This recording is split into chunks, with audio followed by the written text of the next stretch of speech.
America's Day at the Races is coming at you. Hog Creek Hustle, the 2019 Grade 1 Woody Stevens winner. He hasn't won a race since then. He was very excited that day to take down the Grade 1 for Vicky Foley, but he'll be dropping into an allowance race. But Rusty Arnold is poised to have a big day as he has two turf sprinters in the co-featured allowance race. Totally Boss winning at Kentucky Downs, and then there's Leinster, the 2019 Grade 3 Troy winner up at Saratoga. Rusty poised to have a big one here on America's Day at the Races. We have the full card from Churchill Downs as well as Tampa. And as always, we are brought to you in part by America's Best Racing. For the love of the game, check out americasbestracing.net today.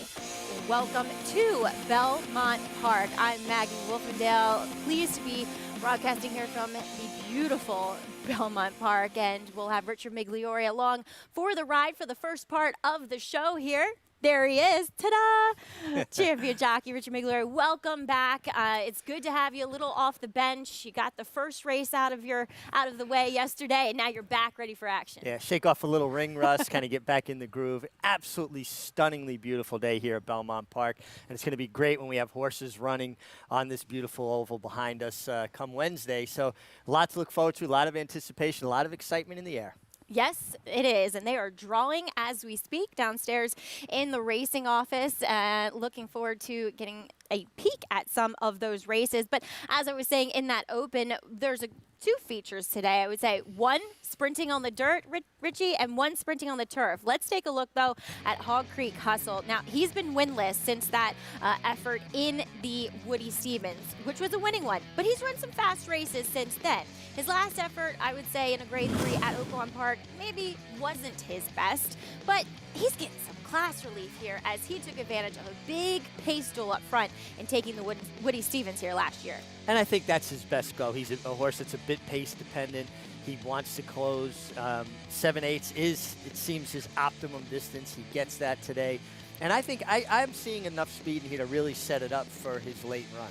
You know, what's funny about him is he ran fast races end of last year and the beginning of this year, but he was also having to step into open age groups, whereas the races he ran really well in, including this Woody Stevens and the 8 Challenge Jerkins, they're restricted to 3-year-olds. And so now he's just trying to find that identity as a 4-year-old. Well, and you know, that's something that we talk about a lot. Horses making that step from 2 to 3, and then obviously from 3 to 4. I think of 2-year-olds as high school athletes and 3-year-olds like college athletes, and as they turn 4, well, now they'll be professional athletes, and they've got to step up, and it's difficult for young horses to make that jump. It'll be interesting to see if he actually has, because theoretically, he's supposed to get bigger, stronger, and faster. Yeah, exactly. And he'll have a old foe, if you will, by the name of Baracho, one of 2 Rusty Arnold trainees. And as I was saying, we'll have the full card from Churchill Downs races 1 through 10 here on Fox Sports, which is the home for Churchill Downs racing.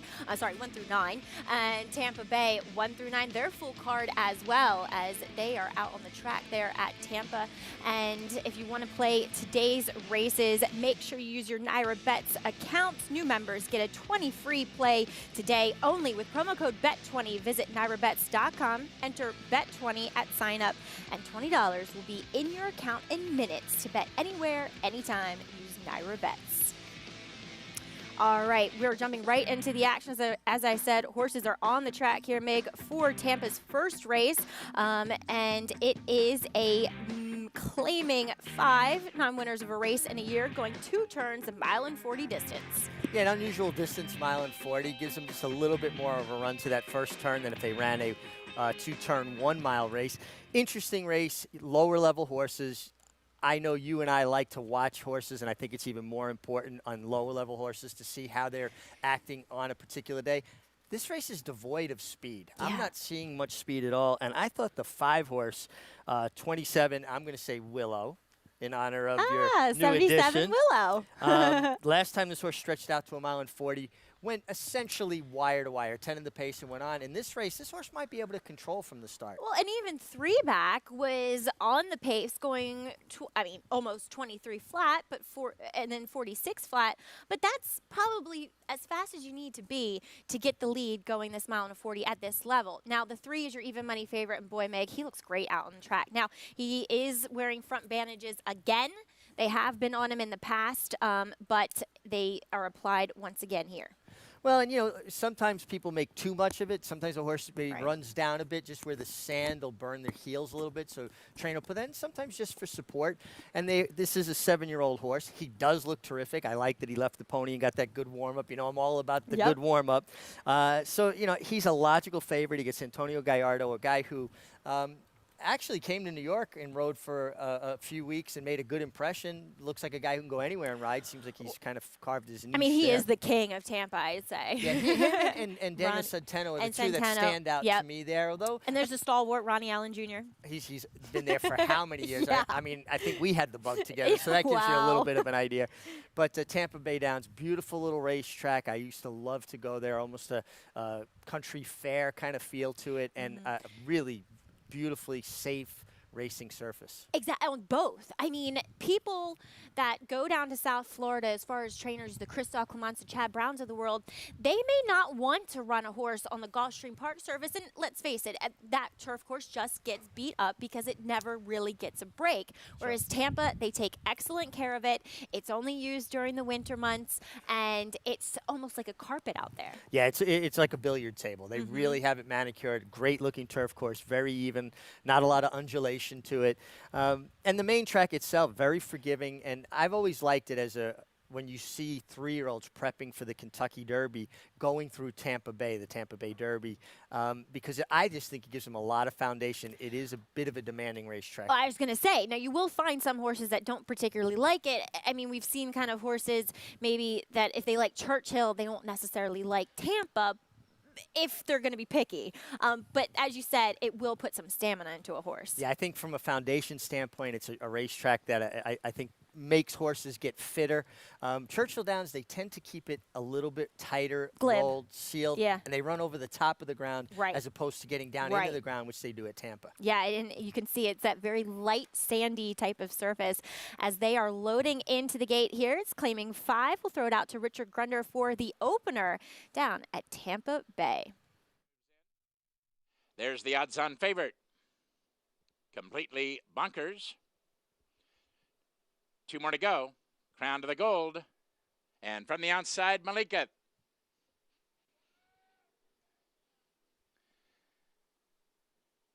They're at the post, ready to open it up for a Friday afternoon at Tampa, all in 9. And they're off and running in the daily racing form race of the day. A perfect start.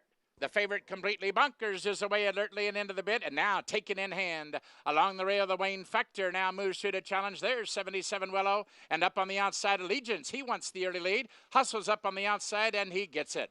The last horse away is Reigning Warrior. They sort themselves out and round the clubhouse turn. Allegiance now going to the lead and taken in hand 2.5. The Wayne Factor is second, 3 parts of a length. 77 Willow on the outside. He's a close-up third. Then it's a break of 5 to the odds-on favorite. Completely Bonkers racing along the rail. Now a distant 4th. Up on the outside, Crown to the Gold. Now travels along 5th. Down along the inside, Hondo Gusto is now 6, 2.5 lengths farther back. Along the rail is Reigning Warrior racing along 8th. With a half mile still to run. Allegiance, he's been hard-ridden throughout, and he still has the lead. The Wayne Factor on the outside is second. 2.5 lengths farther back, 77 Willow is now set down for the drive third. The 3 to 5 shot, Completely Bonkers, now gets the wake-up call from Gallardo, and now he's ranging in. A length and a half farther back to Crown to the Gold. He's also moving right behind the heavy favorite. With a 1/4 mile to run, Allegiance trying to hang on, but now surrenders the lead to 77 Willow on the outside. Meanwhile, Completely Bonkers swings to the outside and Crown to the Gold. He looks to save racing room from between horses. Inside the final furlong, Allegiance is digging in gamely. He's still there. Here's a late charge by Crown to the Gold. Down to the wire, Allegiance along the rail is still in front. 77 Willow. Allegiance led every jump of the way to score by a length and a half. 77 Willow was second. Crown to the Gold finished third, and that's the first at Tampa. Allegiance, aggressive ride there by Mr. Hernandez, getting the win here for trainer Alnaz Ali. And sometimes in these lower level claimers, the hearts get big on the front end. Absolutely, and this was the other horse that had some speed. I didn't really anticipate him outrunning the 577 Willow, but when he did, he was totally game, though. When 77 Willow got to him, looked like he might have his measure. He kept finding, and I think that speaks exactly to what you're saying. Lower level horses get a little brave, a little confidence up, and he didn't even let anybody buy him on the gallop out, so good run from him. Your favorite kind of made that long, sustained wide run and flattened out late. Yeah, you kind of see that at Tampa. Sometimes it looks like they're going to be ranging up around the turn, and then they just kind of flatten. Yeah, and it doesn't seem like horses make that big, deep close. So usually who's in front by the 8th pole seems to kind of manage to hang on. All right, we'll have prices and official results for you on the backside of this break, but also we'll talk a little Tiz the Law, the New York bred, coming home to beautiful Belmont.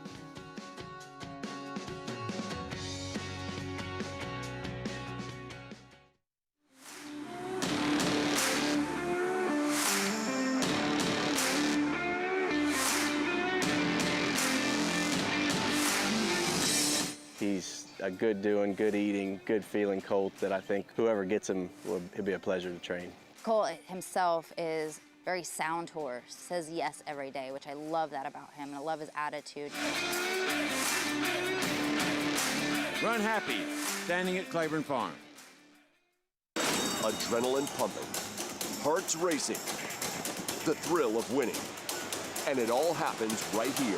Twin Spires, from the team behind the Kentucky Derby and the destination for horse racing wagering from around the globe. From beginner to expert, Twin Spires is betting made fun and easy. We're offering up to $100 in bonus funds for new players, as well as daily offers and promotions for all our players. Twin Spires, racing into your home. Download the app now. See site for details. Void where prohibited. Please wager responsibly.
Belmont is back. This Wednesday kicks off 25 days of action-packed racing with stakes races every day. Watch America's Day at the Races featuring Belmont Park. Every race, every day. Welcome back to America's Day at the Races. As you just heard, Belmont's opening back up here June 3rd, this Wednesday, and we are always brought to you by Run Happy, standing at Claiborne Farm for $25,000. And with racing coming back here, we'll also have some babies and hopefully some Run Happy babies, as we do have that $100,000 bonus for any winner here at Belmont or Saratoga. As a little bit of an upset to kick things off here as far as racing action is concerned at Tampa Bay Downs, Allegiance at 8-1 over my co-host Richard Migliore's somewhat price horse and 77 Willow, as we welcome you back here to our third floor clubhouse studios at beautiful Belmont Park. I'm Maggie Wolfendale. Richard Migliore will have Andy Serling and Tom Amos a little bit later on the show as well. Well, yesterday we had some unfortunate news as far as the Triple Crown Trail was concerned. The defection of Nadal retired after suffering a condylar fracture in a workout yesterday at Santa Anita, and according to owner George Bolton, he went immediately to surgery, had 2 screws put in, and surgery went well, but is retired. But Meg, I mean, just looking through his pedigree, he's by Blame, Claiborne Stallion, and very much of a Claiborne type of pedigree as well, but you would have to think with what he's accomplished so far, he'll do okay in the breeding shed. Yeah, I would agree with that. I think, he's shown enough brilliance. Now, some people contend, and I saw some of this on social media, how well he wasn't very sound. Well, that's not exactly fair because, a horse can get injured just taking a bad step, be a perfectly sound horse. But with his brilliance and his pedigree to back it up, and like Maggie said, runs deep into the Claiborne families, I think this horse will have a real chance to make it as a stallion. And listen, it's a blessing. It's unfortunate for his connections, for us as fans, that he's not going to get to compete anymore. But he's going to have a good life going forward. And at the end of the day, that's the most important thing. Exactly, and while it would have been a great matchup to see him here for the Belmont Stakes, which is on June 20th, we still have some great horses coming here, and obviously 2020 is like no other year, and the date and the distance have changed for the Grade 1 Belmont Stakes. We see traditionally a full circuit around this massive oval of 1.5 miles. And it is the test of champions, but this year it's just been a test of champions for people just to be able to survive what everybody's been having to deal with. And I think this was the right move because you don't want to make 3-year-olds with the lack of racing, lack of foundation run 1.5 miles. It's just too much too soon. So this year, because of extraordinary circumstances, 1.8 miles. And if we wind up getting 16 horses, it'll be interesting to see with that long run down the Belmont backstretch. At least a lot of space for everybody to kind of find their position and have a fairly cleanly run race with a big field. And we'll use an auxiliary gate because the traditional gate only holds 14. We see those requirements, 8 spots to the ones with the highest lifetime earnings, next 5 spots in graded stakes, I should say, and the next 5 highest lifetime earnings in non-restricted stakes, so state-bred stakes and so on and so forth. And then 3 spots for horses to be chosen by a Belmont Stakes selection committee. So I don't think this next horse we're going to talk about will have any problems getting in the starting gate, as he is a uber talented New York bred, and he goes by the name of Tiz the Law, trained by Barclay Tagg. This guy took down the 2020 Florida Derby in his last start. And just a really solid kind of horse that's already shown he can overcome adversity. His second start, he was in trouble. He take kickback. He's brave. He's talented. It's kind of nice to see Manny Franco, too, get a mount like this on the big stage. He's earned it. He has a couple nice horses. Him, obviously, and Sharing for Grand Motion. Yep. But this is Tiz the Law's last work. We've kind of seen this pattern from him working at Paul Meadows for Barclay Tagg. He kind of puts in a serious work in company, which we're seeing here in 59 and 3. And Mig, talk about this work. I was impressed again with it. Well, again, good horses don't look like they're going fast, and they're going fast, 59 and change. And you could see he leveled off the last 16th of a mile, and really that's when he was asked to do more, and he lengthened his stride. So important for a horse to wait on the rider's cues. That makes them more effective. And this is with Robin Smullins aboard, Barclay Tagg's longtime assistant. No, this is actually Heather Smullins. This is Heather Robin's niece. I'm sorry. Yeah, no worries. They look alike. They do on a horse, don't wow, they? They really Isn't do. it crazy? Yeah, so it's Robin's niece, yeah. All right, well, excellent work. Love the way he galloped out. And this horse is spot on. Barclay Tagg, he's already said he wouldn't have minded if it was 1.5 miles. Barclay's old school, you know him from Maryland. Yep. I'm sure he's got the miles in him. If it was 1.5 miles, he would be ready, but 1.8 miles certainly well within his scope.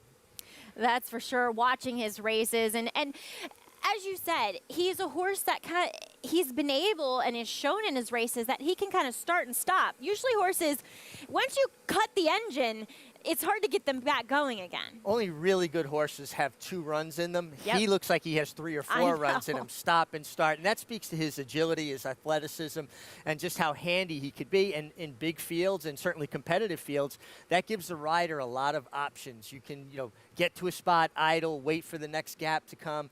Yeah. Certainly, it looks like a dream to ride. I'd like to sit on him. Oh, you and me both. Yeah. That's what Heather has said, too, that he's just amazing to ride. But we'll kick things off down at Churchill Downs with a claiming 50,000 going the 1-turn mile. This one for 4-year-olds and up.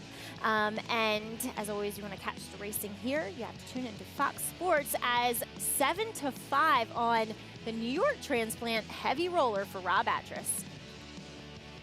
And he will be shipping down there from beautiful Belmont Park. We last saw him in the Bernardini Stakes, so Heavy Roller. We'll see if he can get things rolling down at Churchill Downs. Stay tuned. You're watching America's Day at the Races. Warfront. This son of Danzig ranks among the world's elite sires, with Grade 1 winners on dirt and turf, and star performers both at home and abroad. Warfront's success as an international super sire is unmatched. Recent Grade 1 winners include Omaha Beach and Preakness Stakes hero War of Will. In the auction ring, Warfront was the #1 sire by highest average at Keeneland September, with yearlings commanding prices up to $2.9 million. Warfront, standing at Claiborne Farm. Nobody wants to fall into a safety net, but when adversity or hardship presents itself, it beats the alternative.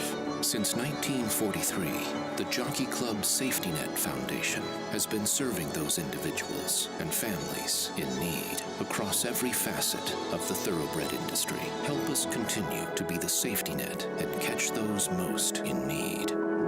Visit tjcfoundation.org to learn more. Reach the starting gate. It's post time. Home front, the favorite comes forward. And they're into the stretch. Cold Front put to the test.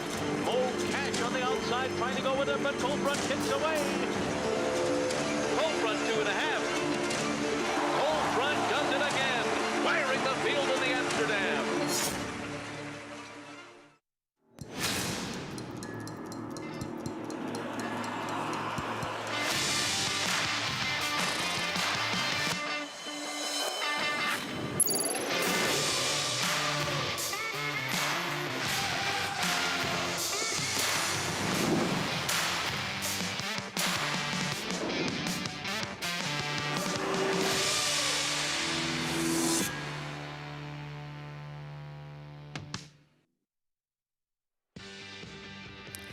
And America's Day at the Races keeps on rolling here on Fox Sports 2, and we are always brought to you in part by the iconic Gold. That's Claiborne Farm. 100 years of doing the usual unusually well there, and just a beautiful, beautiful farm as they stand some really nice stallions, and I'm sure we'll see some of those stallions' progenies running on today's cards as we'll get to things in the first race at Churchill, and we see heavy favoritism make here on the outside with Heavy Roller.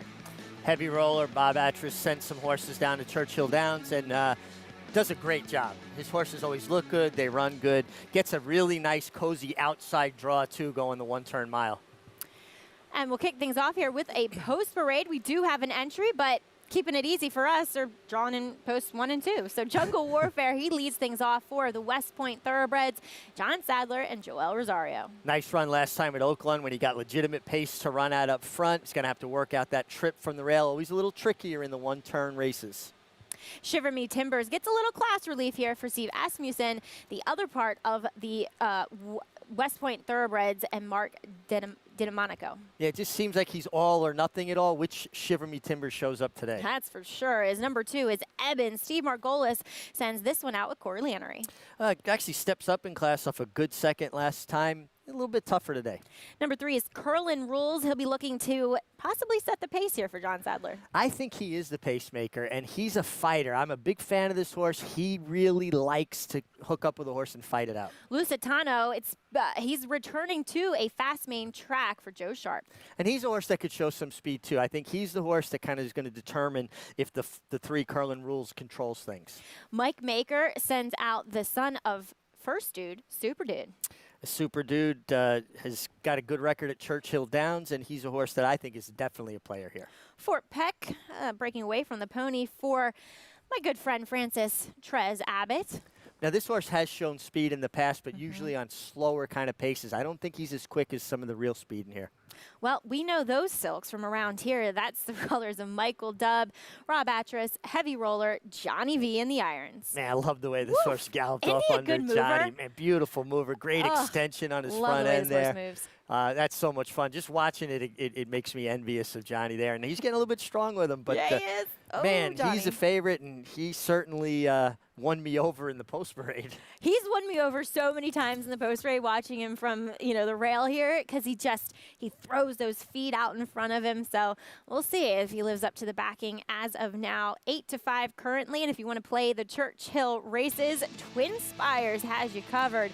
They have a fantastic new player bonus today. All you have to do is sign up and head to either twinspires.com or download the Twin Spires app, opt in, and use promo code GET100 to start your $100 new player bonus right now. Well, we will welcome in our trackside guy. That's Tom Amis, winner of over 3,000 races, I want to say. And we're so pleased to have you, Tom. What do you have for us in this first race?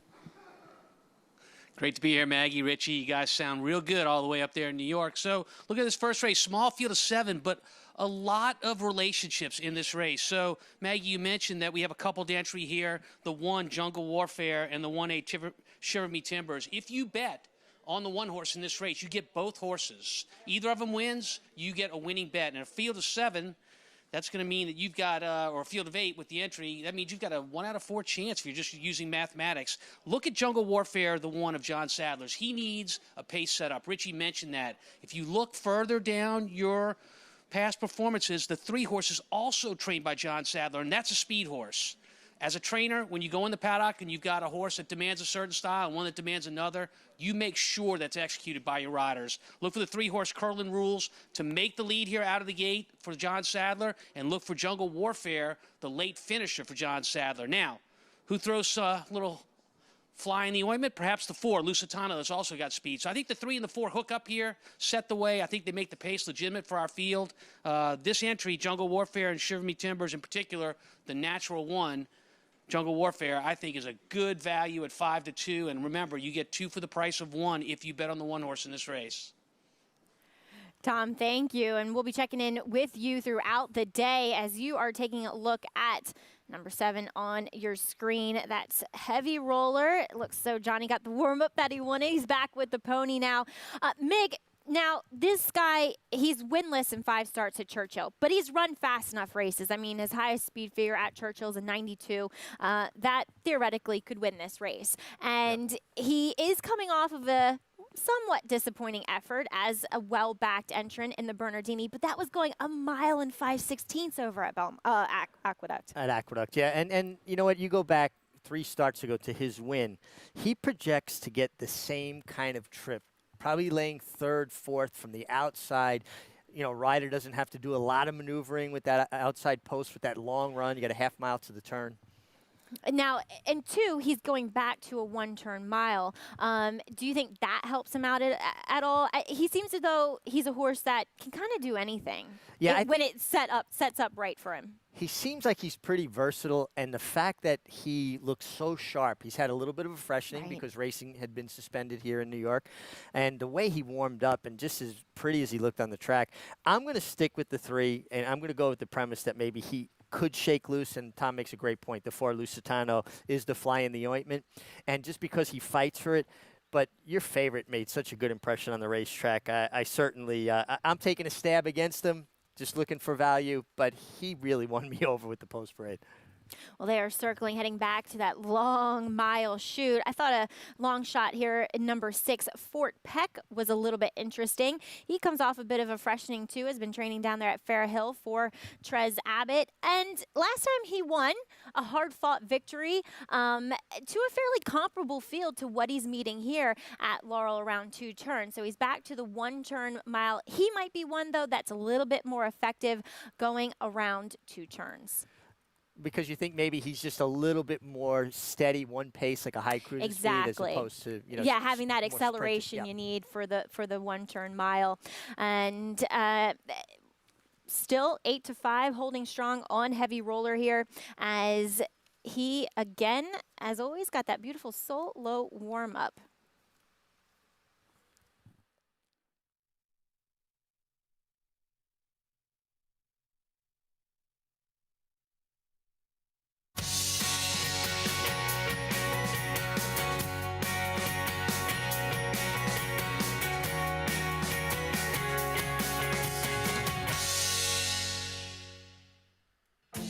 Welcome to America's Day at the Races. I want to welcome in our viewers on MSG Plus. We are moments away from the opener at the iconic Churchill Downs underneath the Twin Spires, and we are always brought to you in part here by America's Best Racing. For the love of the game, check out americasbestracing.net.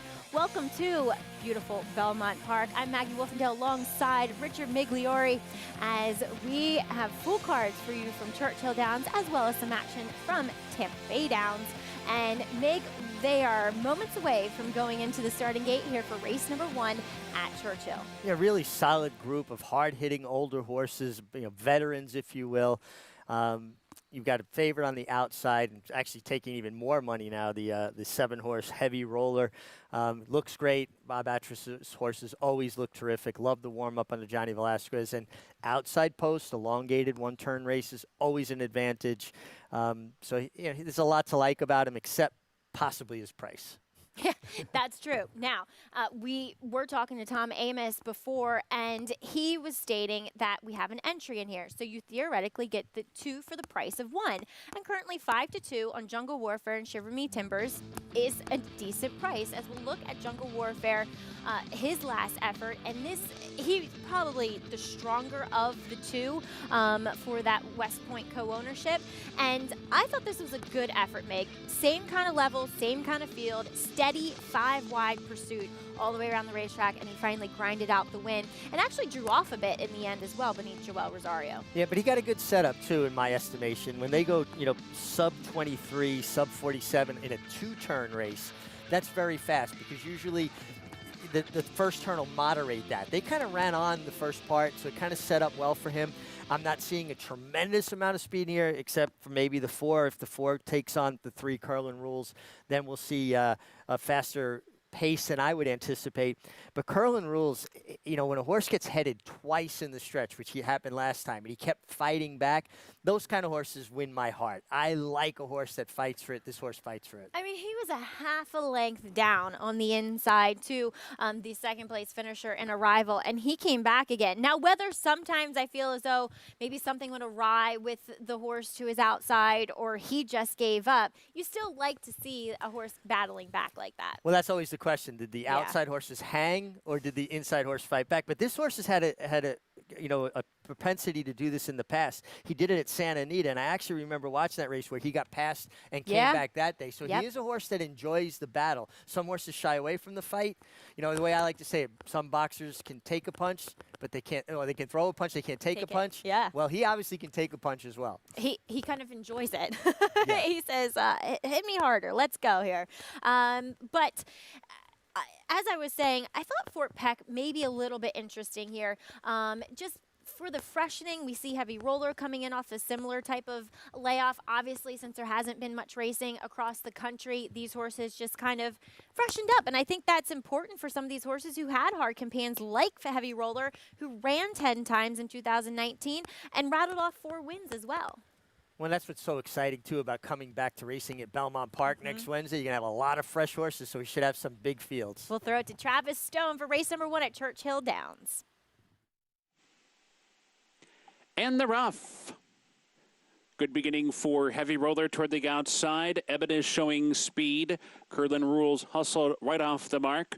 Lusitano comes up to that one's outside, and Super Dude farther out than that. Those three across the track as they head up the chute and race for the main track. And down inside, Curlin Rules comes on through to put a nose in front. Lusitano's running in second.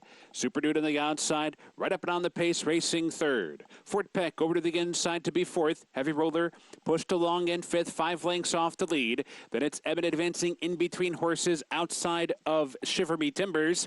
And it's 6 or 7 lengths back to Jungle Warfare at the back. 22-2, a swift opening fraction. They're moving for the far turn. Curlin Rules is hounded by Lusitano.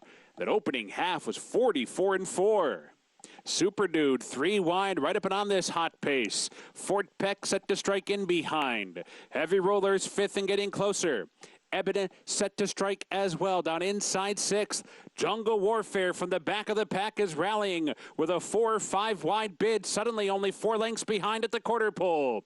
Lusitano turning for home in front. Curlin Rules gives it up. Super Dude is there. Fort Peck, Heavy Roller. Jungle Warfare continues to rally down the center of the course. 1 furlong to catch Lusitano. Heavy Roller in between. Eben dives down inside. Jungle Warfare over the top.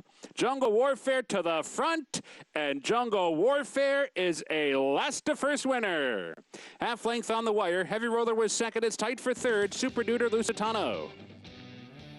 Well, our good friend Tom Amoss called it. He said Curlin Rules and Lusitano, they're going to go out and bat heads, and that they did, Mig. I mean, after a 44 and change half mile, you knew things were going to set up for the distant trailer, Jungle Warfare. You called that shot perfectly. 22-2, 44-4. Then basically all the horses that were engaged early were in trouble. And you started looking behind to see who was strong. And perfectly timed ride by Joel Rosario on Jungle Warfare. Got that pace he needed to run into. And West Point Thoroughbreds registers the victory. John Sadler, the trainer. As we welcome back in Tom Amoss. Well done here, sir, in the first race. You called this. It played out as you said it would in your playbook. Yeah, every once in a while it goes like that. But look, you try to create that in your head when you're handicapping and making a selection. It went exactly as we hoped it would go. 44-4, as Richard said, is a very, very fast half mile, and it was a challenging half mile. The pace was very brisk. Meanwhile, Jungle Warfare was in a different zip code way behind, but each of these horses has energy in their tank, and Jungle Warfare hadn't used any energy. Those pace setters were using a lot of energy, so when it came down to turn for home and into the stretch, the energy was spent on most of these horses, but Jungle Warfare was just revving up, and it worked out perfectly for him. And a classic Joel Rosario ride as he just circled the field. He loves to do that. He really loves it. He's got the confidence to let horses drop almost seemingly hopelessly out of it. And they come and they get there. And, let's give some love and some credit here to the 7 Heavy Roller, who kind of made the first run on that group that was involved and hung in there pretty good. Well, how about, I know he ended up 4th, but the other pace setter, Curlin Rules, was last, well, beaten last. And Lusitano was only beaten a length and a half. Yeah, he hung in there. He won the first battle. He lost the war. Yep. But, no, that's a very, very fast pace. And, this horse looked terrific. He's in very good form for trainer John Sadler and West Point Thoroughbreds. Certainly I have a connection and affinity for him. My son Joseph works for them, so nice to see them in the winner's circle. I'm sure they're pumped up. I'm sure we'll see a lot on Twitter in regards to Jungle Warfare's win here in the opener at Churchill Downs. We'll jump over to Oldsmar, Florida for Tampa Bay Downs action. Race number 2. This one's a maiden 16 going a mountain 16 on the turf course, and we see a full field of 10 going postward here, and 9-5 favoritism currently on number 4 Anesta. This one for Jose Delgado, just missed at the same level, same conditions last time, has been the beaten favorite in her last 3 starts. Yeah, 3rd consecutive second place finish last time, and I start questioning then how much desire they have to get there by then. Now, maybe it's a little premature to say that because she's still a young filly, but she has had 9 starts. I just thought there were maybe some other ways to go here at better prices. The 8 horse, to me, at 7-1, Baintown Woman. You know, her first start was very good. Yeah. She actually had to maneuver in mid-stretch and was still coming on. Put a line through her last race, which was reined off the turf. If she only had the one start without the bad race in the slop, don't you think she'd be getting a little more attention? Yeah, I mean, she's currently 7-1 right now, but one that's getting a lot of attention is the horse to her outside, and she's the current second choice at 7-2. That's number 9, Louise Backyard, daughter of Curlin. There's actually a little bit of pedigree on the bottom side, but this Tom Proctor trainee, she drops down to the lowest level that she's run for, and arguably she's been running on the wrong surface as they tried to get her on it last time. Well, we saw this yesterday, a horse switching surfaces. It was a horse of Wesley Ward's, switching from synthetic to dirt, taking money, and one going away. Powerful run from that horse. So this horse is taking money, so it tells you that the connections probably have a good idea that turf is what this horse really wanted all along, has 2 starts under her belt, so she has some foundation. And Tom Proctor's a guy who knows how to win. Yeah, and for his longtime clients in Glen Hill Farm, wearing those colors that we are very accustomed to seeing in these turf races. So they've owned and bred several kind of turf stars throughout the year. Yeah, absolutely. They've got a great breeding program, and you know, it's one thing when people come up with a good horse now and then. When they consistently come up with good horses year after year for as far as I can remember. I mean, I'm going back 40 years, and I can remember Glen Hill horses, and they've always had good horses. Yeah, exactly. And they're over there in Ocala, I believe, is where the farm is. So I'm sure Tom's been training away there a bit as well. But as we see horses moving behind the gate here, is there anybody else that you thought was interesting? There's a lone first-time starter. She's not taking much money. Kind of an obscure pedigree, but it is a completely all turf pedigree, and that's number 1, By the Light of Day. Yeah. New York bred, nonetheless. And a New York bred on top of it. You know, horses like this, so you always wonder when they're starting them out, going a distance and on turf, is it because they just haven't shown any speed in the morning, so instead of maybe starting them at a shorter distance, they start them going long? Yeah, that's true. They're probably just slow.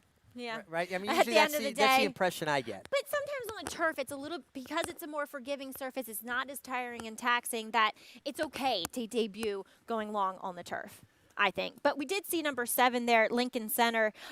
This one will get back to the turf here for Michael Tomlinson, and arguably a much tougher field than what she ran in first. And it was the first start of her career at Churchill Downs. She was actually just having the trackus, the chip, put back in her saddle towel. We see that oftentimes. You'll see the gate crew putting that chip back in the saddle towel. So Trackus can pick up the horses as they run, and it's such a great thing that record how far how the fast distance they're running. Yeah, exactly. So Trackus, a great invention for the world of horse racing. As we are going to throw it out to Richard Grunder, as he will have the call of this maiden claiming 16 mile and a 16th on the turf. It's race number 2 from Tampa Bay Downs. From the outside post 10, she's in. 10 3-year-old fillies look to graduate. They're at the post. And they're off. Louise Backyard up on the extreme outside is away alertly and vying for the lead. There goes Galloway Star moving up. Long shot Legal in Canada. Now looks to cross over. The favorite, Anesta, is away in good order. Down along the inner rail, out over heels. Almost checking and going down was Patty K's Wild. And the early trailer is Splendor Beach. To the clubhouse turn they go. Galloway Star gets over nicely and now has the lead. Long shot Legal in Canada moves up on the outside. Now to be second. Then it's a length and a half farther back. Baintown Woman, she's ranked to handle now, racing along third. Then it's a break of 2. Mine Well Received with blinkers on today. She's traveling along now fourth, a length and a half. From the outside is Glen Hill Farms. Louis Backyard now 6th. Back to the inside, Patty K's Wild is 7th. Patty K's Wild now moves up from between horses. Up on the far outside is Splendor Beach. Then it's 3 lengths farther back to Lincoln Center at this point, racing along 9th. And the only one she has beaten is By the Light of Day. To the far turn they go. Galloway Star and Harry Hernandez. They're calling the shots up front. Baintown Woman is there second. Legal in Canada is putting in a run at 70-1. Patty Case Wild has had an eventful trip. Now she's gaining ground now to be third, and there goes Splendor Beach. Moving on the outside now, 4 wide. Then it's 4 lengths farther back. Anesta, the heavy favorite, is now underway, but meanwhile, Galloway, Star, and Hernandez, now they get loose and lead by 2.5. They turn for home, 3/16 of a mile to run, and it's still Galloway, Star, and she's the target and still well clear. Handled beautifully up front. Splendor Beach on the outside. Patty Case Wild is toward the rail. Anasta did not fire, odds on, but down to the wire it's Galloway Star easing up at the end, makes every pole a winning one. Splendor Beach was second, Patty Case Wild was third, Anesta. Galway Star, she pressed the easy button today as Harry Hernandez guided her to the front end, the first time she had ever been on the lead, Meg, and she quite enjoyed herself out there, I'd say. She looked very happy, much the best winner here. Interesting that she was in front, and she was maybe the only horse in the race that didn't have some sort of trouble, especially in the run through the stretch the first time. The horse to keep an eye on out of this race, without the winner in it, is the 6 horse, Patty Case Wild. Basically eliminated, made a huge middle move, and flattened out late to be third. Can't believe she even hit the board.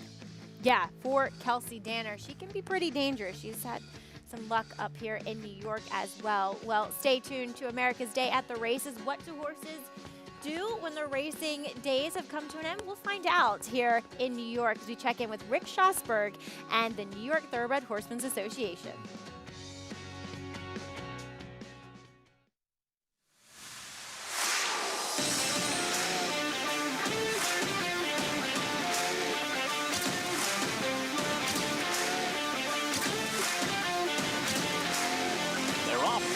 Challenge Derby presented by Run Happy. Running away in the Run Happy Hope. Bertoli wins the Run Happy mile. Have won the Run Happy Travers.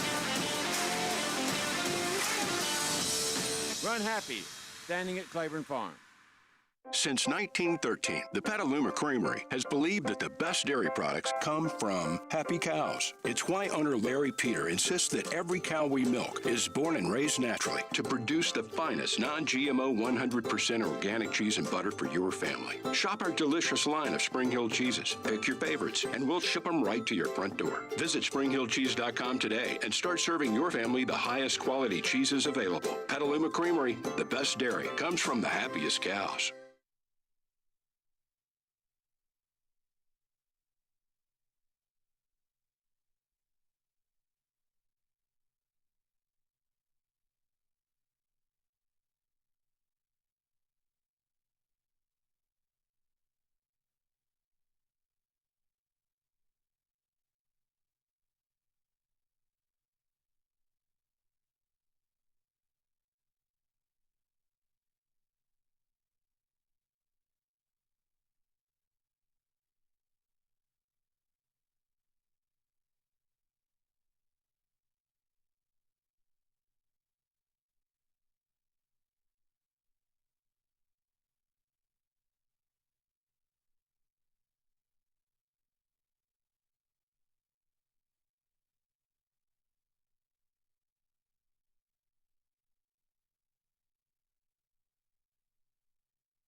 Thanks for joining us here on America's Day at the Races, bringing you live coverage from Churchill Downs as well as Tampa Bay Downs, and we're always brought to you in part by America's Best Racing. Check out americasbestracing.net as you are checking out the opener from Churchill Downs, and we're seeing Joel Rosario do his thing, biding his time at the back of the pack behind Fast Fractions, Jungle Warfare, and West Point Silks. When you have a rider that has the nerve to allow horses to drop that far out of it, has impeccable timing like Joel Rosario, and then finishes as strong as he does. That's like the perfect combination for a closing kind of rider. Exactly, but he is good on the front end as well. We'll give credit where credit is due. But Jungle Warfare, part of that entry, despite not being favored, returns are, I guess, kind of got close at the end as far as the wagering is concerned between him and Heavy Roller. Returns $660 for the win over Heavy Roller and Super Dude. Tampa race number 2 is in the books as we saw loose on the lead winner. That was Galway Star. She returns $14 over Splendor Beach and Patty K's Wow. As Meg said, that's the one you need to watch for next time. Hefty trifecta, over 1,800 if you had those long shots lined up. Now, one thing that just keeps standing out to me, Maggie, is the exacta prices from the opener and the second race at Tampa were huge. And at Churchill Downs, you had the 2 favorites finish 1-2 in an inverted order. The exacta paid $25. Yeah. So it seems like that's value there. Yeah, exactly. Interesting. I'm really bad at math. But anyway, we will be back here on America's Day at the Races. Babies in the paddock at Churchill Downs. Stay tuned. We'll go through the race with you.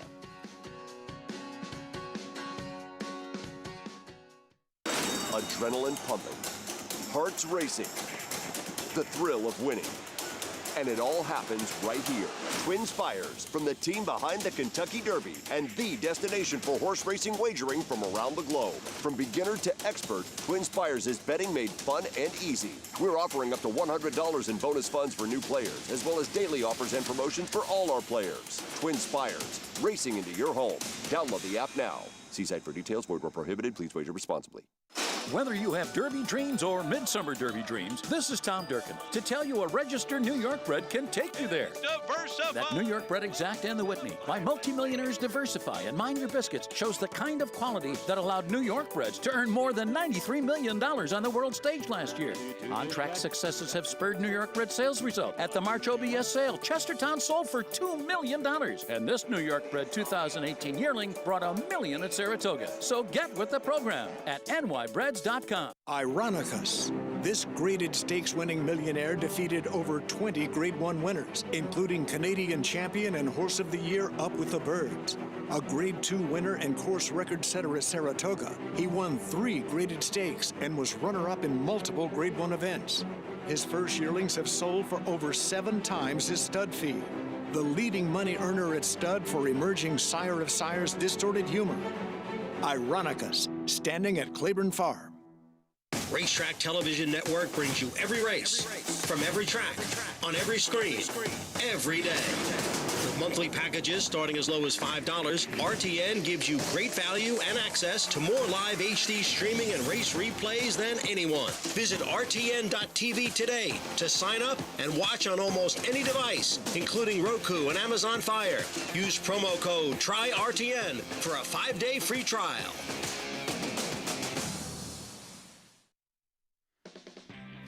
Welcome back. America's Day at the Races rolls on, kind of like one of our sponsors, Run Happy. He could roll, that's for sure. A champion sprinter, raced medication-free throughout his career, and is now standing in stall number 1 at Claiborne Farm. Well, as I said before the break, we do have 2-year-olds, as we like to say, baby racing here in race number 2.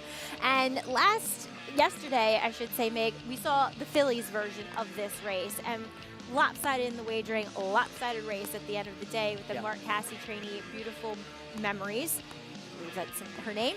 But this race for the boys, a lot more wide open. We see the usual cast of characters here: Wesley Ward, Brad Cox, Steve Asmussen.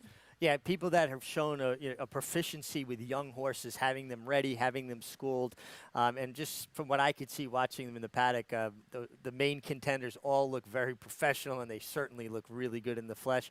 One thing I look for, Maggie, when it comes to workouts is consistency in the work patterns, consistent spacing between the works. I'm not as big on time as I am on if a horse is on a regular pattern and he doesn't have any gaps in those works.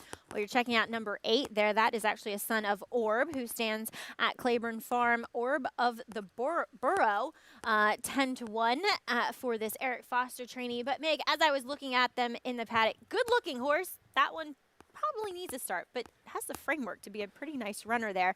But as far as being ready and precocious, I thought number 4, Cazadero, was the one that you kind of wanted for Steve Asmussen. By Street Sense, now he strikes at 12% for his 2-year-old first-time starters, but the Dam was a graded stakes winner. She won the Safely Kept as well as the Thoroughbred Club of America, and have some okay horses as well. Go dirt sprinters, Mount Brave, who's still running, and Half to Almost Famous, who won the was second in the Matt Win last year at Churchill. And boy, good-looking horse, had that mature physical and mental attitude from what I saw in the paddock. Well, Steve Asmussen's horses are usually so well schooled. They're really professional in the paddock, professional with the pony on the way to the gate, professional out of the starting gate. And breaking well for young 2-year-olds, young horses is so important because a lot of them have never had to deal with the kickback, the dirt thrown back in their face. So if they break cleanly, they can get forward position and not have to contend with something they haven't contended with before. Yeah, and, you know, for this year, there's only been one 2-year-old sale, and that was OBS March.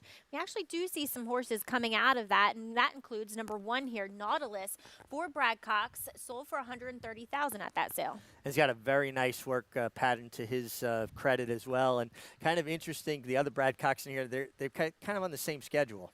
Yeah, wonder if they're working together as Medicine Trail. Little green with the pony there for Dane Kabisky. Yeah, you can see he's a little apprehensive, maybe not quite sure with the pony. Nice looking horse, though. Stone Street Stable will send out number 4, Cazadero, Ricardo Santana, who is now trying to mount the pony. We were just talking about how well schooled he was. I take that back. They love to make liars out of you. Well, some of them, the young colts, they get a little excited and their studishness comes out. And the pony boy did a really good job there of avoiding a potential catastrophe. Yes, get out of the way when that happens. We saw long shot El Cazadora go by. Another long shot here in number 6, Paquin. And you can see another one, a little apprehensive with the pony rider, keeping his feet out of the stirrups. You know, what do they say? The longer you ride, the longer you ride. Yeah, so much truth to that is number 8, Orb of the Burrow there. A little green with the pony as well. Yeah, another one, Handful there. And a horse, I agree with you. Just looks like he's going to need a start or two to kind of shed that baby fat. Pro with the painted pony. That's number 9, Dower. This one for Stanley Iman. Yeah, looks very well schooled. Not a very big horse, but certainly was good with the pony. The Gypsy King, number 10. You know who the Gypsy King is, Meg? I have no idea. Boxer, Tyson Fury. Oh, okay. Heavyweight there champion. You go. Wow, I should have known that. Deontay Wilder. Yeah, I wonder if that's what he's named for. As we'll get back to him, but number 11 is Smooth Music. Another horse acting well with the pony. And again, I always look at that. I think it's a sign of how well schooled the horse was. He scooted right after I said that. I like this horse here. Number 3, Next Front. I like the workout at the OBS sale. Yeah, I like to work out the OBS sale. I remember this horse. My son Joe pointed him out to me. And actually, when he breezes on the same days as his stablemate drawn inside the one horse, he's had a couple of days that his works were a bit faster. So I don't know if that's a barometer that maybe he's just slightly more talented at this stage. Well, as pawn debut, number 14, it looked as though they really named him right. Really slow. Yeah, really didn't show anything first time out. Shows up with a 7-pound apprentice here and first time gelding, but I don't know if the makeover is going to be enough. Yeah, coming off a short rest, too, as we had that Twin Spires market mover. That's number 1, Nautilus, one of 2 Brad Cox trainees. And we see the very identifiable colors of Madaket Stable. Saul Cumin, the part owner on this one, a son of Cairo Prince. If you want to bet the market mover, make sure you head over to twinspires.com and get that 100 free bonus. Use offer code GET100 for new players. Well, Nautilus out in the tracks getting a solo warm-up from Johnny Velasquez. I know another guy that's solo out there at the track. That's Tom Amos. Tom, what have you seen from these babies? Help us out here. All right. Well, first of all, let's talk about the one-horse Nautilus. These are all beginners, so beginners make mistakes. Interesting to note that Nautilus is a stablemate of the 12, Nick's Front. Those horses' odds are very close to one another. Each of them has 7 workouts you can find in your Equibase past performances, and if you study them closely, you'll see they're on the same day, at the same distances, at the same track. That leads you to believe that these 2 Brad Cox trainees are trained together. And when you look closely at those works, it's evident that the 12, Nick's Front, is a better workhorse and outworking the 1 Nautilus. Now, I'm making some assumptions there, right? You know, are they working together? Are they not? But it seems to me this early in the year with 2-year-olds, when you see this happening, they are stablemates that are working together. So you're getting a little bit better price on Nick's front. He's been acting well out there. He runs in a shadow roll and blinkers. I don't know what to make of all that, but, you know, these are horses that are all being geared to how fast they can be out of the starting gate. 9 times out of 10, these races are run and won in the first 100 yards out of the gate. You must break well. I like the 12 post with a horse outside of us, the 14, a lot better than the 1 hole. For beginners, the 1 hole is the toughest post to break from because if you don't break extremely sharp, everyone's crowding you. And for a first-time starter that's never had that, and we cannot simulate that in the morning, their tendency is to back out of there and lose their position. So for me, this 12-horse Nick's Front looks great on the track, as does Wesley Ward's horse, the 10 Gypsy King, who was alternating favoritism as well. I still stay with the 12, Nick's Front.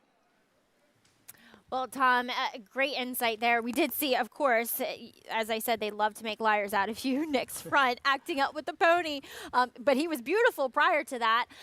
Mig, and Tom brought up great points and very, you know, you do have to read into it a little bit as he continues to be a little bit of a stinker there with the pony. It's interesting when he turns away from the gate, he's calmer. When he turns towards the gate, that's when he starts getting revved up. You see that a lot, right? Yep, absolutely. He kind of, you know, he's been schooled in the morning at it. He knows he's going to get an opportunity to run and run fast very soon. Look, the 10 looks like a bull. He looks like Tyson Fury.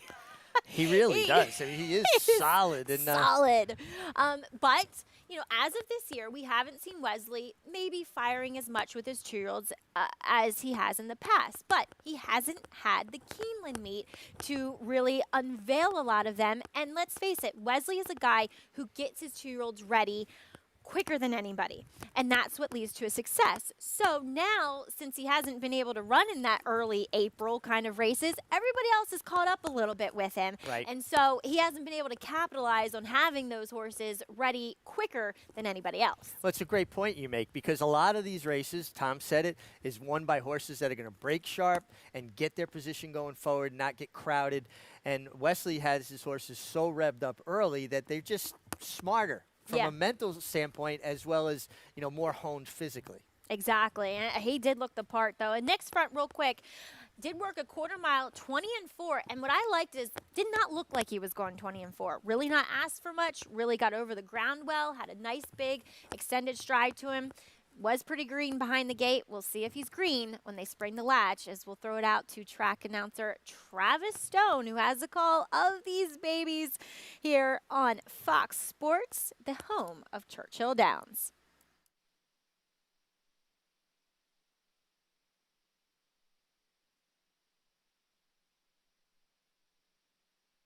Waiting for Paquem, Nick's Front and Really Slow.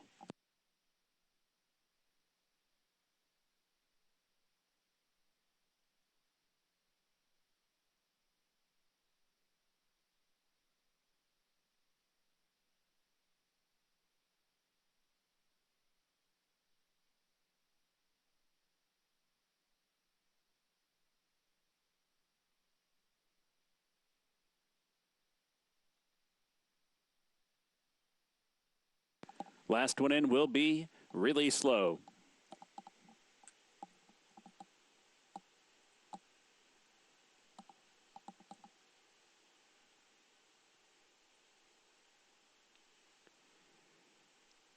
They're in the gate. And they're off. Cazadero racing for the lead. Paquem's away well. And for that outside post, Nick's Front flashing speed to those 3 across the track. Nick's Front on the outside up for the lead. Cazadero's running in second. Paquem backs out of there to be third. Gypsy King's on the move, advancing up into fourth. Smooth Music comes away in fifth. Medicine Tail down toward the inside is 6. Really Slow mid-pack in 7th. Nautilus is outrun early on in 8th. El Cazador 9th by 4. And then it's Dower in a break of 4 back to Orb of the Borough. Round the far turn, Cazadero going head-to-head with Nick's Front. They come a little bit wide off the turn. Cazadero short lead. Nick's Front is right there. Gypsy King third and bearing down. Paquem down inside is racing in fourth. Then it's his Medicine Tail in fifth. Nautilus trying to get interested late, but there's a furlong to go, and Cazadero has ripped away from the pack. Cazadero finishing full of run through the lane, sails home the 8-length winner On the wire, Cazadero. Gypsy King was second, Medicine Tail was third, and Nautilus rallied for fourth. Cazadero, well, he won the break, and that won the race. As we see Stone Street Stables, those colors with this homebred, really, I mean, when you look through this race, as far as pedigree notes go, Mig, and my form, I mean, you can't even see his name anymore because there's so many notes with him. Right. But really living up to that pedigree. Good to see here beneath Ricardo Santana. It was really interesting. He broke very sharp. He had to hustle him to make sure he went forward. Gave him a little bit of a chance. When he set him down, he found another gear, and physically, he looks like a horse that's going to appreciate going much further than 5 furlongs. Well, exactly. Being by Street Sense, you know, I noted that he was this big, mature-looking horse. You didn't think, looking at him, that he'd be that quick. But Steve is very good with getting these horses to break as well. They do such a great job schooling him. Now, I don't know that Cazadero was with Steve's dad, Keith Asmussen, who's done such a great job getting these horses ready over the years for them in Laredo, Texas. They usually have their hands on them from the time they're yearlings, but certainly ran like one of those horses that comes out of that training center. Well, Tom Amos, what do you say about Cazadero here? I mean, we've seen two two-year-old performances over the past 2 days where the winner just rips away from the field. Yeah, not only did Cazadero rip away from the field, broke super sharp. We talked about that before the race, how the race is often won in these baby races, these maidens that have never run before, in the first 100 yards. I think that was accomplished today, but I don't want to take anything away from this performance. It was good, really good, because he got challenged all the way around the turn. When they turned for home, he was able to kick clear of his competition in Knicks Go, and he ran a fast time. 57 3/5 here is about a second off the track record, and he did it very, very easily at the end. I would be very excited about this horse, looking at these early summer 2-year-old stakes that we'll have come June and July. And come Saratoga, middle of July as well. What do we have? The Adirondack up first, as well as the Schuylerville? Yeah, the Adirondack is the second one. Schuylerville's the first one for fillies, and the Sanford is the first one for the Thank colts. you. Yeah, yeah. I always get those two flip-flopped. Anyway, maybe we'll see him up at the spa, as Steve usually has a pretty big influence as far as those 2-year-old stakes are concerned, but he's proud of himself. Heading back to the winner's circle, he gets his picture taken. It's Cazadero. Everybody knows those silks. It's Stone Street Stables and Steve Asmussen. Stay tuned. You're watching America's Day at the Races. It's America's original sport, and no one covers it better than americasbestracing.net. From the sport to the lifestyle, the best races, horses, and destination venues, cocktails, gambling, fashion, and more. americasbestracing.net is a sport for you. Live it, love it, bet it.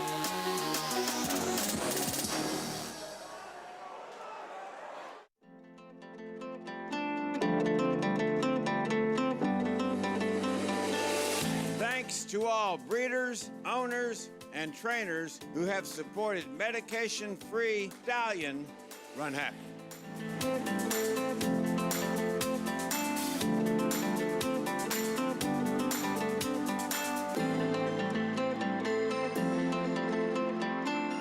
Run Happy, standing at Claiborne Farms.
America's Day at the Races, as always, brought to you in part by Claiborne Farm, as they are doing the usual unusually well for 100 years, in fact.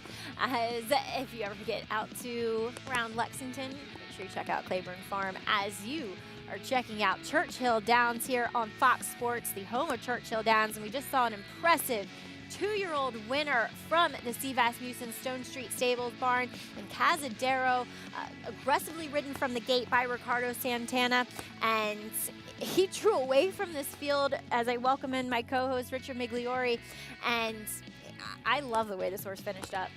I love when he threw some holds at him, kind of changed his reins on his neck. He lowered and accelerated. Lowered, started accelerating, didn't go to the whip. He just shook the whip at him. Then when he looked around and saw he had it, he wrapped back up on him. Very impressive debut. Well, he bested Gypsy King, who didn't break quite as sharp as we usually expect from Wesley Ward, but still made a nice run there over the $256 exacta, as Cazadero was actually the higher, a big price when you think of those connections. But we need to jump over to Oldsmar, Florida. That's Tampa Bay Downs Racing, as we have a claiming 8 going 6.5 furlongs, and Shanghai Sweetheart, the rail runners, your current 2-to-1 favorite, Meg.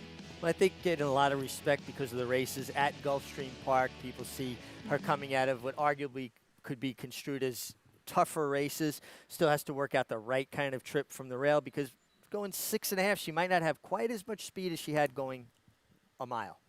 Well, we were joking about how a second-time starter in the second race at Churchill named Really Slow, that's just really not a great name for a racehorse. How about Commander of Death? She almost won on our show a couple weeks ago, and she was just narrowly defeated. She's going to turn back now from the 1:40 to the 6.5. The thing is, I think she got really comfortable out there on the front end, and does she get the lead here? I don't think she gets the same No. kind of trip. I think she's going to have to fight to get position, fight to hold position. And I think last time was the day off of that slow first half-mile fraction. And another unfortunately named horse. Yeah, that's for sure. As we also see Ashley Nicole taking some money as they are moving into line. This one, she won her last start, so she graduated from the non-2 life condition to this non-3 life. But Antonio Gallardo, he climbs aboard today. Well, it took her 4 starts to actually in the 5th start to get through the last condition. And now she's got to step up slightly to the next condition. So at a very short price, I kind of shied away from her a bit. I thought the 5 was interesting to me, 5 Candy for All. I think she's been very consistent at this level, And all she needs to do is run the races back she's been running, and that puts her squarely in the picture at a better price. We'll see if she's aggressively handled there, as we'll throw it out to Richard Grunder, who has the call of Tampa Bay Downs, race number 3.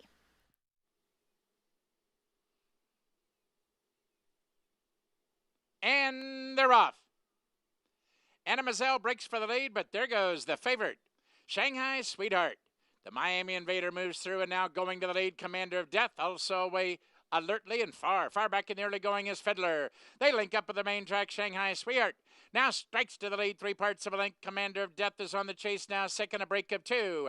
Learn Story on the outside, racing along third along the rail. Memorable Angel is now fourth. Then it's some 6 lengths farther back. Candy for All now racing along fifth along the rail. Ashley Nicole is there sixth. Still far back is Fiddler. They swing around the far turn. Shanghai Sweetheart has the lead. And now the margin 2. Commander of Death, and now Mahia goes to work under an all-out ride now. Second, 3 lengths farther back, Learn Story. Up on the outside third, Memorable Angel is there toward the rail fourth. And now Ashley Nicole is on the move, but a lot of work to do and a 1/4 mile to do it in. And Shanghai Sweetheart on the outside is still the target. And Commander of Death continues to badger along the rail as Shanghai Sweetheart is racing erratically, but still well clear. Commander of Death is second on the outside. Memorable Angel third, but down to the wire. Shanghai Sweetheart shipping up from Gulfstream in front to score on the wire by 3. Commander of Death was second. Memorable Angel third, and Ashley Nicole flattens out fourth. Meg, this is what I like to call a merry-go-round race, as nobody changed position, but we did see Shanghai Sweetheart. She was a bit erratic, and we see that fairly severe blinker on her as well. Yeah, an extension blinker, limit our eyesight to the outside. Horses tend not to run to where they can't see. That's the idea behind having an extension blinker. She was actually, though, kind of drifting in a little bit, even though she had the blinker on the outside. You know, Speed is obviously good at Tampa. I mean, logical horses, no doubt. Right. But the first 3 races we've seen, 2 on dirt, 1 on turf, all went wire to wire. Yep. Be aggressive, I would say. As Shanghai Sweetheart, she delivers as your favorite at Tampa, unofficially there for race number 3. Stay tuned. We'll have prices from Tampa as well as Churchill Downs here on America's Day at the Races on Fox Sports.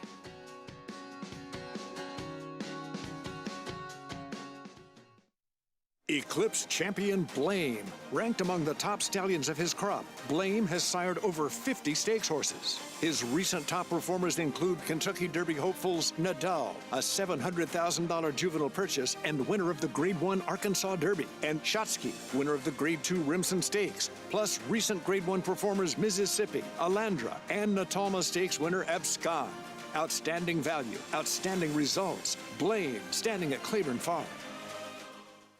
Since 1913, the Petaluma Creamery has believed that the best dairy products come from happy cows. It's why owner Larry Peter insists that every cow we milk is born and raised naturally to produce the finest non-GMO 100% organic cheese and butter for your family. Shop our delicious line of Spring Hill cheeses. Pick your favorites, and we'll ship them right to your front door. Visit SpringHillCheese.com today and start serving your family the highest quality cheeses available. Petaluma Creamery, the best dairy comes from the happiest cows. Coming on strong.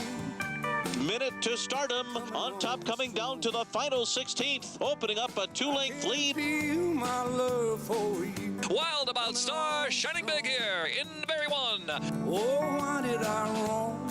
Testing, 1, 2. The Star Guitar filly leads Champagne Diva close to home. It's testing, 1, 2. Feel my love for you. Coming on strong.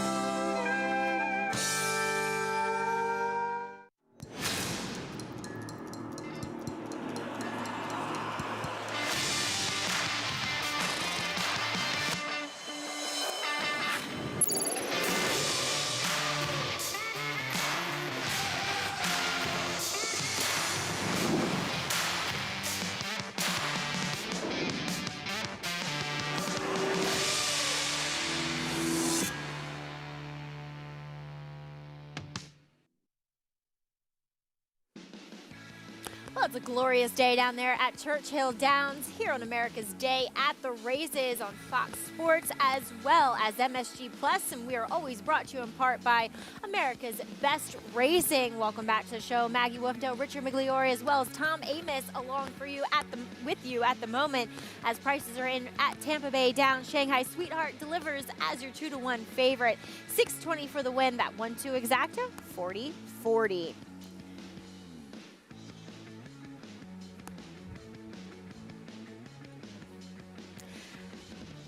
And as we were talking a little bit earlier on the show, Meg, what happens to racehorses when their racing days are done? Whether it's age, they're not competitive anymore, or maybe an injury like we were talking about Nadal as he had that condylar fracture. But what happens to the ones that aren't breeding types? Well, that's it. The ones that don't have a future either as a stallion or a broodmare, we need an outlet for them. They have to be trained for a second career if they're sound enough physically, mentally. And if they're not, then they become pretty pasture ornaments. But I love when they get into programs where they can be retrained for a second career because thoroughbreds are so versatile, Maggie, as you know. Yep, and we have a great program here as far as the New York Thoroughbred Horsemen's Association, NYTHA, as well as their program that they started called Take the Lead. And trainer Rick Schosberg, he has definitely taken the lead with this program, and he'll explain a little bit more about it. A racing career could be 2, 3, 4 years, 5 years at the most. They live to 20. The Take the Lead segment of the initiative is what I do, okay? And we basically transition racehorses from the racetrack into aftercare facilities. We'll get the process started on paper, we'll take some videos, we'll gather up all the medical information, and then set up a profile, and then we'll contact the aftercare facilities. We have a wave of horses that leave the grounds, and there's 5 in the on-deck circle and 4 in the hole if you use a baseball analogy. Nice looking little filly. She's got a little bit of a tendon issue that should heal up in about 90 days. One of our older horses, Saul the Freud, who actually everybody trained him. He was a New York bred. He's been through up and down the claiming ranks and always put in a great effort. He's a candidate for Warhorse now. And I said, what a perfect horse, because he was a warhorse. He's a perfect type to help with our military veterans with PTSD. Thoroughbreds already have this innate ability to learn new things. Starting gait, big track, little track, jog the wrong way, go the right way. You're gonna learn something new. They already know, they're already processed for that. Take Two part of our initiative is a hunter and jumper thoroughbreds only league, if you will. And to be able to see what these horses can do once they're rehabilitated and retrained and adopted out, and to see them in the Take Two competitions doing jumps or dressage or a polo pony. Riders are doing handstands and backflips off. I mean, this is really, really cool. What we've tried to put forth and to get through to all the horsemen. I've been training horses since 1988 on my own. Call us one race early, call us one workout early, okay? If you think something's going, if you think something's going awry, and there's a chance that your horse may have an issue in the future, call us before that. Instead of trying to get one more race or one more workout or something like that, we can expedite this process within a week and get that horse into an aftercare situation. What a fabulous program that the horsemen here in New York can utilize for horses that need to find second careers or second homes. And Rick Schosberg really pioneering the way and being the main man, if you will, for facilitating this. I mean, my husband Tom, we just had one that we needed to retire, and he was there immediately, took pictures, filled out the form, and now heading up to Lisa Malloy at Rerun. So it's so important, these aftercare facilities, and Rick doing the kind of middleman work with him. Well, and Rick's got his own stable of horses to train, and he's got a million things going on, and he's able to find time and energy to do this. I have so much respect and admiration for him. And there, Tis the Morning on the top there. Beautiful, beautiful animal. I mean, he'll need a little bit of time, but he will make somebody a gorgeous lower level hunter or dressage horse when he's ready to go. Well, and the fact that, they give horsemen that outlet to retire a horse, like he said, don't try to get that one more race, and now the horse might not be able to have a second career. And it's so important for these horses to have a purpose. They get bored. I've had horses out in my paddocks. If they don't have a job, they're not happy. They get depressed. They start walking the fence line. They want to have a purpose, and these horses, like he said, have such a great mind to learn and accept new challenges. They do. I have, obviously, I love and respect thoroughbreds so much, but having worked with them after they're racehorses, the sky is the limit with them. They can just do anything that you want them to do, or you need to work with them to find what they want to do as well, and they just excel all the time. Well, over at Churchill, we have race number 3 coming up. It's a claiming 5-6 furlongs. Mig, some tried and true veterans in here, trying to find the winner's circle again, as we have pretty full field here of 11 going postward. 11, and it's kind of an interesting race. You got Steve Asmussen training your favorite, him and Ricardo Santana teaming up last time with a 2-year-old first-time starter that's probably destined for stake races. This is a $5,000 Claymore horse coming back, first-time gelding off of a win.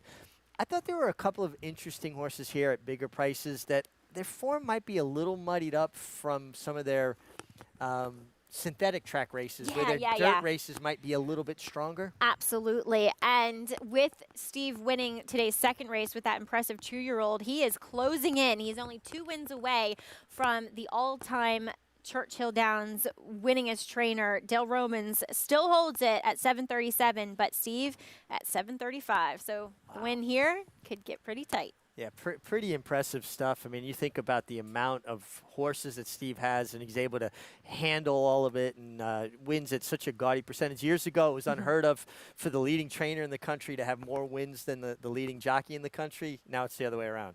Yeah, isn't that strange? Yeah. I know. As they are making their way through the tunnel, one of those horses that I think is very interesting, you were talking about going from synthetic back to the main track, is number 8, Lil Mateo. Yeah, that was the horse that I really had in mind, that I just thought, Yeah. you know, some of his synthetic races might have muddied up his form a little bit. If you go deeper and look at some of his dirt races, they're certainly fast enough to compete here. Well, Little Mateo as well, he goes out for Tom Drury. And, Mig, we've seen Tom Drury. He's kicked home some winners early on in this Churchill Downs meeting, precisely with this scenario, going turf to the main track. But we kick things off with a post parade. Number 1 is Old Timers Day. Another horse that I think is a little muddied up from his synthetic races. He has some speed from the inside. He's going to need to use it. Big long shot in here. That is Red, Blue, and True. He definitely deserves to be a long shot. It'd be a surprise for me.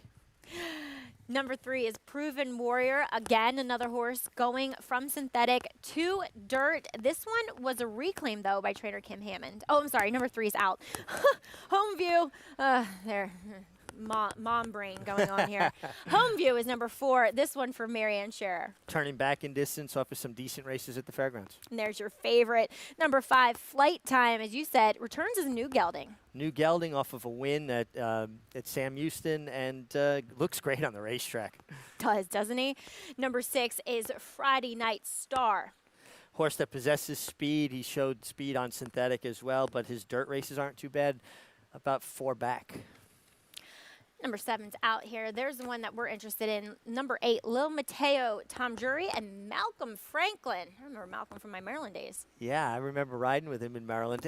You know, this is a horse at 8-1. I just think his form's muddied up, and he's going to outrun his odds. Gooskaman Shoes is number 9 for Randy Morse and Miguel Mena. It was running well without winning at Oaklawn over the winter. Takes a slight drop in class, and he's well drawn outside some of the speed. Number 10 is Most Mischief. Mike Lauer sends out this son of Into Mischief. You know, it's kind of one-off form his last couple starts. He's going to have to find his best. Number 11, My Prophet for Lee Thomas. Now, this is a horse that was struggling against state-bred competition in Louisiana. He's going to have to find a different gear. We've got to get a winner for Tom Vance here. Maybe it's long shot number 12, Bud Rowe.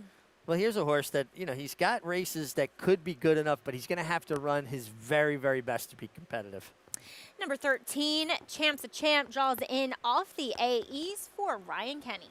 Interesting to see. He's been running at Turf Paradise in Arizona, how that form stacks up against the horses at Churchill Downs. This is a scenario we haven't seen. We've seen Turfway runners, Oaklawn a lot, and obviously have not seen a lot from Turf Paradise. Horse looks good out there on the racetrack, as we'll check in with Tom Amos, who's out there trackside at Churchill Downs. Tom, how's it going?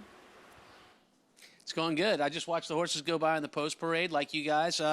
Look, how about our 9-horse, Guskaman Shoes? This is the old man in the field. He's 10 years old. That's a rarity in horse racing, that horses are running at age 10. But he's got good form. He hadn't won this year, but 3 starts, got 2 seconds, and he's making that drop. He knows where the winner's circle is.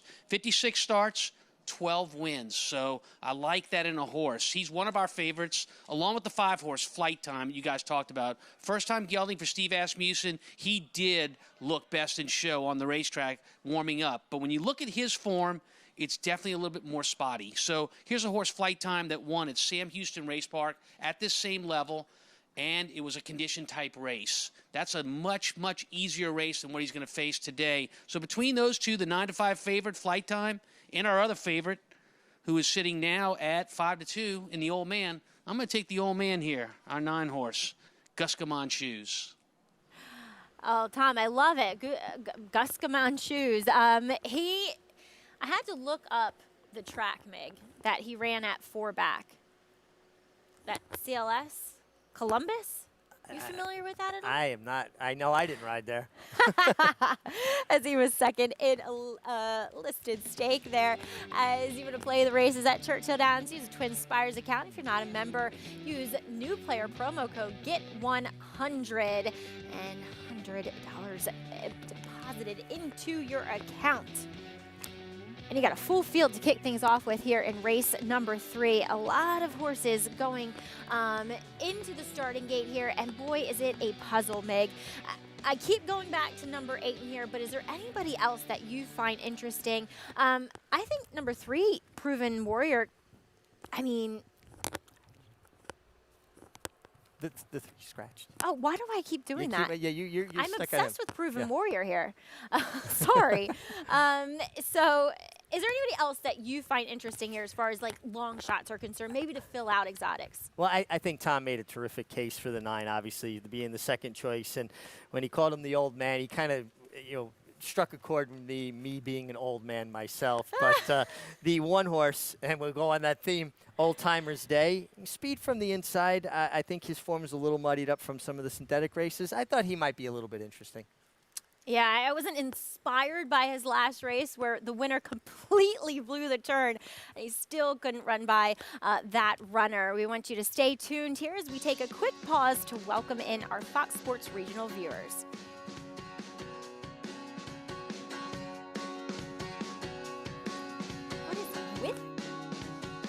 Oh my God. Welcome back to America's Day at the Races. I want to welcome back in some new viewers from those Fox Sports regional networks here on America's Day at the Races. I'm Maggie Wolfendale, welcoming you back to our 3rd floor clubhouse studios at beautiful Belmont Park. Alongside me is Richard Migliori. We also have Tom Amos down at Churchill, and they are approaching the gate here for race number 3, claiming 5, as we are going the 6 furlongs big, 9-5 still on the Steve Asmussen trainee, who Steve's looking to close in and become the all-time winningest trainer at Churchill Downs, as he's 2 behind trainer Dale Romans with 735 victories. It took a really good trainer to set that record. It's going to take a really good trainer to break that record, and these records are made to be broken, and it's going to happen eventually. Steve, it runs so many horses, and consistently his horses run well. He spots them well, and that's part of the puzzle for a trainer, not just having your horses good physically, mentally prepared, but spotting them where they can basically be set up for success. You can have a horse in great shape. If you run him over his head, he could run his best and finish 5th. Well, the thing about Steve is he doesn't discriminate, right? He just won a maiden special weight for 2-year-olds impressively. Now he's got a horse in this 5-claimer. He has Mia Mischief coming up in a graded stake tomorrow in the winning colors. He runs the gamut of any type of horse and wins with all of them. And what impresses me is he gets a kick out of any kind of victory. It doesn't matter if it's a 5-claimer or a big race. You could just see the passion that he has for it. And this is a horse he owns and trains. I was just going to say, he dipped in and claimed this one as well. 3 starts back for the $7,500 price tag. And it's, for me, it's fun to watch Steve and his longtime assistant, Scott Blasey, and obviously Toby Sheets here in New York. But they're all very much true horsemen. They're all very hands-on with their horses as well.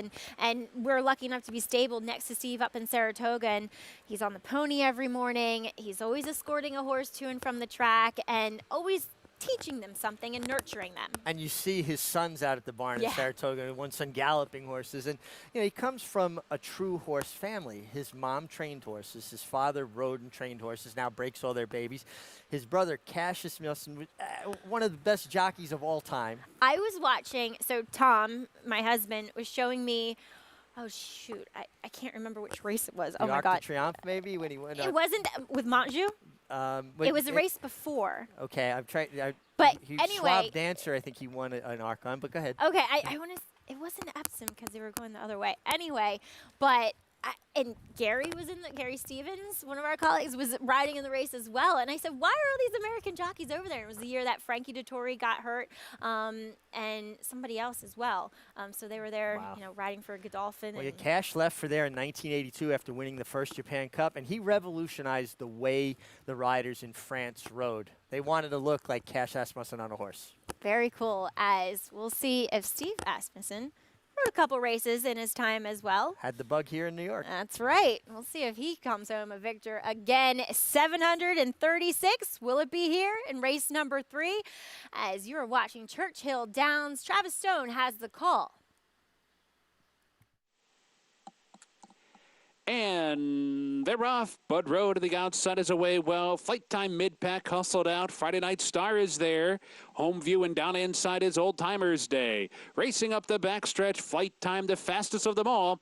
Skitter's clear length into quarter. Friday Night Star up into second. Home View racing third for the backstretch run. Most Mischief from the outside advancing up into fourth. Old Timers Day is now fifth. Bud Rowe broke on top, but is back into sixth. And then it's Goose Kamoon Shoes toward the inside, running along in seventh. My Profit is now eighth. Champ's a Champ is wide on the far turn in ninth. Red, Blue, and True bottled up inside 10th by 4. Lo Mateo's the last of them all. 21-3 was the opening quarter mile set by Flight Time, who flaunts the speed round the far turn, fending off the challenge of Friday Night Star. Home View set to strike while in behind as they come off the turn.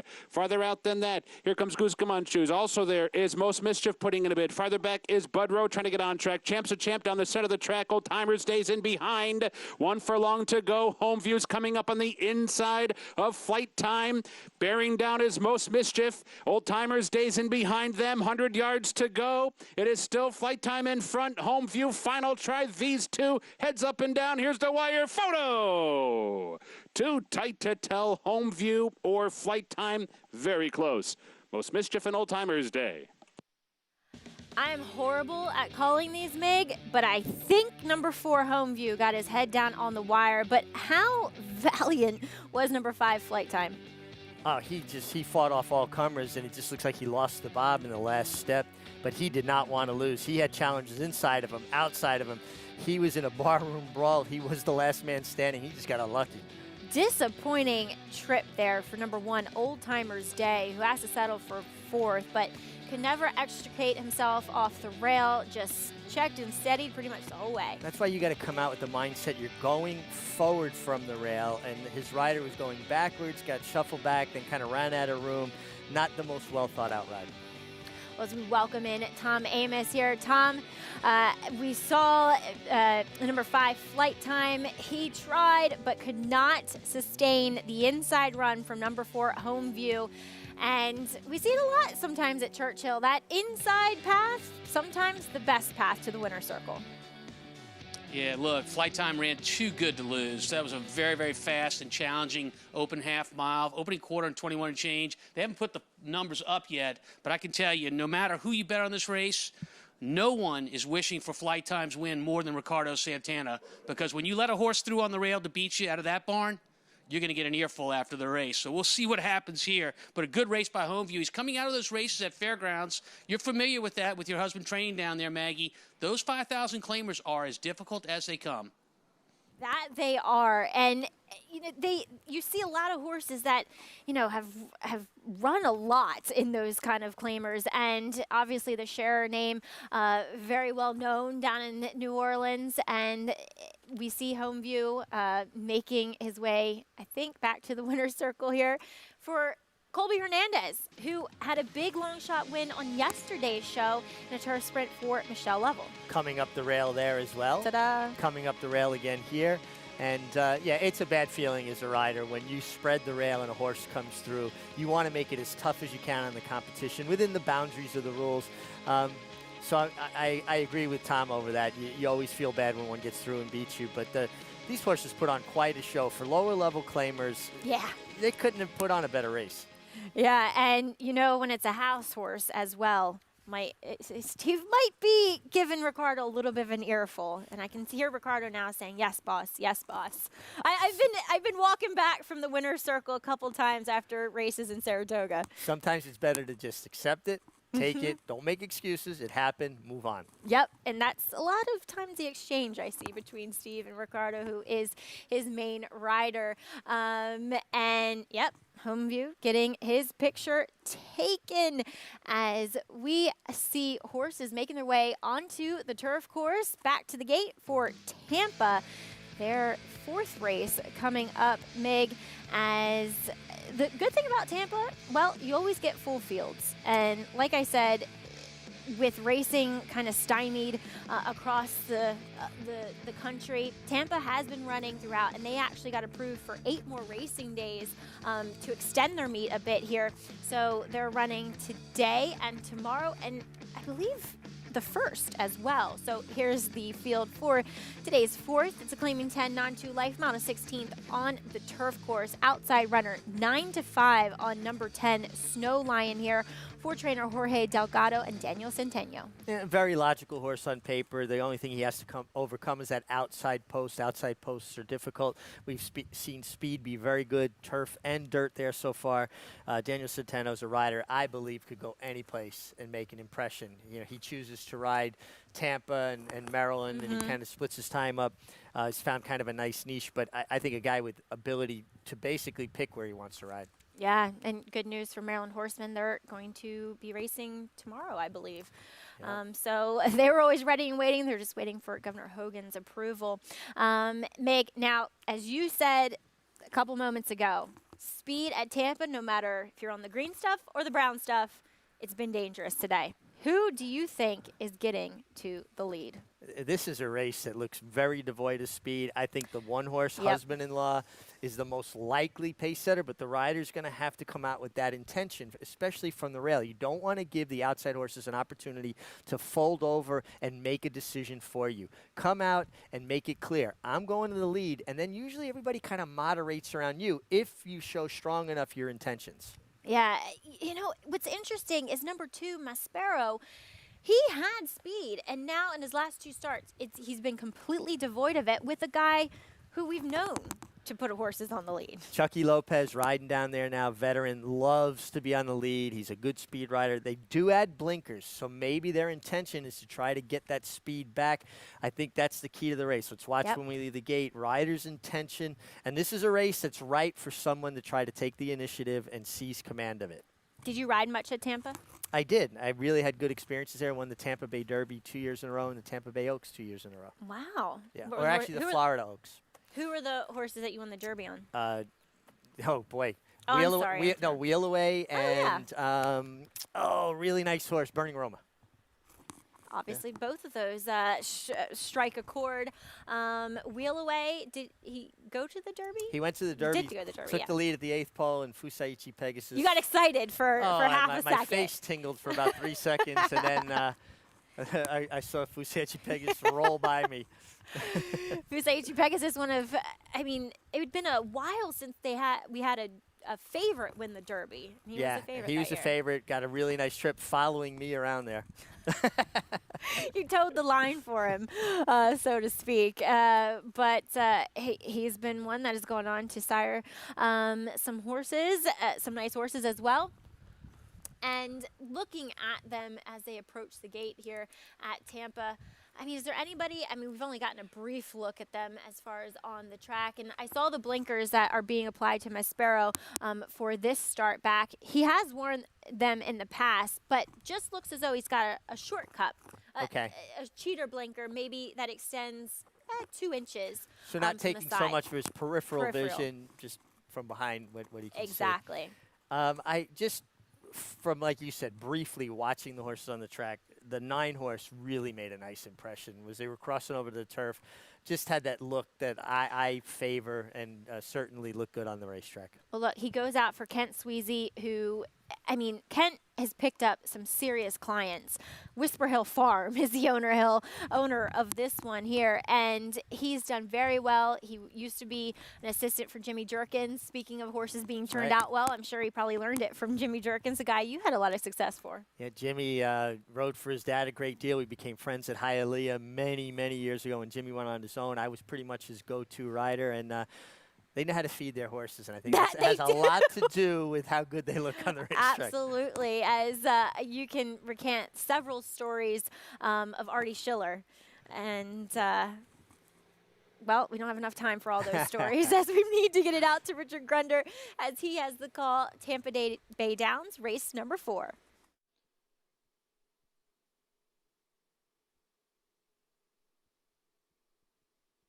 And they're off.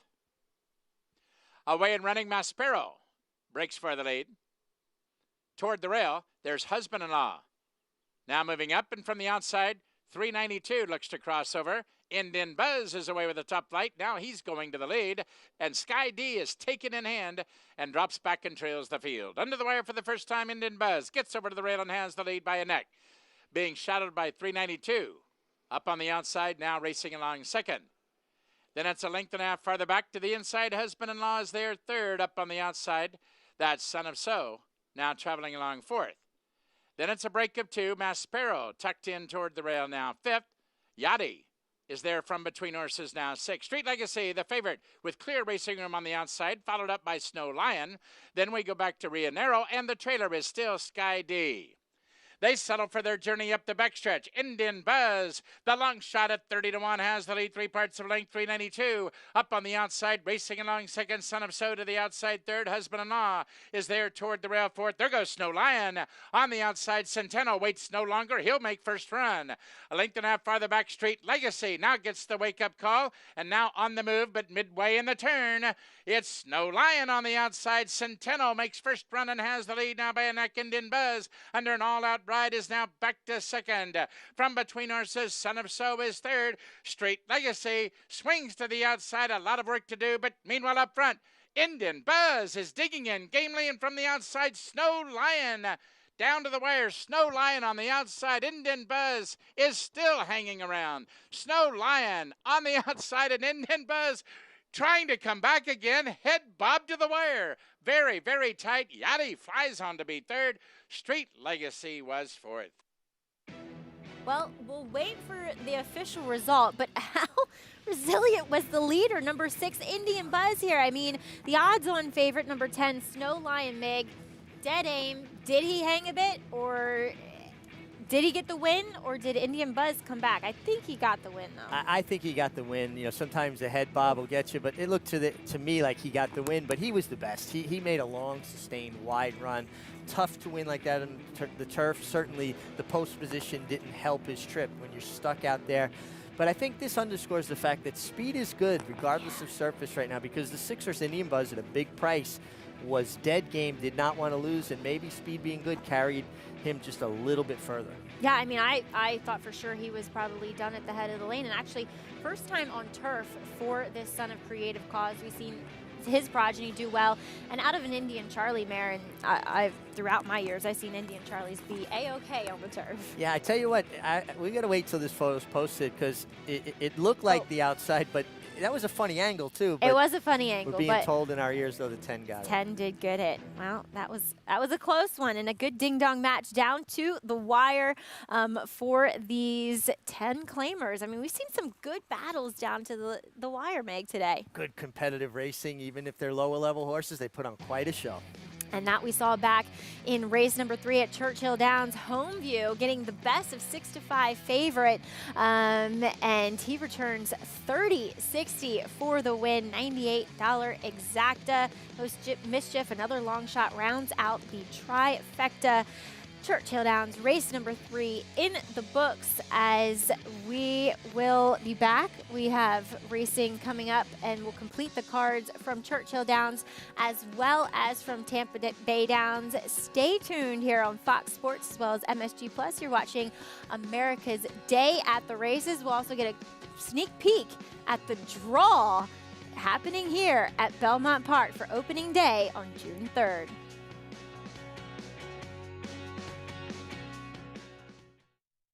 As the world faces unprecedented challenges, our faith and resolve have been challenged like never before. But tough times never last, tough people do. Thanks to all the fans, the backstretch workers, trainers, owners, breeders, veterinarians, and countless others behind the scenes. We are inspired daily by your commitment, and we applaud your passion for this great sport. Together we'll rise above this, and soon we will all run happy again.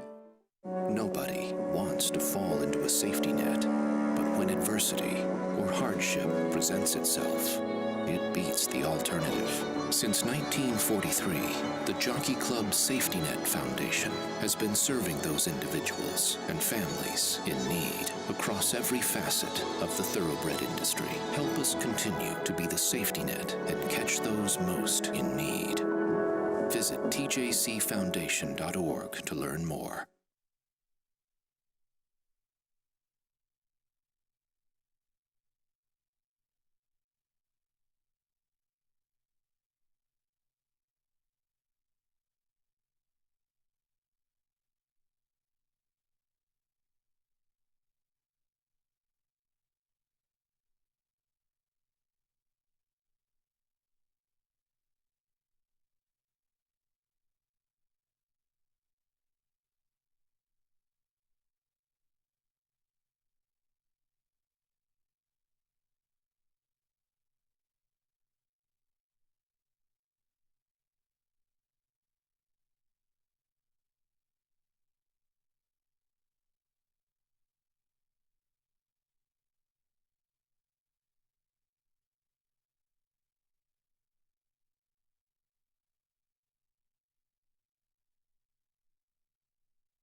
America's Day at the Races continues here on Fox Sports as well as MSG Plus, and we're brought to you in part by America's Best Racing. For the love of the race, visit americasbestracing.net today. Well, a ding-dong battle to the wire on the turf over at Tampa Bay Downs as longshot Indian Buzz, he was loose on the lead, and he was just narrowly defeated by the favorite, number 10, Snow Lion. So, Run Happy, he brings you our photo finishes as he brings you a lot on our show. Wow, that's a pretty short margin of victory. I mean, I would call that as a nostril, as Snow Lion does get the victory for trainer Jorge Delgado, as well as Daniel Centeno on his back and taking over training from Tom Foley as Longshots complete the trifecta, nearly $1,000 as Indian Buzz and Yachty. They run 2-3 in the fourth over at Tampa Bay Downs. Well, welcome back to beautiful Belmont Park as we will soon have racing there, but now we have a new face. That's Andy Serling here I'm not in Richard the chair. Migliore? I'm not. No, you don't have as much hair as him. Yeah, I don't know, I'm working on it. What I lack an actual number of hairs, I'm making up for in lots of those few numbers. Got a little length on top now. Welcome back to the show. I'm Maggie Wolfendale. We have Tom Amos as well down at Churchill Downs as we will check in with him throughout the afternoon. As another full field. I mean, the fields are just so deep, so competitive at Churchill. As this claiming 10, well, we are going 1 mile out of the chute. We do see scratch here of number 8, Healing, as well as number 12, Lemon Blitz. And currently, number 2, Victory Element is your current favorite for Steve Hobby. So he gets backed out to a distance, well, he ran pretty well at 2 back. Yeah, I think the question with him is the big drop down. And the trainer doesn't have big numbers with drop downs like this. And I think that makes him a little suspect, but probably the horse to beat.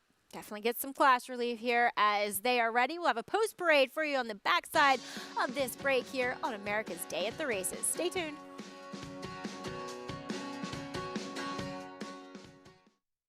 Undefeated Grade 1 winner Mastery won impressively in his 2-year-old debut at Santa Anita. From there, he captured the Grade 3 Bob Hope Stakes and completed his juvenile campaign with a dominant performance in the Grade 1 Los Alamitos Futurity. At 3, the top-rated son of Candy Ride sizzled in the San Felipe. Now, his much-anticipated first crop are bringing top dollar in the sales ring. Mastery, standing at Claiborne Farm. Adrenaline pumping, hearts racing, the thrill of winning. And it all happens right here. Twin Spires, from the team behind the Kentucky Derby and the destination for horse racing wagering from around the globe. From beginner to expert, Twin Spires is betting made fun and easy. We're offering up to $100 in bonus funds for new players, as well as daily offers and promotions for all our players. Twin Spires, racing into your home. Download the app now. See site for details. Void where prohibited. Please wager responsibly.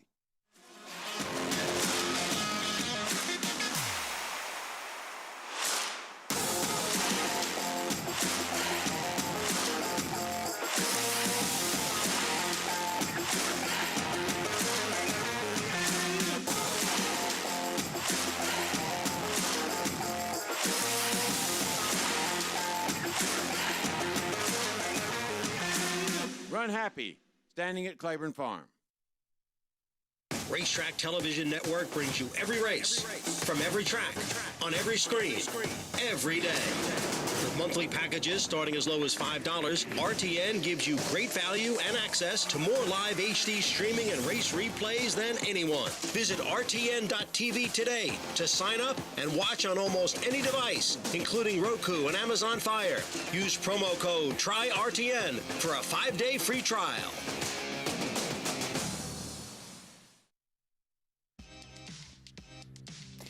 Well, in between the Twin Spires, the iconic Twin Spires at Churchill Downs, it's Run Happy as he brings you America's Day at the Races each and every day that we're on. He is now standing at Claiborne Farm. The champion sprinter raced medication free and stands for $25,000 in legendary stall number 1 at Claiborne Farm. Well, racing continuing at Churchill Downs as we see horses leaving the paddock for this claiming 10 as we want to welcome back in Andy Serling. I'm Maggie Wolfendale. We have Tom Amos as well.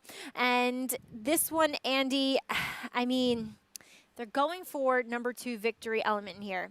May have a pace advantage stretching back out to the mile, but you're a little leery of the drop in class. Well, I don't think he has a pace advantage. I think horses like the 9 Roaring Fork and the 10 Coworker, who are both players in here, have the speed to keep up with him. And I would think from the inside he's going to get his hand forced a little bit. I'm very interested in 9 Roaring Fork making that blinker change for Peter Miller. Number 1, Zing Zang, kicks off our post parade. Steve Asmussen still 2 back from Dale Romans.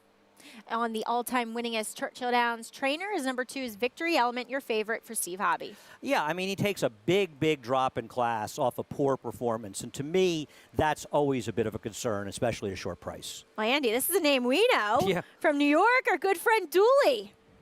His only decent races are pretty much on wet tracks, though he runs the sort of same kind of slow race on all tracks. He'll be hoping for some hitting up front as well. As number 4 is Patty O'Dini. Tim Gleishaw takes over training. Yeah, more of a turf horse. I know he has one good dirt race at Churchill last year, but his last race at Tampa is not getting it done. Number 5 is Fighting for Grace, 55-1. Don't tell my daughter. Despite the name, this one looks like she should be higher than 55-1. It's Yes is number 6 for Matthew Yates and Declan Cannon. Coming in from Will Rogers down to Mahoning Valley, sort of on the fringe of being competitive. Number 7 is Warrior's Dream for Jeff Thornberry. Yeah, another one that's coming off synthetic. The dirt races just don't seem good enough. Number 8, Healing is Scratch. And the horse you're interested in is number 9, Roaring Fork, who was part of a pretty good pace collapse in his last start. He was in a wicked pace meltdown, which makes his performance look really bad when I don't think it's nearly as bad. He's got nothing but back races that are competitive and goes out with a blinker change for a trainer with great stats in that situation. Solo warm-up for number 10, Coworker with Corey Lannery aboard. I think this one's dangerous, dropping a little bit as well, going from 2 turns to 1 turn, and can be a good stalking position here, Mag. Number 11 is Darren's Fortune for Tom Vanberg. Looks a little bit slow for these. We'll see. Also, maybe a little on the cheaper side. Number 13 draws in off the also eligible list, and Tom Management will go out for Al Stahl and Declan Carroll. As much as I respect Al Stahl, this one horse's dirt race was a muddy seal track and an off-the-turf race, and even that one's probably not good enough to win here. Well, it's an even number race, so that means we have a Twin Spires market mover on tap, and that's number 2, Victory Element. If you want to play market mover, make sure you sign up for a Twin Spires account and use that promo code of GET100. And we have Tom Amos standing by trackside at Churchill Downs for his thoughts here on race number 4. Tom? Hi, you guys. Andy, good to hear your voice. Miss you both. Let's start with this 2-horse Victory Element that's making a big drop into this level and is our current favorite. So for Victory Element, the question is, can you forgive that last race? Because if you go 2 back, he was beaten by Dump, who was a very, very good horse that came back to win an allowance race. Those last 2 winners against Victory Element, they would destroy this field. They're that good, Lionette as well as Dump. And the thing about Victory Element and his speed is that he has the ability to use his speed going 6 furlongs. He can lay close there. Andy's talking about the 9 and the 10, perhaps showing some speed. To me, if the 2, 9, and 10, if their intentions are all to try to make the lead, the 2 is by far the fastest. We'll see what happens in this race. Let's go to our 10-horse Coworker, a horse that I do like in this race if he can get a setup, and Victory Element is maybe a horse that's headed downhill, and the trainer's intentions are to lower him in claiming price and hope that someone else claims the horse. Coworker has been pretty doggone consistent by numbers, and I think a horse that looks good in this spot. I'm with Andy on that. I'm not with Andy on the pace scenario. I think the 2 Victory Element, if his intention is to make the lead, he makes it. Well, Tom brought up some great points. I mean, yeah, Victory Element, he's been shown to have sprint speed and can lay close. We'll see what Joe Rocco does from that more inside post position as we... I'm not saying... First of all, Tom made great points. That's just a terrible way for me to have to start the show, the suggestion that Tom's making great points. I understand that if it was a flat-out sprint in a quarter-horse race, the 2 would probably be in front. but he's not getting away with a slow pace. And both the 9 and 10 have Right. the speed to keep him honest. Also, I want to point out the 9 who I like here, Roaring Fork. He's a 6-1. The others are 5-2 and 7-2. This 2, 9, and 10 are very similar prices in doubles. So I expect those odds to come down on the 9 Roaring Fork. And I like horses like Roaring Fork because their last race makes them look worse than they are. And you even pointed it out as well that that was a real meltdown. And I discount his last effort. And I think he will be forwardly placed. And I believe he's a good bet at 6-1. I don't even think he's a bad bet at 4-1. Well, the blinkers are coming off. Does that mean they're going to try to sit behind the pace today? I don't know. He's only worn them for 2 starts, and Right. he's shown speed without them. Right. For what it's worth, blinkers off, switch to blinkers off for Peter Miller. He's 32 for 121, 26% with a 281 ROI over the last 5 years. So this is a move that has worked a lot for him. And we saw that the other day. He had a horse win with a very good trainer change, and that worked as well. That was that claim with CZ Rocket. Yes. Well, Roaring Fork will be making his 3rd start for the Peter Miller barn, and I think you can make excuses for both of his efforts thus far with a turf effort and that pace collapse. If you want to play the races at Churchill Downs, make sure you have a Twin Spires account, and they have a great new player bonus. All you have to do is sign up and head over to twinspires.com or download Twin Spires app, opt in, and use the promo code GET100 to start your 100 new player $100 new player bonus right now. And as you're watching here on Fox Sports, we are the home for Churchill Downs Racing.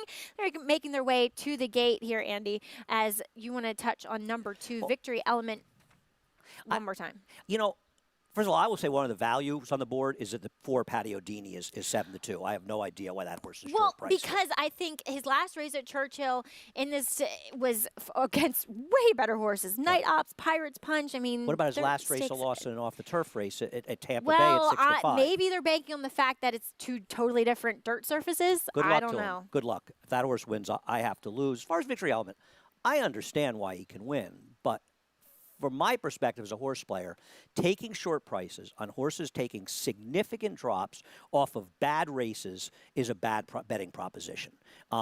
This horse has Claim Me written all over him. I almost sense Amos could. You think Amos is dipping in?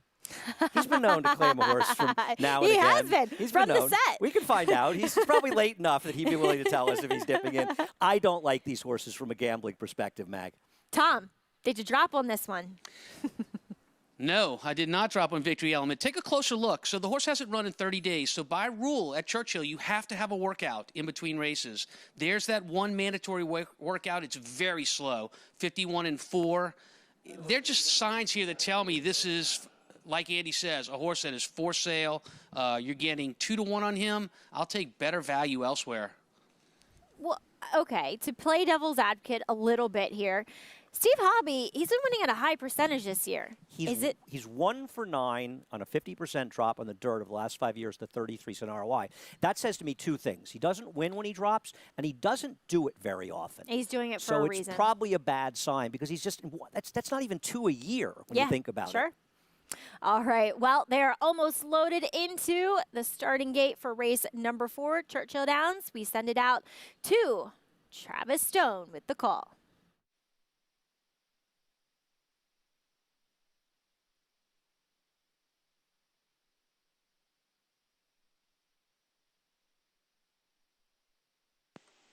They're in the gate.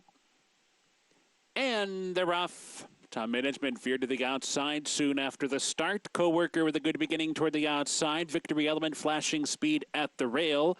Patio Dini is there. Roaring Fork tugs up. Tom Management far outside with Darren's Fortune as the field races up the chute and heads for the main track. About 6 furlongs to go. And Victory Element down inside comes on through to take the lead as they cross over. Roaring Fork is seconded outside. Tom Management comes away in 3rd. Patio Dini over to the inside in 4th. And then it's Darren's Fortune moving up into 5th. It's Yes mid-pack while 6th by 3. Warrior's Dream pushed along back in 7th. Co-workers 8th on the outside. Fighting for Grace farther back in 9th. 3 back to Dooley in 10th. Zing Zang the last of them all. 10 lengths from top to bottom. The opening quarter in 22 and 3. The half in 45 and 2/5 seconds. And it is Victory Element onto the far turn in front half a length. Roaring Fork Cranks up the pressure with a 2-wide bid. Tom Management's under pressure 3-wide. Darren's Fortune's launching a rally. 4-wide bid on the far outside, and Patty O'Dini is locked and loaded in behind. Nowhere to go there. It's Yes under pressure, circling up on the outside. They're off the turn. Roaring Fork to the front. Roaring Fork puts away Victory Element, but Patty O'Dini switches outside and is now putting in a bid. And here he comes now. Patty O'Dini trying to run down Roaring Fork to the front for that one. It's Yes is late on the scene. Darren's Fortune outside. 100 yards to go. Patty O'Dini has kicked clear by 3, and Patty O'Dini does it. 3 lengths on the wire. Roaring Fork was second. It's Yes was third, and Darren's Fortune finished 4th. This is when you see Andy Sterling get a little annoyed. His perfect trip horse beat my horse, did all the dirty work, put away the favorite who finished nowhere. Yes. Yeah, I'm annoyed. That's, well, luckily it's the first race and not the last race, and then I get to get offset, and Mig has to bear the brunt. But Patty O'Dini switching back to the main track here at Churchill Downs, where he did run at least a figure comparable to beat this field in a much tougher optional allowance race way back when in November of last year. As you said, Andy, he sat the perfect ground-saving trip. Martin Pedroza was able to tip out when those leaders started to fade away, and he drew off to win by 3. Yeah, and Travis saw it on the turn. You heard Travis's call saying that Patty O'Dini was basically locked and loaded behind horses, and he was absolutely right. He got a great trip, and he won, but he won fairly easily, to be fair. Obviously, the 9 did run a winning race here at Roaring Fork, and the pace did do in Victory Element, and it was a very rapid one, all things considered, but he ran so badly, it was more than the pace, I think, that factored into it. Yeah, and as we check in with Tom Amoss, Tom, are you able to see if they did drop a claim with the 2? And I got to say, Andy may have had you with the... So, I'm sorry, Tom, go ahead. No, I apologize. So to the first question, yes, I was looking over my shoulder to see if any claims were attached to any horses. I'll be able to check as soon as we get done talking. But as far as the race itself goes, look, it was hot up front, right? But a horse like Victory Element, who's a big-time class horse, he can withstand that kind of pressure or those kind of fractions. He didn't have pressure necessarily, although he went quick down the backside, if he's right, and he wasn't. So it sets up well. And for our winner, Patty O'Dini, you know, just found that seam turning for home. There was a rider change there. Rafael Bejarano was the rider on Patty O'Dini here, so he gets the win, replaced Pedroza, who was named at the time of entries. Tom, thank you for that. My apologies. Tom just won't admit that the 9 was applying pressure. He just won't admit it. He refuses to admit it. He thinks because he's like 800 miles away or something in Kentucky that I'm not going to make fun of him. Never. He's wrong. He is never clear from Andy Sterling abuse. That is for sure. On or off the air. Patty O'Dini making his way to the winner's circle. Yes, that is Rafael Bejarano in the irons for Tim Gleishaw. And kind of the first horse that we've seen ship up from Tampa here, Tom, to be victorious at Churchill. Yeah, look, I want to change the subject real quick. Let's go back to our third race and the winner, Home View. I do want to point out that that was Marianne Shearer's first start as a trainer, and she wins her debut career start as a trainer. Long-time exercise girl for Bill Mott Stable, married to Eric Shearer, who was Meryl Shearer's son. They make a good team. These are good horsemen, these two, and I think you're going to see more from them come. So congratulations for them on the 4-horse winning the third race, Home View. Back to our race here. Andy, we're going to have to agree to disagree, and, you know, I know you hear that a lot because very few people do agree with you. I don't think the 9 was putting pressure on the 2 in the last race. They went 45 and changed the half. You don't think that was pressure? I mean, if the 9 is if the 9 is alongside the 2, that's one thing. But he's looking at his tail down Maggie, the backside. get involved. Take my side. Maggie's looking at me like you're crazy.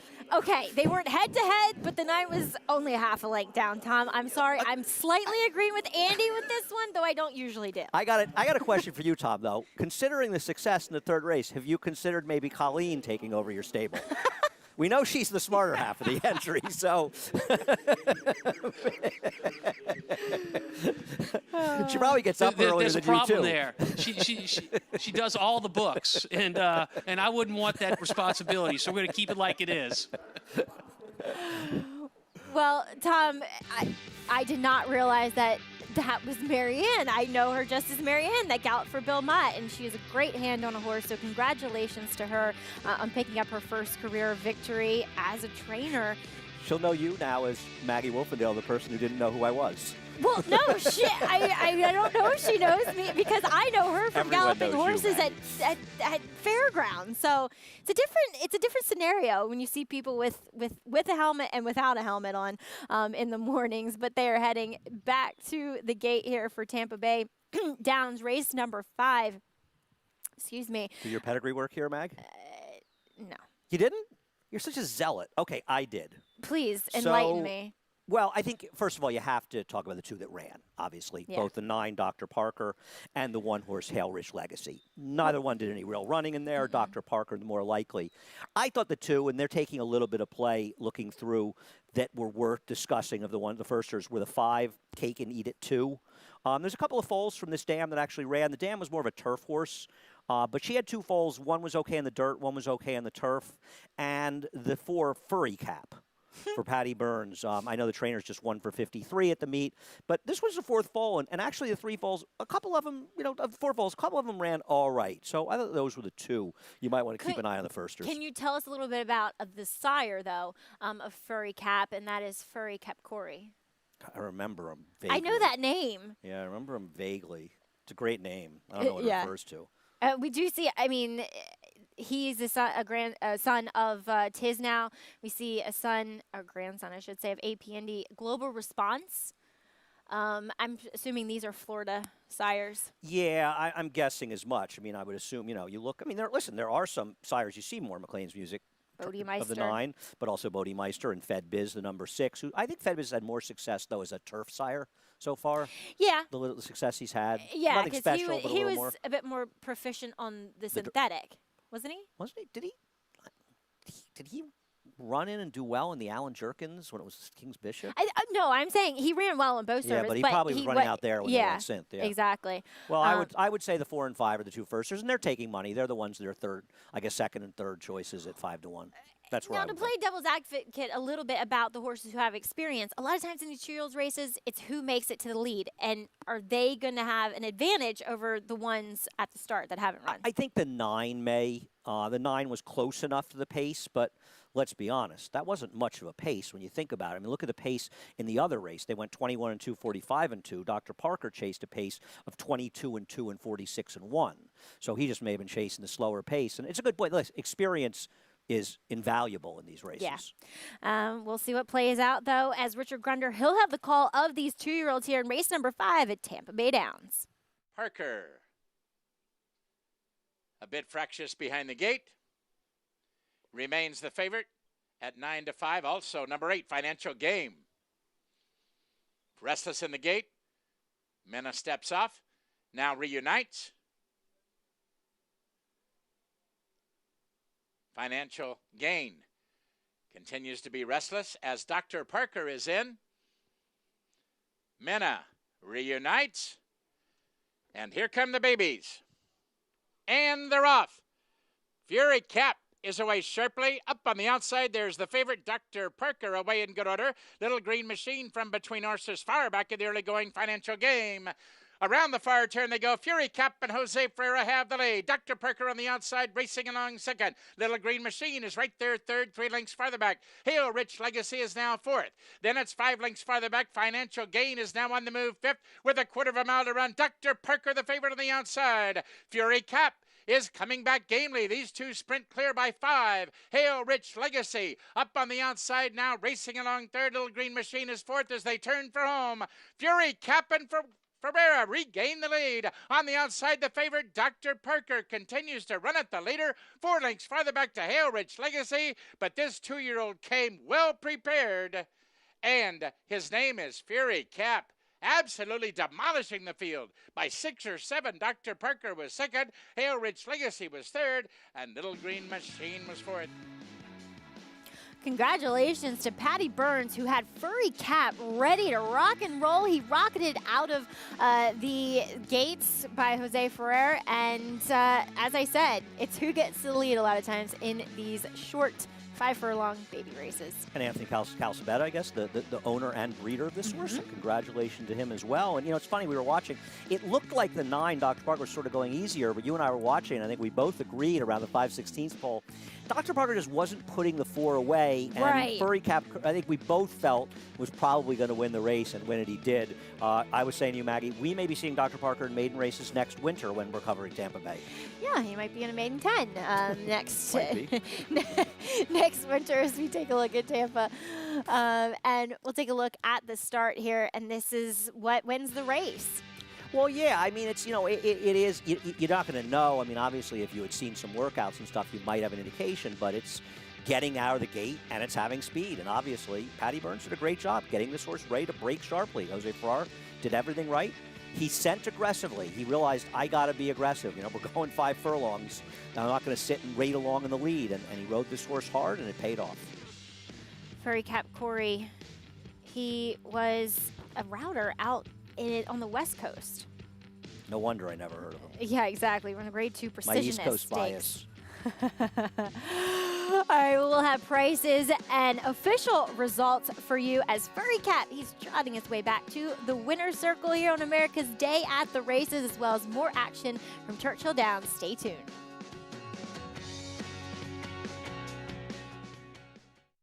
Go from Railbird to Winner's Circle. With My Racehorse, you have access to top horses and trainers, backside tours, exclusive ownership experiences, and fast payouts to your online account. With shares starting as little as $100, the Winner's Circle is waiting for you. Go to myracehorse.com or download the My Racehorse app today to join the thousands who have already started their journey as a racehorse owner. Tom Durkin letting you know New York breds start with an advantage. At the sales, buyers pay up to 7 figures. And there's over $2 million in stakes money limited to New York sired horses in the New York Stallion Stakes Series, like the Park Avenue for 3-year-old fillies. Newly minted wins it for fun. For fun and money. The winner's share generates an additional $55,000 from the New York Breeding Fund. Funny Guy's gonna do it. Funny Guys winning the Times Square division generates the same money. So get with the program at nybreds.com.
And we continue here on America's Day at the Races, brought to you in part by Claiborne Farm, the iconic gold Claiborne Farm.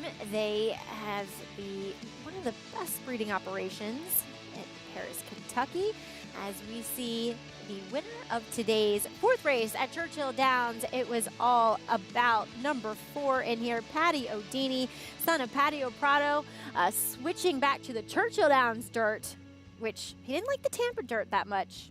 He really liked the Churchill Dirt today as he took a lot of money early on. Rafael Bejarano in the Irons 4-trainer, Tim Gleishaw, and he returns 980, 7-2 over 7-2 Roaring Fork. Here, Andy, with long shot. It's a yes. It's yes. Rounding out the trifecta. Yeah, I mean, it was a great ride by Rafael. He gave him a perfect trip, but it's not like he won by a half length. No, he he won drew by away. a few lengths. Yeah, arguably. I mean, I was sulking about the 9, but the 4 was best in there. Speaking of the 4, Furry Cap here. Now, this one is one that you liked going into this race here. The 2-year-olds, he got to lead with Jose Ferrer on board and never turned back as this son of Fury Cap Corey gets the maiden breaking score first time out. Yeah, he looked good doing it. Yeah. Probably didn't beat a killer field, but he looked good doing it. Dr. Parker, he was a 9-5 favorite. He had to settle for second over the other one that had experience, Hall Rich Legacy. The Exacta returns $52 with that $15 winner on top. Well, we turn our attention to Churchill Downs. Their 5th race is coming up as they are getting ready in the paddock. 1 mile on the turf for this claiming 50 for the 3-year-olds. And I thought this was kind of an interesting race here, Andy. I just got to find myself. Yeah, you know, they're betting a first-time turfer for the love of bourbon. I didn't find It's a that first foal. There's absolutely no turf pedigree whatsoever, but the horse does have dirt figures. And this is the kind of horse that, you know, we're going to bet against because this horse is not bred for turf, and they're betting off of dirt races. Are they also betting Yeah, go ahead. Castellano and Phil D'Amato? Maybe, but I have to think, and I'll look at the doubles in a moment, but I have to think by post time, the 4 Mishko is going to be a heavy favorite here. I mean, isn't this horse supposed to be about even money in this race? That's what I I'm going to look at the doubles, but he ran 4th behind stakes horses in his last start. Well, Yeah. it was a stakes race. yeah, I just think it's a logical drop. He ran for 30 before. You know what's amazing? The double's $52 with him. He is favored, but I mean, maybe the winner of the last race was a better price in doubles because the doubles are all pretty big. All right. Well, we'll find out a little bit more here as they are getting ready, and we'll have a post parade on the other side of this break here for Churchill Downs race number 5. You're watching America's Day at the Races.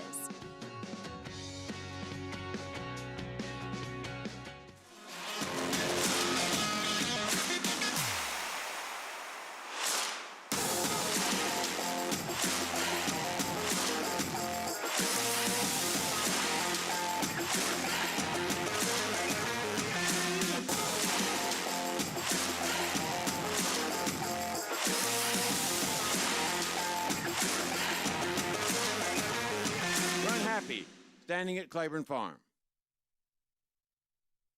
OBS Spring Sow graduates take top honors at the Eclipse Awards. Champion male sprinter and Horse of the Year finalist Matole. Champion 2-year-old male Storm the Court. And champion older female Midnight Bisou. Find your next champion at OBS in 2020. New dates for the OBS Spring Sale of 2-year-olds, June 9th through 12th, with the under tax shows beginning May 31st. OBS, we measure success by performance. Flatter. This prolific son of AP Indy has sired 6 millionaires, including Eclipse champion West Coast. He's adding even more stakes winners to his outstanding record, including Sovereign Award winner Avies Flatter. His yearlings have topped the Fasig-Tipton July sale 2 years in a row and sold up to $900,000 at Keeneland September. Success on the track, success in the ring. Flatter, standing at Claiborne Farm.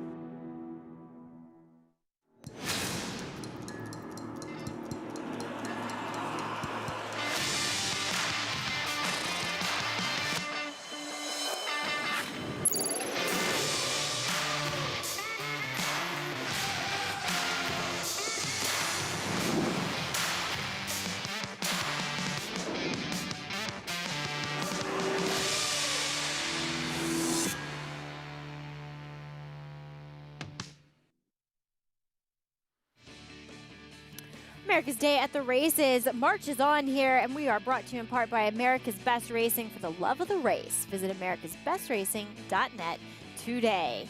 And we are taking a look at the field here as they are in the paddock for today's 5th race at Churchill Downs.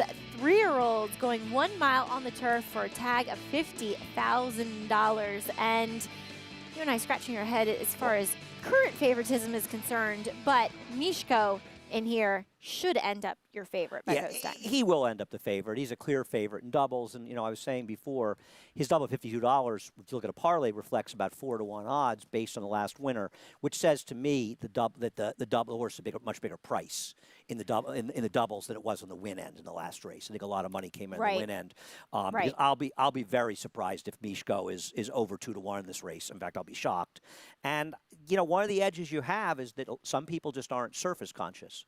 And they are clearly betting on love of bourbon, maybe because they love bourbon and they've been dipping in a little early, but more likely because the horse just has fast figs. He's run 2 straight Beyer figures in the 80s, and that is as good, if not better, than Mieszko's turf fig. The problem is those figures were on a dirt track, and you and I both look up pedigrees. It's what we do, and it is a Not for Love dam, and Not for Love is a good turf influence, but it's not a turf pedigree. No, it's not, and we have, I mean, Bourbon Courage going back that line with Lionheart, that's not turf at all. No. That is, I would say, a negative influence, if anything, as far as switching surfaces here. And yeah, this horse, he ran in a tough allowance race behind Moretti against, as far as age is concerned, open age, and this is back against straight 3-year-olds. So it was a tough race. He ran well, but that was on the dirt. It's apples and oranges here. Absolutely. I mean, people have to realize a horse can be a Grade 1 stake winner on the dirt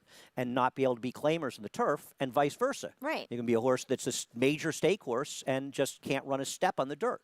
It's a it's a completely different surface, and some are reasonable on both, but very few are. Well, we have another first-time turfer here to kick things off. Number 1 is Segoy for William Morey and Albin Jimenez. Yeah, this one is trying the turf also the first time, and it's more of a dirt pedigree. 2 foals in the dam to try the turf were unsuccessful, but it is Caraconte, the sire, and he is a good turf horse. Exactly. Now, another one trying the turf for the first time is number 2, Self-Taught. This one looks great, but I can't find much to like about his pedigree. He's got no pedigree at all, really, for turf, this horse, and he's going to have to improve on turf to win. Number 3, Automate returns to the turf. He's got some turf races that are okay. So I had him as sort of one of the 2 horses behind the favorite. Joe Sharp will send out number 4, Mieszko. If he stays this price, maybe he's a little dead in the board, but his turf races are just better than these horses. Donegal Racing and Brad Cox team up with River Finn. Yeah, I didn't think he was impossible. His maiden win the turf was good enough that if he could move forward from it, but he ran once against Mieszko, and obviously the pace collapsed, but he lost by 20 lengths. Could be a pace factor, though. Yep. As number 6 is Special Day. Long shot here for Jerry Hollendorfer. Has 2 turf races. Is he really supposed to be a super long shot? He's got that. The 2 turf races are good enough. This horse is an overlay right now. Absolutely. As number 7 for the Love of Bourbon. Scratching our heads why he's favorite. We'll skip ahead to number 8. That is Memorable. Julian Leperoux gets the leg up by Steve Asmussen. He's got a couple of turf efforts that are fringe of giving him a chance. I mean, the idea for this race is to structure your play against getting the 7 completely out of the triple. Yep, Bahama Channel. He is a big long shot here. And deservedly so. Trainer change. No, back to a trainer that. Right, yeah. And number 10 is Shackelford's Joy for the coach, D. Wayne Lucas. To be fair, this horse's first turf effort was okay, and his second turf effort was a yielding turf. So I don't think he's totally impossible here, Maggie. And let's face it, when the turf's yielding down there at Churchill, they have it listed, it's pretty much a bog. Yeah, in November, you get those late. I mean, it doesn't happen as much in New York. I've noticed at the Churchill course, it's the inside gets very deep down there, and it really bogs down a lot. And it's interesting. The differences you suggest, I think, between yielding in May or June and a yielding course you get. And it's true in New York. It's going to be true anywhere. Because the other thing is, now while Churchill's meets, they don't run as extensively throughout the year as we do. But the courses also get chewed up very quickly. Yeah, because they only have one course. Right. But anywhere, they don't replenish. But even in New York, they're not going to replenish. Right. Once you get to November and you get a lot of rain, you run on it, that course is not growing like it's June or July. Absolutely. As if you want to play the races at Churchill Downs, you sign up, get a Twin Spires account, start your 100 free bonus. Now, use offer code GET100 when you head over to twinspires.com, or if you download the Twin Spires app and opt in. Now, we're looking at number 3 there on your screen. That is Automate for Grant Forster. And as I said, this one returns back to the turf. I thought probably in a tougher race, kind of in that claiming 50 against older horses where Caribbean wired the field, has some okay turf efforts. Yeah. I don't see why this horse isn't a player. Why is this horse 17 to 1? I mean, the idea to me is to key the 4 and try to get horses like the 3 and 6 into the exactas or try somewhere because they're both crazy prices. I mean, Special Day, as we were talking about, you go back to his first turf effort, which was a mile at Del Mar. Royal Act, who won that day, was the favorite. This horse had a ton of trouble as well. He was shut off at the quarter pole, and he still re-rallied. Yeah, I'm getting involved, Maggie. Get involved. I wasn't going to get involved, but I'm going to have to get involved with horses like the 3 and 6, keying with the 4. We're seeing some overlays here as we take a brief pause as we welcome in some additional networks.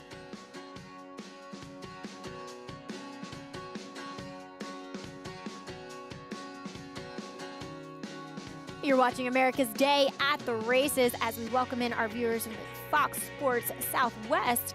And as always, thank you for tuning in. And we are bringing you coverage from Churchill Downs here on Fox Sports, the home for racing at Churchill Downs. As I'm Maggie Wolfendale alongside Andy Serling. We have Tom Amos. He'll be checking in a little bit later down there at Churchill, as well as Richard Migliori. He'll be back on the show. And we have a race moments away, actually 4 minutes away from race number 5. It is a claiming 50 for the straight 3-year-olds going a mile on the Churchill Downs turf course, which is listed as firm.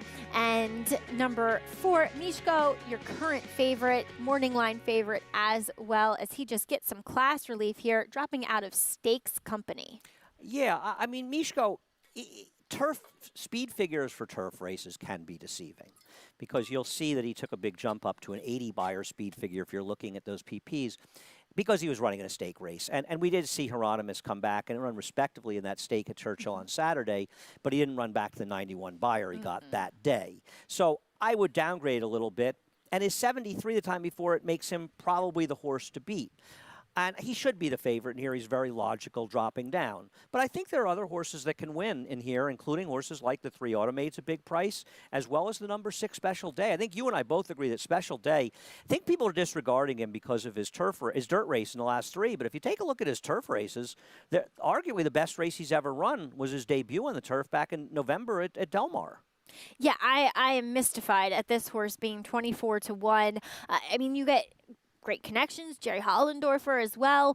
You know, they're playing horses that have no turf experience at all. Obviously, we've talked about number 7 for the Love of Bourbon, also devoid of turf pedigree, but they're also kind of playing number 1 here, Segoy, who probably of the 3 trying the turf for the first time does have the most pedigree per se, but only on the top side being by Carriconti. Well, he's got a 78 Beyer and a 74 Beyer. So they're looking at his speed figures, right, and they're saying that it doesn't matter what surface he's on. And listen, I mean, to me, a key to success, there's 2 keys. There's a number of keys to success, obviously, as a trainer. But, you know, you have to deal with your horses. But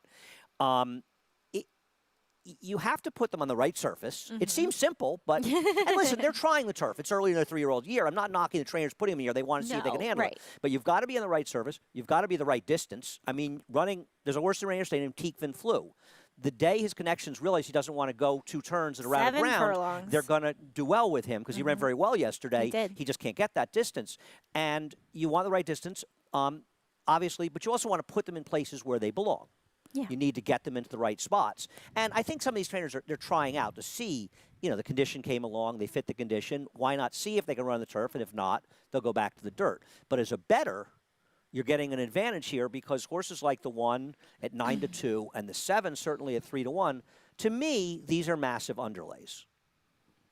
Now, number 5, River Finn, he's been running in this type of condition, claiming for straight 3-year-olds, but on the dirt. Now he returns to the turf.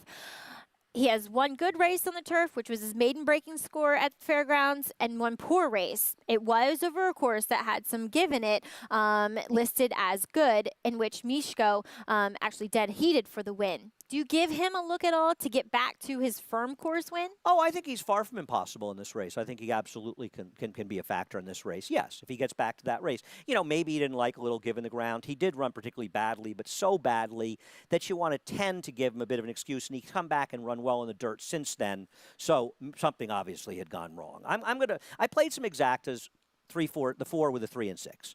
But I'm also going to play some tries with the 4 first and second with the 3, 5, and 6. All right. Well, I just got an email from Nair Communications, and that it looks like we're going to have Get Stormy in the Bogey. That's good to hear. Running against Rushing Fall, I believe, right? Exactly. I believe so. As we are seeing horses take, Rushing Fall, Got Stormy, and 55 are all in the Bogey. All right, looking forward to that. It's our opening day feature here. Exactly. Yeah. And 55, very talented New York bred, and she's beaten Open Company before, as that is our featured turf event, Grade 3 Bogey, coming up on June 3rd, opening day here at Belmont Park. As always, you can catch all the racing action at Belmont Park as well as at Churchill Downs on Fox Sports as they are heading into the gate here. Andy, the one horse I thought that looked good out in the track that I can't really make a case for on form was number 8, Memorable. See if Steve Asmussen can inch even closer to Dale Roman's record of 737 wins at Churchill Downs. He's a little slow, but he's not out of it to get a piece in here. Yeah, he does look a little slow. That was the problem. As we will send it out to, it looks like they're taking a little while to load. Like I said, I just think that's an astronomical price, 24-1 on the 6. I could not agree more. I think you have to use him a bit. As we'll see if Mishko, if he can deliver with a drop in class. Last time he dropped in for a claiming tag, he broke his maiden for 30, and he's emerging out of stakes company for Joe Sharp with Joel Rosario in the irons, as Travis Stone has your call of race number 5 at Churchill Downs.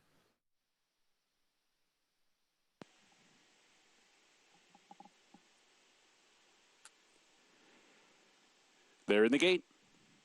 And they're off. River Finn hustled right off the mark. Memorable is there. Segoy toward the inside, showing speed. Shackelford's joint with that outside post. Tries to cross over, but is a little bit wide for the run of the clubhouse turn. Segoy keyed up. Segoy shows the way. River Finn's going to move right with him, and they're head and head in the opening quarter mile. Shackelford's Joy finds a good spot, settling into third outside of Memorable, who's 4th by 3. Mishko comes away mid-pack, racing in 5th, just ahead of Bahama Channel, who's 6th by another 4. For the Love of Bourbon is back, racing in 7th. Special Day is 8th by another 3. Self-Taught is at the back with Automate. They're moving down the back stretch, the quarter in 24-1. River Finn has reclaimed the lead. Segoy's back into 2nd. Shackelford's Joy sneaking up on the outside. 3rd and about to be 2nd with a half mile to go. Farther back in the pack, Mishko's on the move. Steady progress there, up into 4th. Bahama Channel spun out wide 5th. Memorable's bottled up in between horses, back in 6th. And then it's For the Love of Bourbon catching up at a 7th, followed by Special Day in 8th. Self-Taught and Automate round the far turn. River Finn trying to see it out. 2 more furlongs to go. Shackelford's Joy is there. Mishko with a bold run up in the outside to be 3rd. Memorable in behind horses, switches outside from 4th. For the Love of Bourbon is 5th. Segoy's trying to re-rally down inside 6th. 1 furlong to go. Shackelford's Joy comes away with the lead. Mishko trying hard. Segoy a 2nd win down inside. Bold late run for Segoy. Shackelford's Joy still in front. Segoy finishing hard down inside. Here's the wire. Shackelford's Joy won it. Shackelford's Joy the winner. Segoy was 2nd. Mishko 3rd. For the Love of Bourbon finished 4th. Shackelford's Joy would not be denied here for the coach, Dwayne Lucas. As you mentioned, Andy, the firm turf course race at Churchill Downs was pretty good way back when he was a 2-year-old.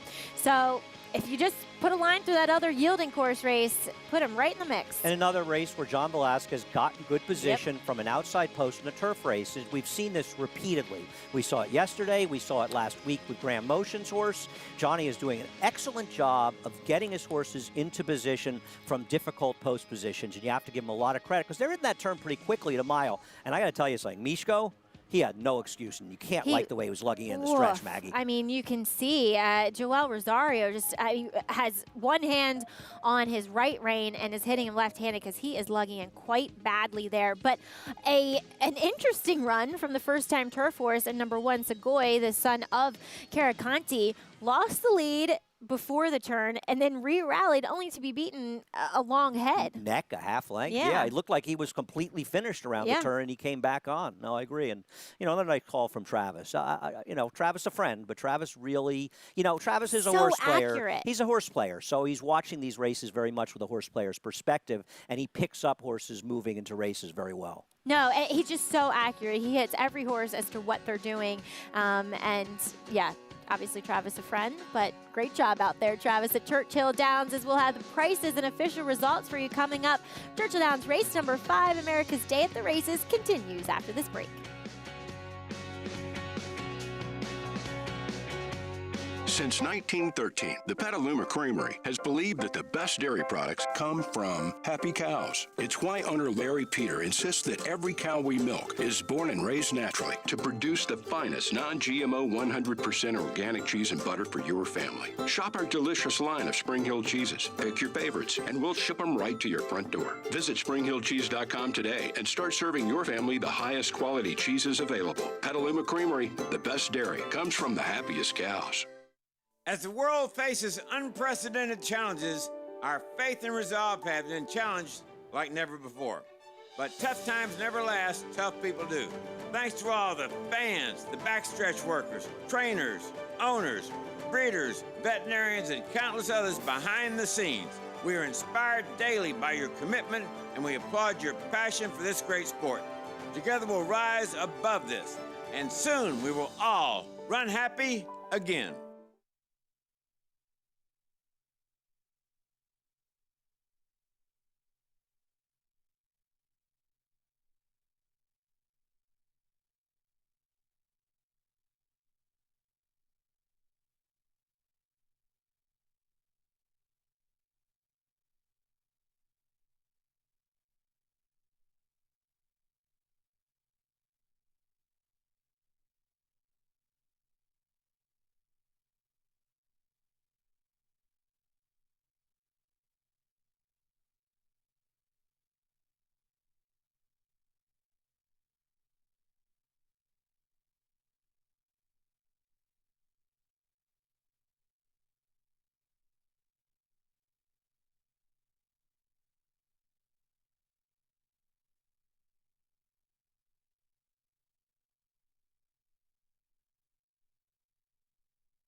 Racing action continues here on America's Day at the Races at Tampa Bay Downs. As an interesting field heading postward here, Andy, as I welcome Andy Serling, myself, Maggie Wolfendale back here on the show. And a mile and a 16th, number 1, Danzig Dunhill for George Weaver, bringing this one over from Gulfstream Park. What's funny is there's a lot of horses in this race that ran pretty good races on the dirt, but are moving back to the turf here once again. Yeah, I would like to book every cent on Dancing Dunhill in this race. I do not like the races this horse has run on the turf. I don't like the horses he's run against, and I think there are far better horses. I think the 3 Summer Assault's a better horse.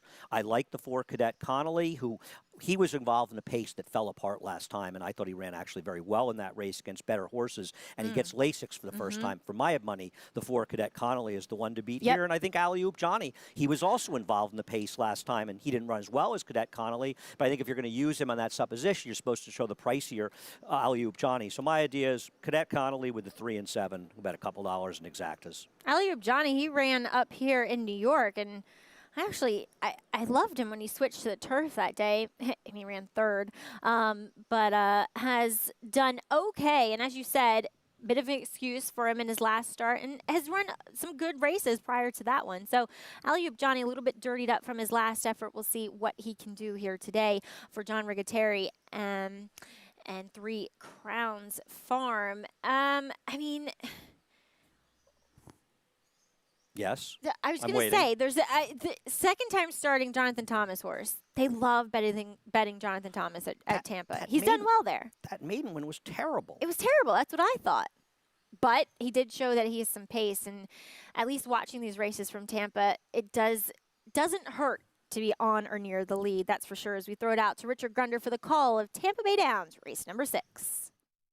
Movement from the inside.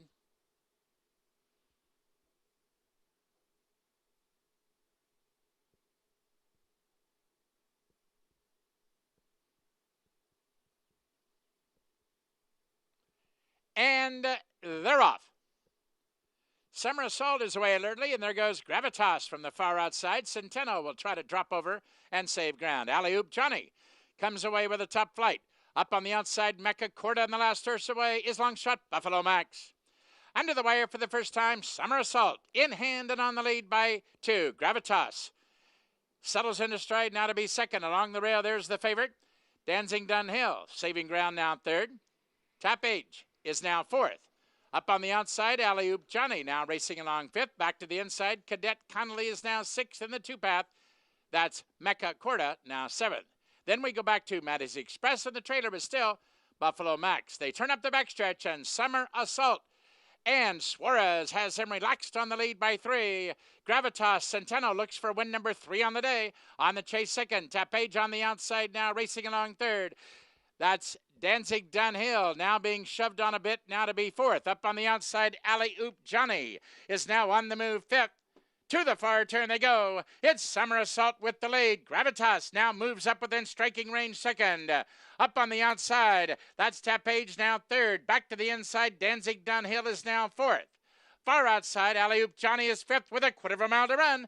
Summer Assault trying to take him start to finish. Gravitas is now set down for the drive second. Alley-oop Johnny is there toward the rail third. Here comes Mecca Corda, but fanned extremely wide for the drive. They're into the stretch. Summer Assault the leader. Gravitas racing erratically. Up on the outside, Alley-oop Johnny, and toward the rail, Cadet Connolly, but down to the wire. Summer Assault handled absolutely perfectly by Angel Suarez every jump of the way. Gravitas settles for second after racing erratically through the stretch. Cadet Connolly was third, and Alley Summer Assault stretches back out in distance and uses his speed to his advantage. A son of Summerfront out of the Include Mare. Quality included for Michelle Boyce and Angel Suarez. Yeah, I mean, give credit to Angel Suarez. He showed speed, and he was not the fastest horse in this race, but he used his speed stretching out and just dominated the race. Unfortunately, my 4, Cadet Connolly, couldn't get through on the inside to get second. Sometimes you want to make that clear run on the outside, but he did have his chance, unfortunately. Yeah, exactly. As we have prices in for Churchill Downs, their 5th race, it went to Shackelford's Joy and Resolute on the front end there, taking advantage of Mishko, the favorite, lugging in quite badly here. Yeah, he lugged in, and, you know, you wonder when a horse lugs in like that, what's going on. Listen, Wayne Lucas gets the win. John Velasquez, who I think is riding extremely well down at Churchill Downs. 2 Hall of Famers teaming up for 28-20. With Shackelford's Joy on top. Sequoia took a bunch of money, 4-1. Mishko 2-1, and yeah, a little bit of an upset there from those two. As race number 6, it is a allowance race, mile and a 16th here, Andy, and some interesting fillies and mares. You know, we have some younger horses taking on some older horses that have been knocking at the door in this kind of condition, but some strong 3-year-olds, I think. But they are the early wagering going for one of those 3-year-olds, an Envoûtante. Yeah, Envoûtante seems like is it Envoûtante or Envoûtante? I'm not sure. It seems like the right one getting back there. I don't understand why Kenny McPeak ran this horse in the turf after breaking her maiden so impressively on the dirt, but now he knows he doesn't need to go back to the turf with her particularly. I thought she was the one to beat. I'm not eager to take a short price, but I thought she was the one. Well, through this coronavirus pandemic, it's been a struggle for the employees here on the backside. If you want to support them, go to shop.naira.com and purchase your Belmont Tough and Saratoga Tough t-shirts. All proceeds will go to support backstretch employees. Well, as we said, opening day, June 3rd here, as we kick things off with the feature race, is the Grade 3 Beaugay, as we see some millionaires matching up and batting heads. And June 6th will feature the Run Happy Carter Grade 1 event. Some really fun horses lining up there. Mind Control, Performer. And then June 20th, it's the big day. It's the Belmont Stakes. Yeah, that Belmont Stakes is going to be a great day, but there's a Grade 1 every single Saturday throughout the meet until the last week here. But, I mean, in some days, multiples, obviously, Belmont Stakes included, as well as July 4th. And opening day coming up next Wednesday, Maggie, featuring Rushing Falls squaring off against Got Stormy. Got Stormy? Get Stormy. Get Stormy? Yeah, Get Stormy. I can't remember between. She's It's Philly. Got Stormy. Get Stormy was yeah, the she's by male. God. Or, yeah, whatever. But Rushing Fall, we see her here in her last win. I mean, Rushing Fall, she's just been stellar season after season here, Andy, for Chad Brown and E5 Racing. But Get Stormy upset victor of last year's 4-star Dave handicap. And I mean, they all three of the main contenders, which includes the New York bred 55, bring some pretty stout resumes into this Beaugay. Yeah, I mean, God Stormy and Rushing Fall are the two. They're both horses that are better to mile. And I think both their trainers are pointing to the just a game with them. It's a mile and a 16th. They rate to run a bit. I think that God Stormy's best races, they're better than Rushing Falls, despite her record. But I don't think this year she's shown the kind of verve she showed last year. So we'll see. Can Rushing Fall come back and have another good year as well? That's a question also.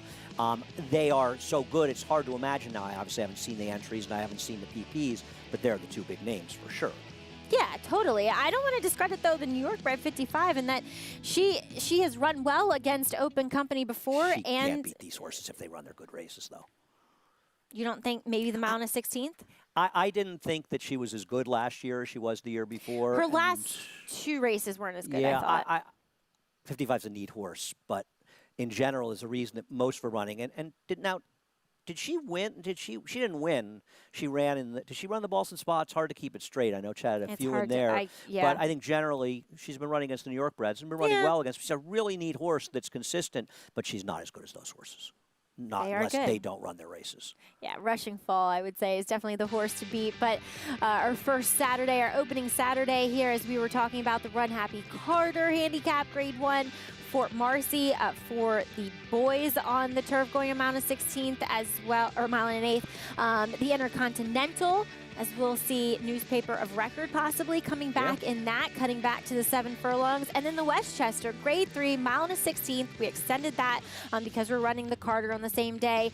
And we'll see Code of Honor heading back into the Westchester. That's a huge day for Shug McGay because not only does he have Performer, a horse I know you and I are extremely fond of, but Code of Honor as well. And I mean, there's a chance that Performer and Code of Honor could have to hook up in a big race somewhere down the road. And, you know, Shug is in an enviable position where he could have two of the better, I mean, he really could have two of the better 4-year-old dirt horses in the country with those two. I mean, maybe we're getting a little ahead of ourselves, Performer, but I don't think we are. I know. I keep asking myself, am I getting a little bit too excited about Performer? But he was a 3-year-old that maybe didn't compete in all the big races last year. That got me the most excited, though. Well, you got to love that he's run fast races, sprinting and going long. And Shug's really, you know, that real old-time training, and that's, you know, bring him along in allowance races before pointing the stake at the end of the year, and he's been eyeing the Carter for a long time. We're running it 2 months later than we thought we would, but he's still going to be running, and I can't wait to see him. I'm looking forward to him as much as anybody. Oh, you and me both. And if you want to play the races at Belmont,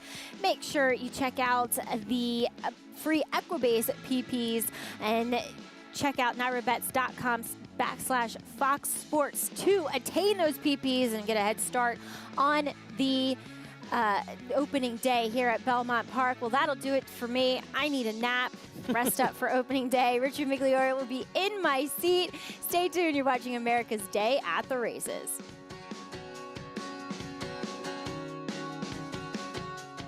Adrenaline pumping, hearts racing, the thrill of winning.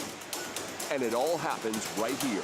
Twin Spires, from the team behind the Kentucky Derby and the destination for horse racing wagering from around the globe. From beginner to expert, Twin Spires is betting made fun and easy. We're offering up to $100 in bonus funds for new players, as well as daily offers and promotions for all our players. Twin Spires, racing into your home. Download the app now. See site for details. Void where prohibited. Please wager responsibly. What I like best about Run Happy Sire, he showed so much brilliance to win the grade ones that he won, different racetracks, and he was competing against the best horses that made it look easy. When I first heard about the bonus, I thought it was good for everybody, buyer or seller, gets everybody on the same page, that there's a lot of enthusiasm with the horse already, and I think that just helps add to it. I think these Run Happies, the public already wants to like them. That's a great thing, and I think that's put a little icing on the cake for the whole deal. Run Happy, standing at Claiborne Farm. Racetrack Television Network brings you every race, from every track, on every screen, every day. With monthly packages starting as low as $5, RTN gives you great value and access to more live HD streaming and race replays than anyone. Visit RTN.tv today to sign up and watch on almost any device, including Roku and Amazon Fire. Use promo code TRYRTN for a 5-day free trial.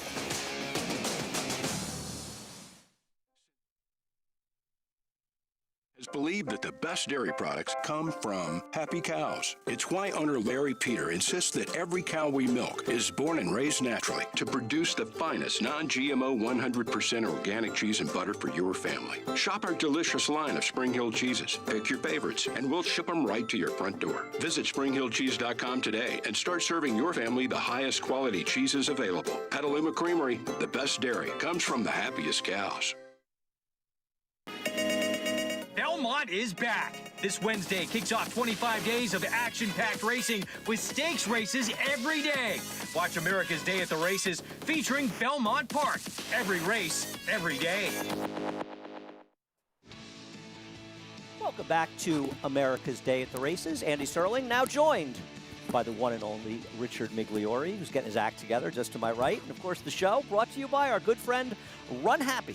Run Happy standing in the legendary Stall 1 at Claiborne Farm, and he's standing for $25,000. He raced medication-free, and he raced pretty well. Nice to be here at Belmont Park, but of course we're covering the races at Churchill Downs today. Race number 6 is coming up, as well as the action at Tampa. Richard, how are you? I made it. It was a little, difficulty swapping You were like out, Batman, but we made the it. way you've heard Superman, the way you flew in there and made that change. It was a sight to behold. Like going into a phone booth, yeah. They don't even have phone booths anymore. No. It's a good thing that Superman's not around. Absolutely. What would he do? Running a broom closet.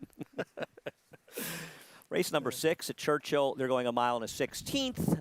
It's an allowance race, and I haven't looked to see if the odds are going to change a lot. I mean, to me, the 3, 5, 6, and 8 were the 4 players. The 6 strong flag, I believe, is a real overlay for Steve Asmussen right now at 9-1.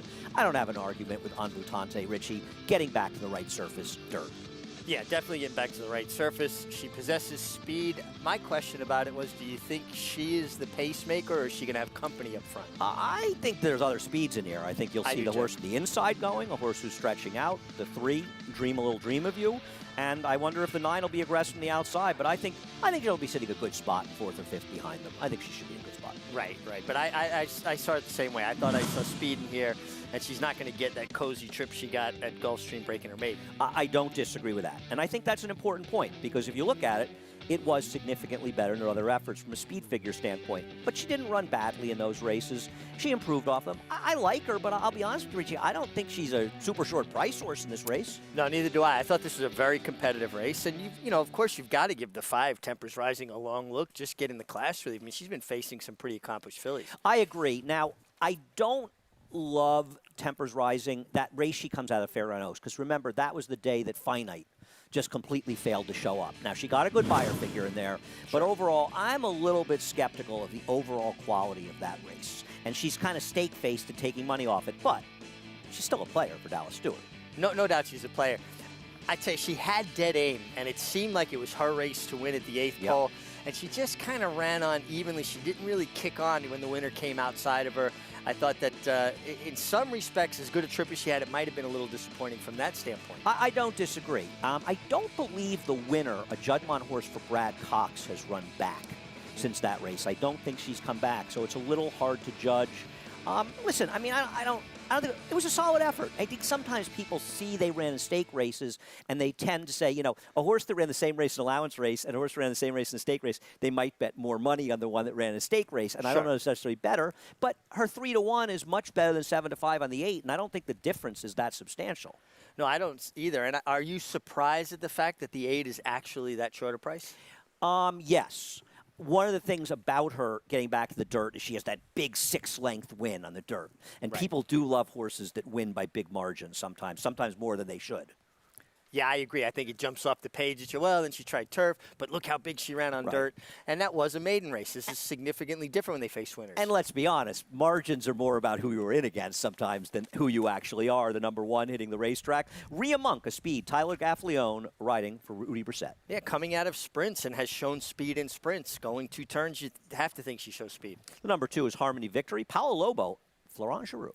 Paolo Lobo, really good horseman. This filly would have to improve, though, I think, to compete with this field. Feels like Brad Cox and Steve Asmussen are in every race. We got them both here. Brad Cox trains Dream a Little Dream of You, Sean Bridgman. Well, this filly ran well when they switched from turf to dirt, and she was good on turf. It'll be interesting to see how she stacks up here. Rusty Arnold has second coming in here. James Graham with the mount. Yeah, kind of a closing type, although 7-8, she wasn't that far away. Her best race was in the slot. The aforementioned Tempers Rising. Our good friend Dallas Stewart and Julian Leperoux, number 5, waiting for that one right now, Tempers Rising. Well, she does drop out of stakes, and she looks to me, to get the right kind of trip with speed in the race, and I think she's a very square price at 5-2. Number 6 is Strong Flag, Steve Asmussen and Ricardo Santana. See, this filly's kind of changed her style a bit, more of a deep closer lately, and I think she's going to get a strong pace to run into. Yeah, I think she's a player at a big price right now. The number 7, 11-1 right now, stretching out for Cherie DeVoe, Brian Hernandez. She's got a pedigree that says she could stretch out successfully. She's going to have to get a little faster.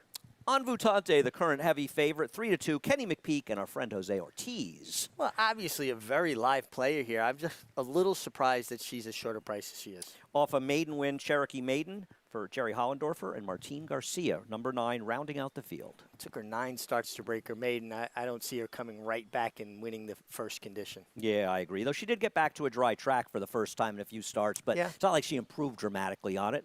Well, we have to talk about the market mover, and the market mover in this race is the number 5 horse. And give me a moment on this market mover.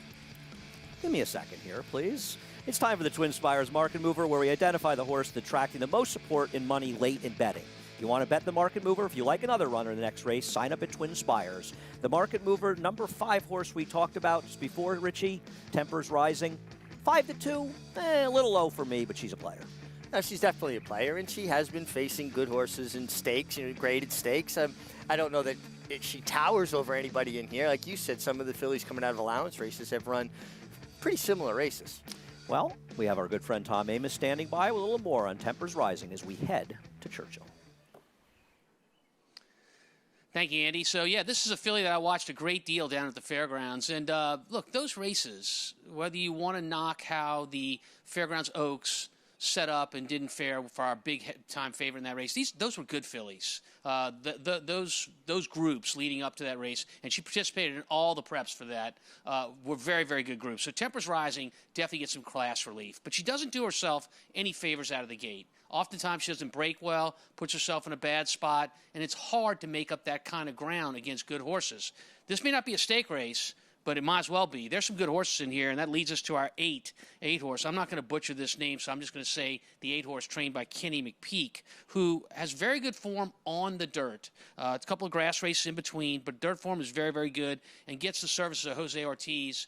If you want to pick a rider here at Churchill right now that is riding better than anybody else, and a lot of course has to do with the mounts they're getting, it'd have to be Jose Ortiz, both on the dirt and on the grass. I think those are the 2 players in the race. The advantage has got to go to the 8 because Tempers Rising. Again, watch her out of the gate, see if she puts herself in a better spot than she has been. But if she doesn't, it's just too big an advantage to overcome against a good horse like our 8 horse.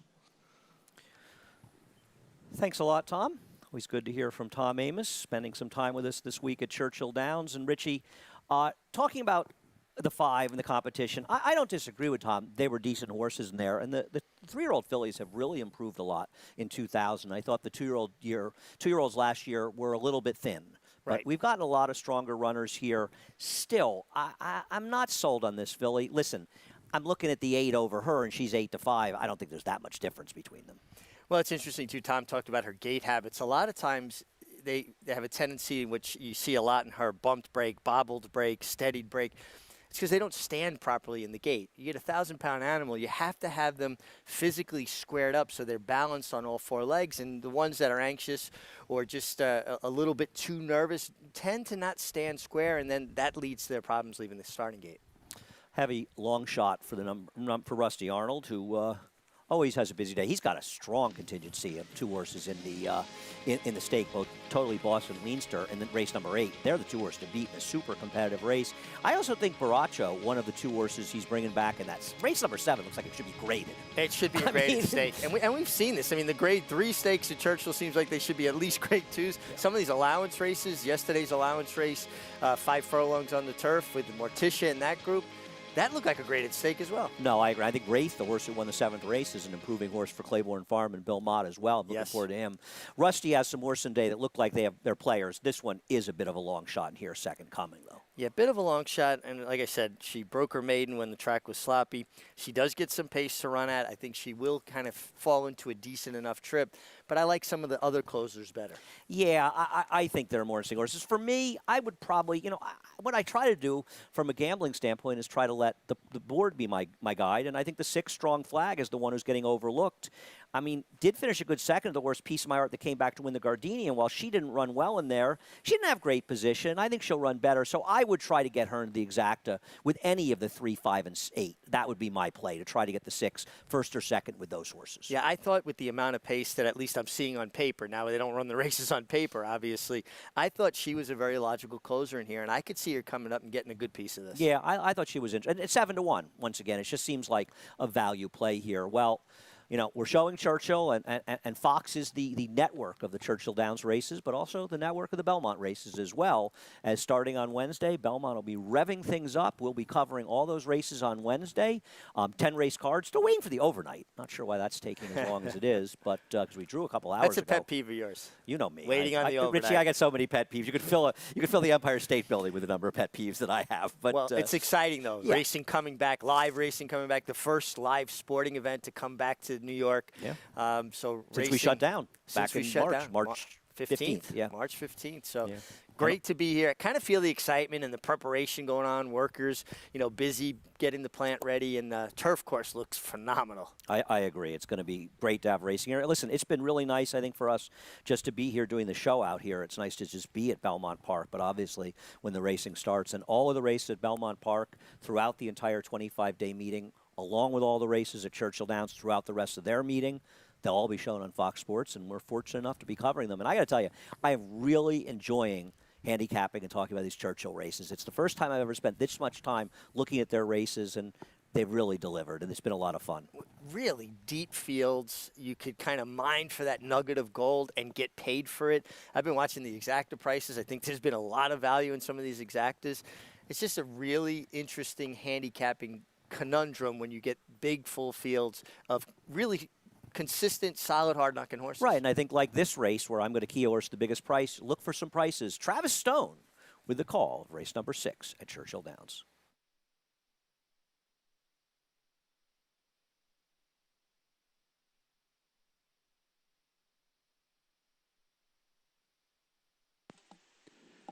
They're in the gate. And they're off. Good beginning for Cherokee Maiden for that outside post. Bounces right out on top. Harmony Victory is there. Kurlanesk is up close. Dream a Little Dream of You. Rhea Monk toward the rail. Harmony Victory as well. 4 of them across the track into the clubhouse turn. Rhea Monk for that inside post is going to cut the corner and grabs the upper hand. Dream a Little Dream of You tugs up to be second and outside. Harmony Victory backs off to be third. Cherokee Maiden is racing 4th on the outside. Second coming reserved at the rail in 5th. Kurlanesk at the back of that first flight running along in 6th by 3. Envoûtante comes away 7th. Outside of Tempers Rising, who's 8th. Strong Flag the last of them all. 24 and 1/5 seconds the opening quarter. There's 5 furlongs to go. And Dream a Little Dream of You on the outside firmly held, going head to head with Rhea Monk. They share the lead together. 4.5 furlongs out. Second coming sneaking through underneath of of Harmony Victory. They're together third and fourth with Cherokee Maiden right there too. Those first five tightly grouped to break a 3 lengths back to Kurlanesque. Envoûtante is on the move going the inside of her. So round the far turn, Rhea Monk rests a short lead away from Dream a Little Dream of You. Cherokee Maiden has been wide throughout. Envoûtante with a bold blitz on the outside all the way up into third in a few strides and coming after the lead with a quarter mile to go. They're off the turn. Dream a Little Dream of You lead is gone because Envoûtante has rallied to the front and has ripped away to a 3.5 length lead. Rhea Monk is battling on with Dream a Little Dream of You. Farther back, Strong Flag trying to get up into a minor spot, but Envoûtante's got a 4 length lead and 100 yards to go. And a flashy effort from Envoûtante, who wins by 2.5 in the end. Rhea Monk held second. Dream a Little Dream of You was third. It's tight for fourth among Harmony Victory, Second Coming, and Strong Flag. Envoûtante, the horse that is the difficult name to pronounce, gets the money there for Kenny McPeek and Jose Ortiz. And Richie, I think it's a much more impressive win than it looks like because nobody else made up any ground on the two leaders. Out of the horses that were not in the first flight, she was the only one, and she made that big run around the turn and continued, didn't change her lead. You can see she's running on her left lead here. And the filly that set a very moderate pace, the one, Rhea Monk, holds on for second. I like the fact that she showed a different dimension and came from off the pace. I thought she might be a little too far back. She was good. Yeah, I mean, and this was a plan, Jose Ortiz. She did break a step slowly there, but I think Jose wanted to get her settled. And it's a question I want to have for you. A lot of times with a horse like Envoûtante is a favorite, and she's a horse to beat. Whether or not she was a little overbet or not, she wasn't in result. Did you think it shows confidence that he was sort of just patient with her? Oh, I shows confidence. Kenny McPeek that said, you know what, we want to see if this filly can do that. For more, let's head to Tom and see if he's learned to pronounce her name yet. Yeah, look, great race, and to support that, those comments you guys made, the half miles in 48 and 4 seconds, that's not fast by Churchill Downs standards for the opening half mile. So it's going to be the kind of race where it's going to be hard to close based on the energy that's being held up front by the two pace setters, Rhea Monk and Dream a Little Dream of You. But, you know, there's a fine line between going slow enough and relaxing your horse and maybe restraining your horse. And I think our 3-horse would have benefited from going on a little bit and making a more legitimate pace. She was really restrained by Sean Bridgmohan, and actually I think a little surprised when Jose Ortiz came to him at the head of the stretch on his outside. Sometimes that can really discourage a horse. Well, no matter how you cut it, this was a very nice effort. This filly, and Ken McPeek suddenly has a couple of good 3-year-old fillies in his barn as well, the winner of the Fantasy. We're heading to a break. Plenty more action. And coming up, the fastest fillies in the winning colors, America's Day at the Races at Churchill Downs in Tampa Bay, continues in just a moment.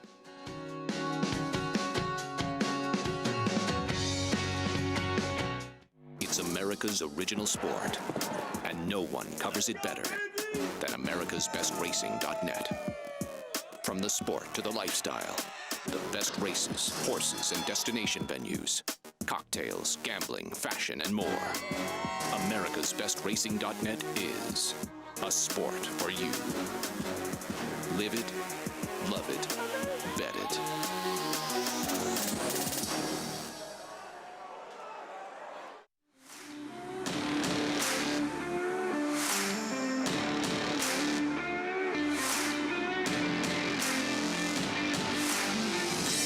He's a good doing, good eating, good feeling colt that I think whoever gets him, it'll be a pleasure to train.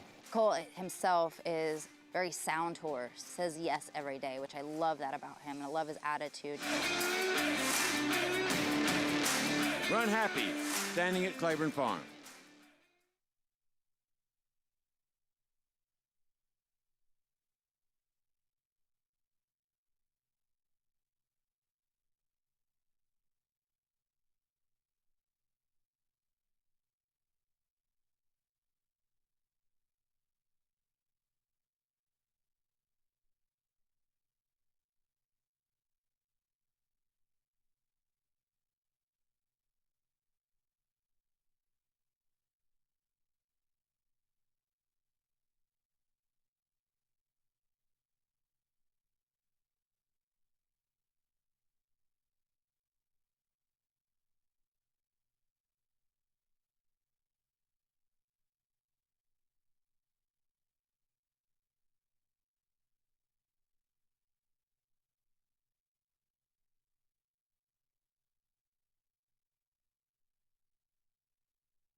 Welcome back to America's Day at the Races, brought to you by America's Best Racing. Tune into the Winner's Circle, the ultimate radio show presented by Naira Bets. Tomorrow morning at 10, they welcome Jack Knowlton of Saratoga Stable. Of course, his Tiz the Law, the likely favorite now for the Belmont Stakes. He will be joining Bram Weinstein, the host of Winner's Circle, starting at 10 a.m. on SB Nation Radio or SBNationRadio.com. The action continues at Churchill Downs. We saw a terrific performance from Mvutante in race number 6. But we're back to Tampa, Richie, for race number 7. I had this race between the 2 and 4, the 4 to 5 shot and the 7 to 1. It's a big price, though, on the 7, Susie stepping out, and the 4, Susie stepping out, 7 to 1. Yeah, 7 to 1 is a very enticing price. Proposition looks like the best horse on paper to me. Gets Antonio Gallardo, a rider we were talking about earlier, Andy, I think could really probably go any place and be successful. He's kind of chosen to apply his trade there. He's found a nice niche, but very talented rider. I agree. He rides well, and, he's certainly the best rider there. Daniel Santana rides as well also, but he is the rider there. I don't disagree. Yeah, interesting condition here, handicap, for fillies and mares, but they're all very closely weighted. No one's really giving up any sort of weight to anybody else. They're all between 118 and 115. Yeah, I mean, it just feels as though the number 2 proposition is probably a little bit faster than these. Looking at the last couple of races. That last race, the figure came up pretty strong for these horses, 73. And I think on the dirt, she just looks a bit faster than these horses. Any concern with the 7/8? Well, that's always a question mark. I mean, I think you always have to think about it. I don't, we'll see. We'll see. I mean, is she going to be able to control? If she controls, I'm not concerned about it. She's supposed to be the controlling speed in here, isn't she, Richie? Yeah, it looked like that on paper. I thought maybe, potentially the 6, if she kind of, was aggressively handled, could show some speed. Well, she's scratched, so she's definitely not going to be one of the speeds then she's got no problem with the 6. And so one of the other tertiary speeds, the 5, is there. Let's go to Richard Grunder, the call of the 7th at Tampa. Field of fillies and mares await the start.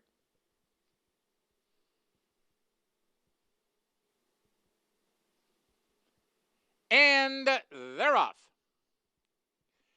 Caught Up in You breaks for the lead, and there goes the favorite, Proposition, charging through toward the rail. Up on the outside, long shot Cloud Charmer is away with a top flight, and the last horse away is the late closing, All Good Times. They link up with the main track. Proposition, with blinkers on today, strikes to the lead now, 3 parts of a length. Moving up from between horses, Cloud Charmer. They're racing along second. Aggie's Kate is into the bit, now moves up and takes over second. My Girl Annie is there toward the rail, Redeem My Heart. A length and a half farther back to Susie stepping out. Up on the outside, Caught Up in You, and the trailer is still All Good Times. They swing around the far turn, Proposition and Gallardo. They're calling the shots up front, and they have the lead by 2. Aggie's Kate is on the chase second. Then it's 3 lengths farther back to Cloud Charmer, now racing along third. Back to the inside, Susie stepping out. Retreats to be 4th. All Good Times is now unleashing a bid on the outside, but meanwhile up front, Proposition being handled confidently, still has the lead. Cloud Charmer at a big price runs at the leader now, second. All Good Times swings to the center of the racetrack inside the final furlong. It's Proposition in front. Here's Cloud Charmer, absolutely surging late. Cloud Charmer trying to blow up the tote board, and she does it at over 30 to 1. Drawing away, Caught Up on You, gets up for second. Looks like Susie stepping out, might have been third.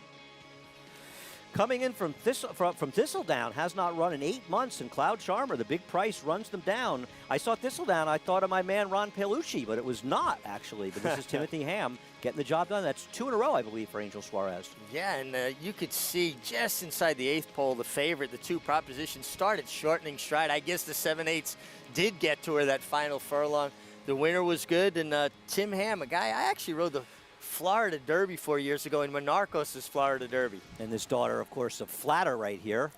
Flatter stands at Claiborne Farm. Claiborne Farm. Nice to see Flatter get a win. And of course, that Florida Derby, when I think of that Florida Derby you're talking about with Monarcos, that's the one where the person sort of mistakenly made that huge bet at the end that dropped Monarcos down to like 2 to 1. The last really? flash, yeah, like 60,000 to win or something. It was a big story. Wound up looking smart. Certainly felt richer after that. Race number 6. Clean up race number 6, where Mvutante, the heavy favorite, gets it done, and really an impressive win by her, and such confidence from Jose Ortiz as well. Absolutely. I mean, he sat back there in a filly that's been showing speed, picked his way along the inside here. tipped her out to the clear. And, I mean, she did a lot of running from around the middle of the far turn. That's a pretty extended run for any horse. And the fact that nobody else picked up any ground, and there were other decent horses in here. It's not like she was this huge favorite, nobody else had any ability. None of the other horses made any kind of run whatsoever in here. I think this is a very impressive win by an improving horse. And, you know, Ken McPeak won our Alabama a few years ago. Was it Eskimo Kisses? Was that the horse? Sound right? Yeah. And he's got that very good, the Swiss Skydiver. Swiss Skydiver's in really good form. Wow. This filly's improving. Just watching it again, the point that Tom made about the 3, Dream, A Little Dream of You, she got caught napping a little bit. She didn't gain any momentum. Might have, you know, that takes the wind out of a horse's sails. It almost kind of takes their confidence away from them. Might have been better off kind of getting going a little bit because they're not like driving cars. You can't just step on the gas and they're going to immediately accelerate. Yeah, Tyler Gaffalione rode alongside a second. I like Tyler as a rider, but this is some race. I'm going to tell you something. This is too tough a race for anybody to be 6-5, and I understand that Hog Creek Hustle, you know, was a very accomplished runner, a graded stakes winner. He is a major player here. Richie, I have not loved his races as a 4-year-old. I don't know that he's as good at 4 as he was at 3. Or just didn't take that next step from 3 to 4, just stayed, you know, what he was. You know, we were always talking about when they go from 2 to 3 improvement, 3 to 4, they're supposed to get bigger, stronger, and faster. I don't see a horse that's made that next step. And this is a tough race to take a super short price in here, but another race that's a tough race coming up this Saturday is the Winning Colors here, and here's Winning Colors winning. I mean, it's an incredible field. You think about 49er finished second, right? Just passed away at 35. Risen Star, who finished third, and obviously didn't have a good trip and ran his Preakness and then his Belmont. His Belmont, maybe the best one in my entire life, along with Arrogate's Travers. This may have been the second best Belmont ever by a horse other than his father, right? Yeah. Well, he's the best son of Secretariat. No doubt. You know, Chief's Crown was good, but this guy, he Risen Star, quite a horse. And Winning Colors is a very deserving winner and just a fabulous ride by Gary as well. Absolutely. Kind of had the confidence to open up leaving the 3/8 pole and kind of pull the rug on the field. And that separation is what won him the race. Yeah, no doubt about it. I thought, you know, Pate was a little bit too patient with 49er, a horse who was more comfortable on the engine. She's got a deal. Obviously, break even is the speed here. Mia Mischief, who ran that huge race at Oaklawn. Mia Mischief isn't just an Oaklawn horse, though. She has a grade 1 at Churchill Downs as well. Yeah, and that to me is what I can't get past. She's drawn outside the other speeds. She has the grade 1 victory at Churchill Downs, a gaudy record there. And she was good here. I mean, this last race was powerful and certainly, to me, marks herself as the horse to beat. Yeah, I think she is. Break even is very, very good. She has to deal with a potential other speed in there, but she's quick, and I think they learned from their mistake in her return race where they tried to rate her. Break even needs the lead, but when she gets the lead, she is. I mean, this was a wicked pace, Richie. I mean, this was as fast as the pace in the Count Fleet, though she had a more comfortable go in the front end. But some horses are better off going a little quicker and being clear and getting comfortable. And actually, in essence, what it does is make everybody chase them. It takes them off the bridle. They've got to use themselves to stay in calling distance. I think this filly's a filly that's better going faster than trying to rate her along. Well, Mia Mischief 2 years ago took a tough beat in the test behind Separation of Powers, a man who took a tough beat in this year's test, in a really great test, is Tom Amoss. What are your thoughts on these two fillies, Tom? Well, Andy, I texted you a little while ago, and I said it started raining here at Churchill Downs. It hasn't stopped, so this is maybe an advantage for break even. It's been noted publicly in many articles that she has foot issues. She's undefeated in the slop, and the track is being graded. It's not being sealed, so the water's getting in it right now. I don't know how much longer this is going to go on, but for a horse with bad feet, that softer kind of track rather than that fast. Say again? Saturday. Oh, okay. I just got in my ear the break even is scratch. That makes Mia Mischief the horse to talk about because she too likes the off going as well. I guess break even was a late scratch. Yeah, she'll be running Saturday, so there we go. Okay, well, we'll talk about Saturday's race between Break Even and Mr. Mischief and some others as well, Spice Perfection. And you see that race, that rain is coming down right now. It always looks a little worse on TV, and doesn't seem to be bothering Dale Romans one bit. We'll be right back on America's Day at the Races.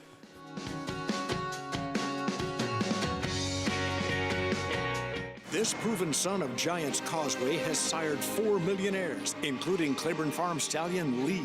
Recent top runners include Cutting Humor, winner of the Grade 3 Sunland Park Derby, Grade 2 winner Sharp Samurai, International star Shamal Nibras, graded stakes performers Uncapped and Sweet Sammy D, and Bal Harbor, runner-up in the Grade 1 Woodward Stakes. His 2-year-olds have brought prices up to $310,000. First, Samurai, standing at Claiborne Farm.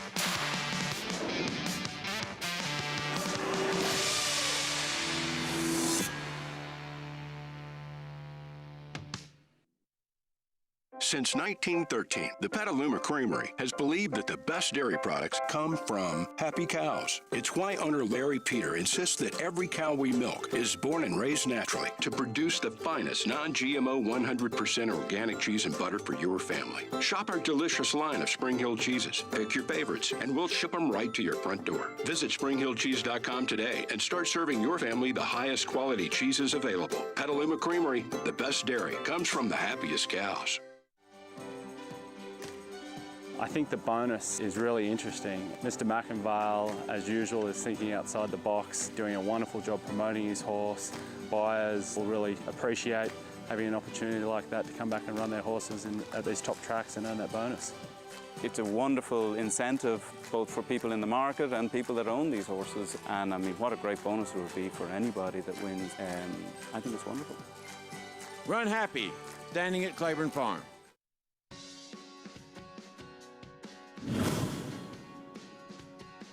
Hog Creek Hustle on the move and closing. Nitrous steps on the gas on the far outside, and he's closing in two along with Baracho. A driving finish. Hog Creek Hustle. Nitrous on the outside. These two down to the line. Hog Creek Hustle won it. That was quite a finish of quite a race there. And Hog Creek Hustle is a Grade 1 winner. And he's running in a Grade 1 allowance race today. And I don't say that kidding, saying he's an allowance race. Yeah. It's a graded stake race. He's going to have to run as well as he did that day to win here. Absolutely. Very tough race. To me, a couple other different directions you can go. One horse that intrigues me that finished third in this race is Baracho. He's a horse that, it might have been closer. He had to kind of weave his way through traffic this day. And he's a horse that trains very aggressively in the morning. So I would tend to think he won't need a race. Some horses that don't put as much into their work in the morning usually do. I'm not sure what to do with him because he came back just over a month ago at Gulfstream, as you know, and he was brutal. He didn't take a nickel that day. That was a tough field, obviously. Mm-hmm. But he didn't look like he was going to be 20-1 in there. Now, did they know he was going to need a race? Now he's taking more money. He's in a tougher field today. Good field last time, but this is a super tough field, taking more money. I think he's going to bounce back, but geez, he was brutal last time, Richie. He was, but if you look at his form at Gulfstream, although they were stretched him out previously at Gulfstream, it was weak. And when he got to Churchill Downs, where his record is very good, 2 wins and a third, and does have that race, a bit over a month ago, I like Baracho today. I just think with that race and the way he trains and be back at Churchill, it's going to be tough. My play is a box of the 4-8-11 in this race. See Dale Romans. There's Dale, the soon to be the second leading trainer in Churchill Downs history, but right now he is the leading trainer. He's looking good. There he is, victorious. He's 2 ahead of Steve Asmussen, but Dale, a good friend and a terrific trainer. Nice to see Dale and Tammy there as well. And Steve Asmussen's coming to get him, though. And he's got a lot of ammunition. He does. Yeah. He has a lot of ammunition, no doubt about it. But he obviously does a fabulous job, as do all the people that work for him as well. And we see him in Saratoga. But he has his stable in New York, too, with Toby Sheets year-round. And Toby, it shows what a good job his assistants. Toby's a fabulous trainer. Terrific horseman. Scott Blasi, Toby Sheets, they could be trainers on their own, in their own right. They've got a great position with the Asmussen barn, and they all work so well together. To show you how tough this field is, 9-1 Alexitonian, and I think we're going to take a look at his third-place finish in the Phoenix last year. I actually thought he ran well in this race because this race collapsed the end. It wasn't the strongest running of the race, but it's another horse that won a Grade 3, the Chick Lang. He's a big price in here. Not impossible. No, not impossible at all. And again, another horse at a big price. This is what we're talking about, these fields. You can find horses that make sense and get paid if you happen to be right. Yeah, I'm interested in the number 11 in this race, Bourbon Calling, for Ian Wilkes. Now, there's no question he's going to have to run better than he's ever run before, and you see those Tampa results. Cloud Charmer, 62.20, a nice exacta, $23 in the runner-up, caught up on you with Susie stepping out, my second horse to the favorite, rounding out the trifecta. But back to Bourbon Calling. This is a horse coming off, I mean, he's basically second off a layoff. He was in very tough in his return race. I'm hoping he's one that can improve in here. 11-1, a little on the light side, but I'm going to take a small shot with him. I'm going to use the favorite, and I'm going to use the 4 also, Baracho. I mean, you expect him to be closing in a race that appears to have enough speed to set it up for a horse from off the pace. You would think with Dale Roman's horse, Rare Form on the inside, the 2 Absolutely Aiden stretching out, who broke his maiden Saratoga a couple of summers ago, as well as the 10 Early Mischief for Jimmy Baker on the outside. I mean, there's got to be some hitting in this race, Richie. Yeah, I got to think they're going to go quickly up front. Rare Form looked really good in the paddock, I will tell you that. Yeah, he's in that tough position, though, when you're under the gun from the inside, right, Richie? You have to go, especially, inside draw, coming out of the chute, you have to go forward. And there is enough heat outside of him to make it problematic. Yeah, I mean, this is a fascinating race, and you start to look at the accomplishments and the kind of races these horses have been in. This is a strong field. Can Absolutely Aiden, coming off a career best effort, can he stretch out against this so much of a tougher field? Well, it's going to be interesting to see. He's a horse that has speed as well. So, he should be involved. And I'm looking for someone that's going to be coming from off the pace. Yeah, I mean, all these horses fit it. Listen, Hog Creek Hustle, maybe he just needed a little class relief. I don't know they expected this race to come up as sharp. But what I don't like is he had a good trip with the Gulfstream Park Mile. He wasn't beating Mr. Freeze, but he just didn't finish up. And then last time, that race was coming apart at the end, and he never made a move. Now, maybe Draven Van Dyke made his move a little early because he is a horse. And Joel Rosario, one of his great qualities is, man, nobody times a move better than Joel. No. And he has ice water in his veins. He'll let a horse drop out 10 lengths behind the field and get there. He's a strong finisher. He's got great timing. And he's got confidence. Yeah, no, he's excellent. The number 1 Rare Form going out for Dale Romans with Joe Talmo. Yeah, good-looking son of the Factor. Gray horse is under the gun from the rail, though. Number 2 is Absolutely Aiden. Chris Landero, somebody who you've worked for before. Wesley Hawley, the trainer. Actually, Chris won on Barachos last summer when I was working for him in Saratoga. He's on this horse, who I think will be a part of the pace. It's like the only good mount you got for him, I think. Number 3 is Boldor, Tyler Bays, riding for Steve Asmussen. Big price on a Steve Asmussen horse at Churchill Downs. But, again, just speaks to how tough this field is. I kid the big. He actually did a great job for Chris last summer. Number 4, Baracho. Jose Ortiz looking to win back-to-back for Rusty Arnold. I like this horse. I think he's going to step forward from his one race at Gulfstream, and seems to enjoy Kentucky. The number 5, Troublin' Moon. Brian Hernandez rides this horse 11-1 right now, also for Rusty. Yeah, this horse for Rusty Arnold coming off a layoff. Looked like he was going in the right direction. This might be something for him to springboard forward off of. The number 6 is Home Base. Joe Rocco riding for Michael Tomlinson. Yeah, another hard-knocking, consistent horse, 6 wins from 17 starts, but this is a pretty tough field for him, I think. Number 7, Lexitonian, Tyler Gaffalione, and Jack Sisterson. Very impressed with the work Jack Sisterson has done so far at Churchill. Has done a really good job. This horse has that race where he didn't show anything last time, but maybe he needed to shake the ring rust off. I think this horse is a player. Not impossible. The favorite, the 8 Hog Creek Hustle, Joel Rosario for Vicky Oliver. Well, Vicky Foley, excuse me. Yeah, a logical kind of horse. He's already a Grade 1 winner, but he's still going to have to show us that he's made that jump from 3 to 4. Almost 70-1 on Minecraft Maniac, Doug Anderson, and Martin Garcia. And I can understand why he's that price. He would absolutely shock me. Number 10, Early Mischief. Certainly at least a pace factor. James Baker and James Graham. Trained by Jimmy Baker, used to rub horses for David Whiteley when we were kids together on the track years ago. Does a good job. This horse will be a pace player. My top pick, Bourbon Calling, Julian Leperoux, riding for Ian Wilkes. Well, he gets an outside draw going 7/8, and he'll be coming from off the pace. I think that's the kind of profile you want going into this race. So I can't argue with that. 8-1. That's a little shorter than I think you wanted, though. A lot of bourbon racehorses. You notice that? A lot of horse players drink bourbon. Not this one. I do. Number 12, Manny Waz, scratch. The 13, KJ's Nobility gets in a big price. Taking a lot of money right now. Calvin Burrell riding for Renee Burrell.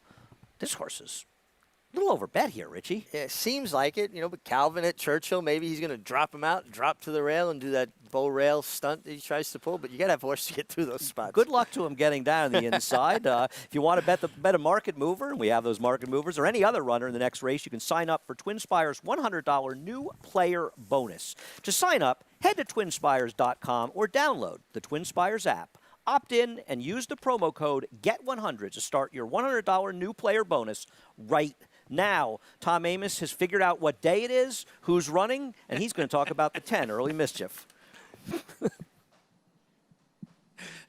So here we are at Churchill Downs. It is Friday, the 29th, race 7, and the distance is 7/8. So I'm back on the same page. Thank you, fellas. Look, let's talk about this 10-horse Early Mischief, who's very, very fast in this race, as is the 1 and the 2 Rare Form and Absolute Aiden. And does that help being on the outside? Can a horse like Early Mischief, that's getting a good price and good value here, sit a pace that maybe doesn't make the lead, but he's not being pressured from the outside? Richie, as you know, when horses are getting pressured on the lead, if they can be the one outside doing the pressuring, it's a more relaxed trip than one on the inside having a horse against them. So a big price on this horse, the 10 horse, and if the race were 6 furlongs, I think he'd actually be a shorter price. So the question is, can he get the trip, 7/8? And if he can't, and if there is too much speed in here, does it fall on a closer? You guys talked about Hog Creek Hustle. This horse has done a lot of traveling, all the way to Gulfstream Park from New Orleans and all the way to Oaklawn from New Orleans. And if it's not his day, it's going to be a price in this field. So I'm looking for value here. I have to agree with you guys. I think the pace sets up for something to close,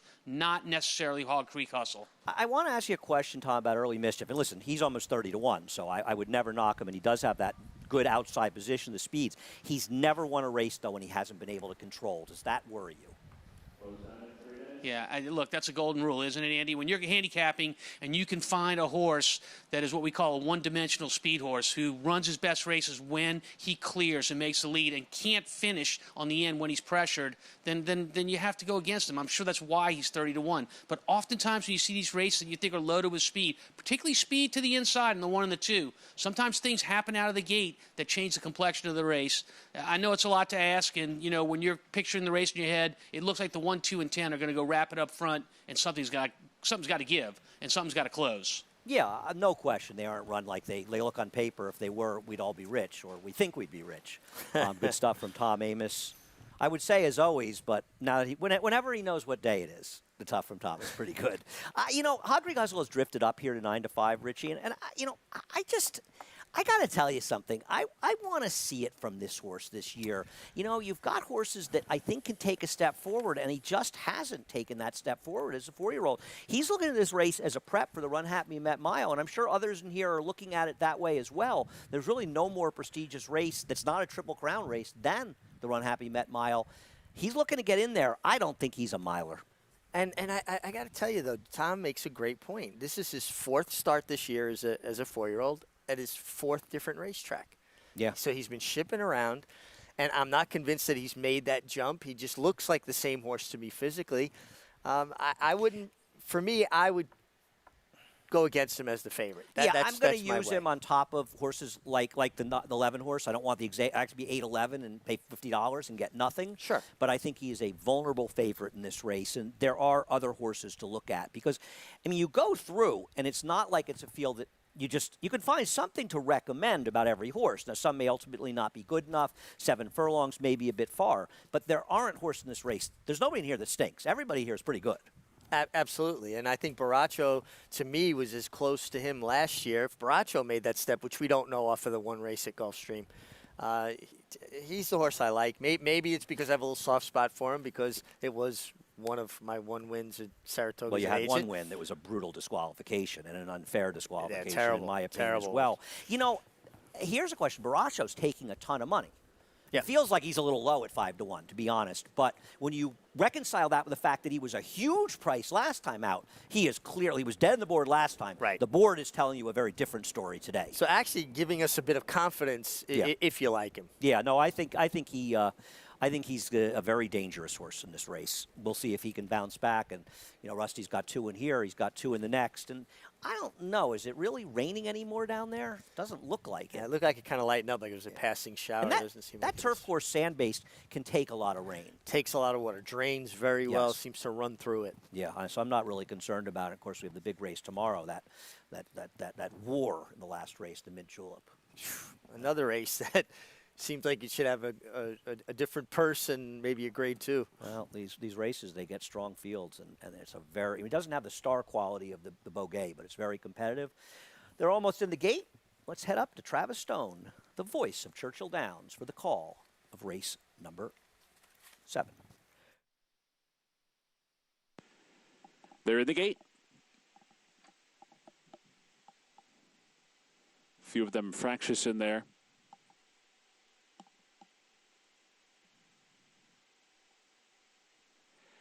And they're off. Rare Form also down for that inside post. Early Mischief with that one's early speed is there too. Absolutely Aiden is up close, as well is Lexitonian. Onto the main track, and it is Rare Form out to set the pace. Absolutely Aiden keeping the pressure up in second. Lexitonian not far behind in third. These 3 lengths out of Early Mischief, who's been outrun. Back and fourth. Home Base comes away 5th. Troubling Moon on the move inside 6th. Baracho's right there 7th. Hog Creek Hustle comes away in 8th. And then it's KJ's Nobility in 9th, heading for the far turn run. A break it 2 lengths back, Bourbon Calling and Minecraft Maniac. As the field hits the far turn, Boulder is the trailer. Opening quarter, 22 and 1/5 seconds. Absolutely Aiden grabs a narrow lead with 3 furlongs to go. Rare Form trying to keep up second and inside. Lexitonian right there, third and poised for the final quarter mile. Home Base is coming from 4th. Hog Creek Hustle comes alive on the far outside with a 5 wide bid. They're off the turn. Lexitonian and Absolutely Aiden head in head. Hog Creek Hustle, steady progress now, third and closing in quickly. Home Base is racing in 4th. Early Mischief down inside 5th. Lexitonian trying to hang in there for 100 more yards. Hog Creek Hustle trying hard to get by. Absolutely Aiden battles on toward the inside. It's Lexitonian repelling the challenge of Hog Creek Hustle. Lexitonian holds on to win. Hog Creek Hustle couldn't get by, finishing second. Absolutely Aiden was third. Well, we mentioned before the race the job that Jack Sisterson's been doing, and Lexitonian ran very well. He actually got the trip that Tom was envisioning for Early Mischief, who just couldn't keep up. And it was an impressive race by him to hold off Hog Creek Hustle. I mean, Hog Creek Hustle got an absolutely perfect ride, Richie, by Joel Rosario, and he hung. Yeah, he had dead aim inside the 8th pole. Looked like he might get there. I think it was a combination of things. I think he hung, and Lexitonian was resolute, and he was close to the pace. He was on top of the pace. So he did the running, and Jack Sisterson, he does a good job. Yeah, Tom. Jack Sisterson doing a great job at Churchill Downs. He sure is. I see him at Keeneland all the time. Most of his horses are stabled over there. He ships over to run, which is a great surface to prepare horses on. As far as the trip goes, you're right, Andy. Lexitonian had a great trip. And for Hog Creek Hustle, you know, the pace was exactly what he needed. He needed horses to beat themselves up on the front end. We talked about those horses. They did that, but he couldn't close in Lexitonian. I think it's a cause for concern as far as Hog Creek Hustle getting back to graded stakes company after what we saw today. Yeah, I agree. Hog Creek Hustle just doesn't have that punch that he had last year. He really doesn't. No, he doesn't, because from that position, if he was the same horse or had taken a step forward, he would have gotten there. Whole lot more coming up. We got two good races at both Tampa Bay and Churchill Downs as well, but a little bit of Belmont Stakes and Triple Crown talk coming up on America's Day at the Races. Richard Migliori, Tom Amoss, and I will be back in just a few moments.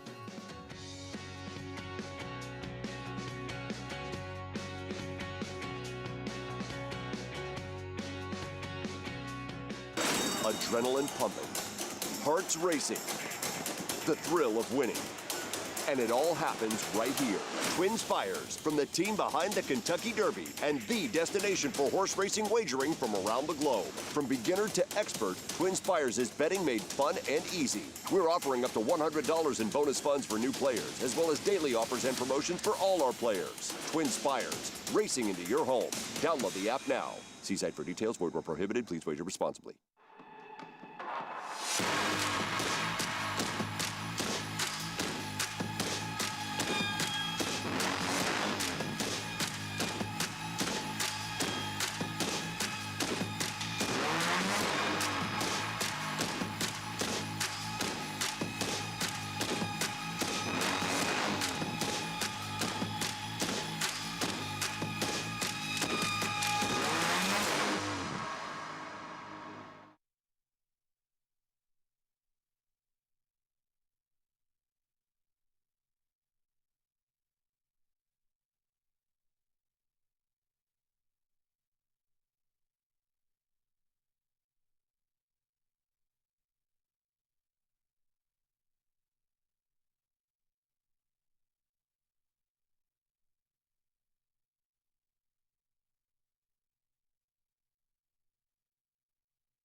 Welcome back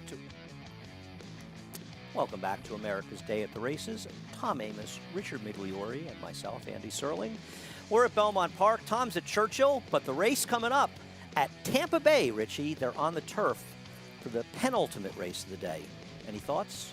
Yeah, kind of an interesting race from a pace perspective, Andy. I really didn't come up with a whole lot of pace in here. The 3-horse I thought would be the Speed Scratch. Yeah, me too.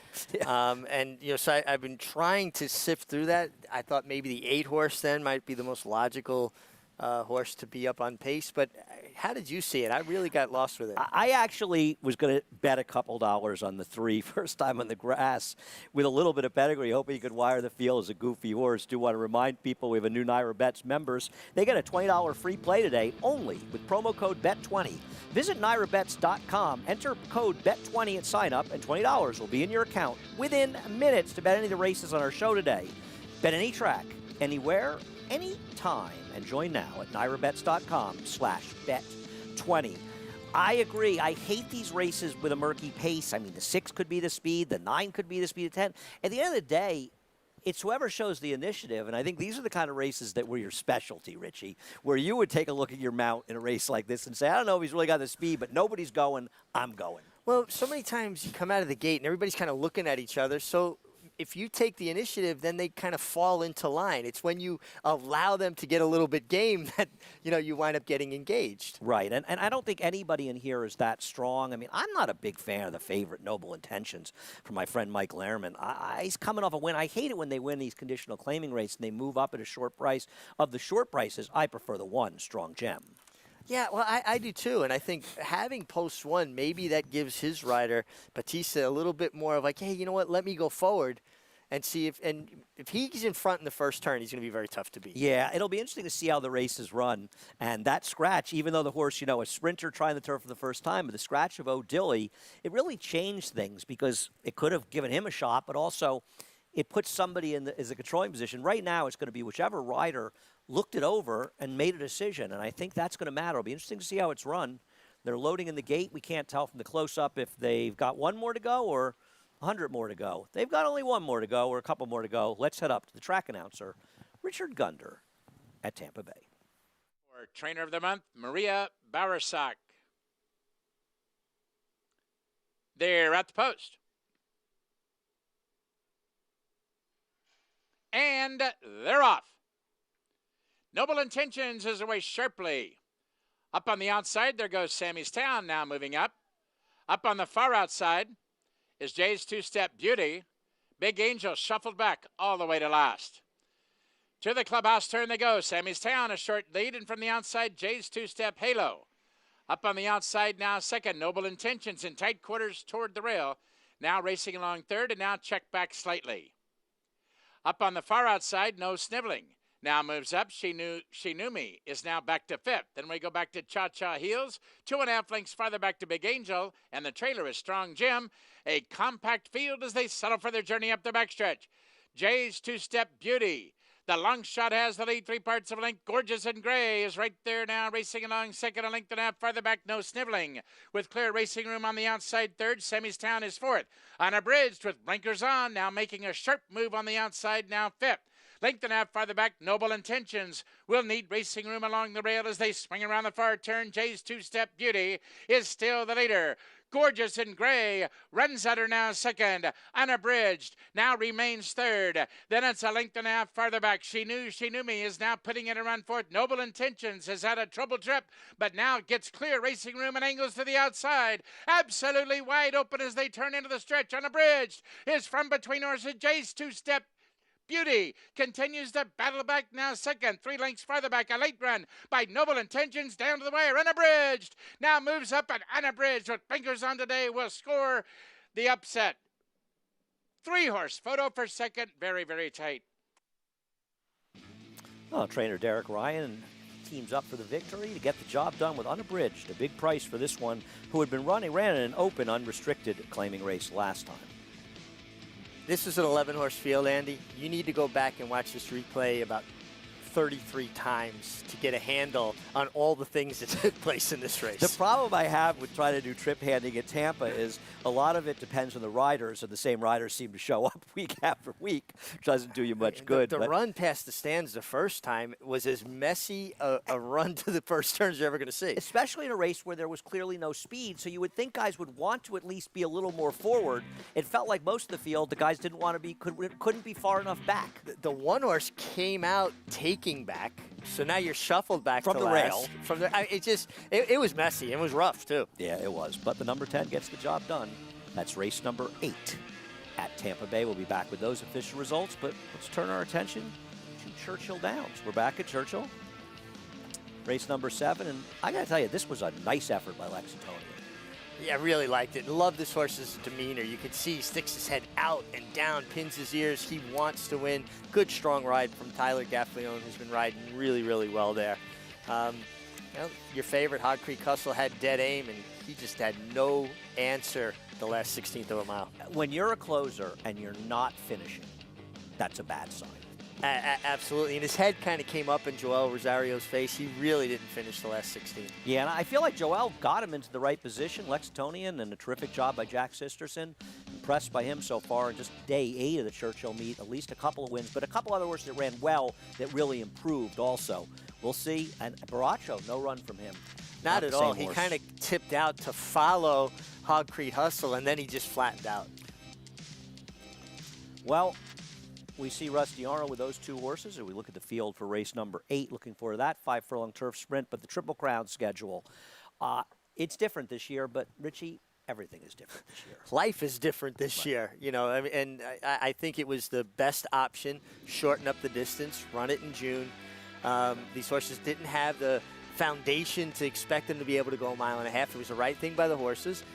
And I don't think it makes it any less an important race. It's just a different order. It's been different orders years ago. It's what we get used to. Right, from last to first. The Belmont Stakes was usually last. Well, it's first. Well, when Churchill Downs announced that the Derby was going to be September 5th, it created a situation where if we ran it normally 5 weeks later, it just makes it impossible to run back in the Breeders' Cup. Sure. So it just wasn't going to be particularly relevant in the same way, and it's a very important race. And I'm going to tell you that 1 1/8 miles around the one turn, as opposed to 1.5 miles, makes this a more important race for a stallion prospect.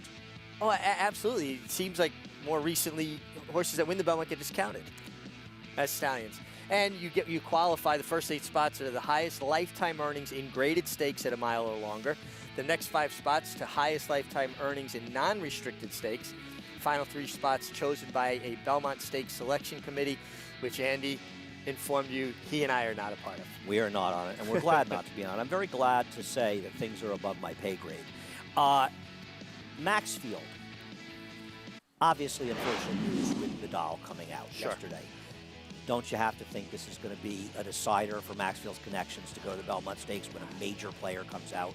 How do you pass up a chance to win an American Classic, the Belmont Stakes, Grade 1, if you have one horse, basically, 'tis the law to beat? I mean, Charlatan may show up now. I mean, you have one chance at it. I think he has to. I thought he was impressive.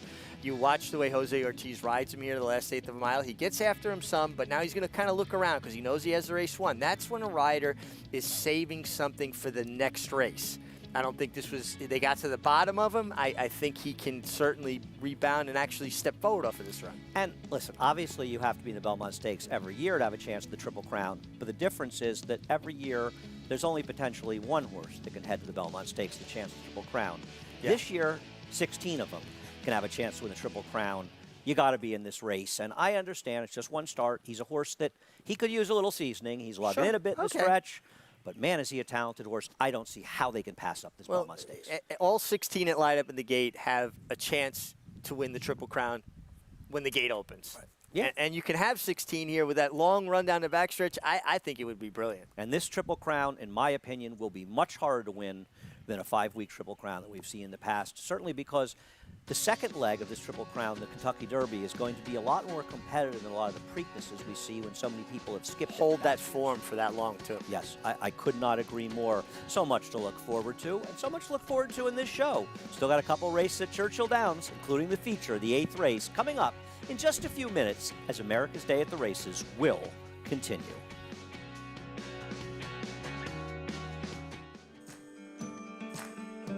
Run Happy, you know, he's 16-2. He's a beautiful horse. There's stamina on top and bottom, and he's stamping his horses with that.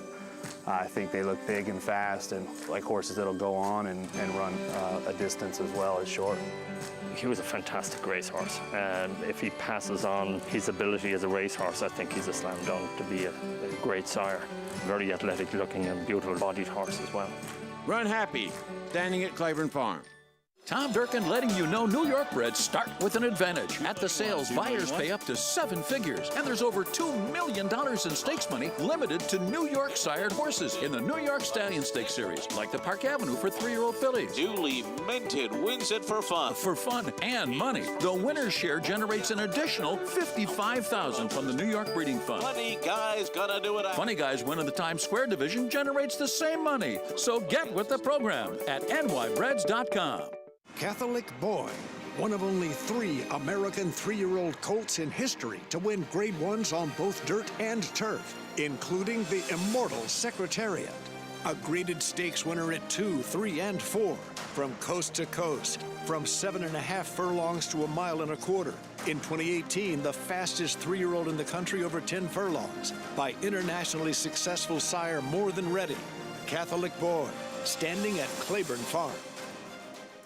Since 1913, the Petaluma Creamery has believed that the best dairy products come from happy cows. It's why owner Larry Peter insists that every cow we milk is born and raised naturally to produce the finest non-GMO 100% organic cheese and butter for your family. Shop our delicious line of Spring Hill cheeses. Pick your favorites, and we'll ship them right to your front door. Visit SpringHillCheese.com today and start serving your family the highest quality cheeses available. Petaluma Creamery, the best dairy comes from the happiest cows.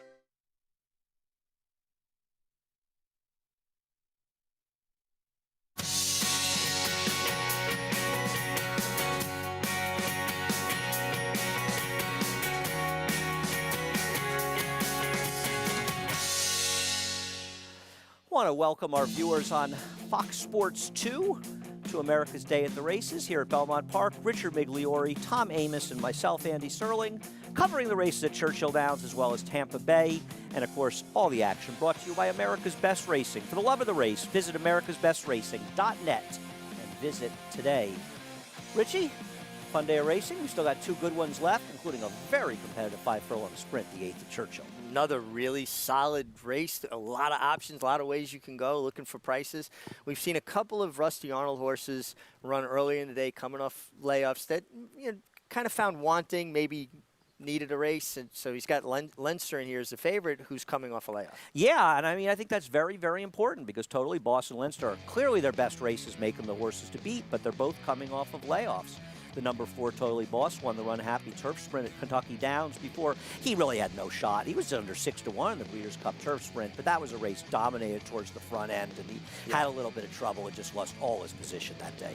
Yeah, and position going 5 furlongs, 5.5 furlongs on the turf, you have to continuously go forward. You can't be going back. Did you find as a rider, because they got more prevalent later in your career, we didn't run them that often, to try to learn to ride them was difficult?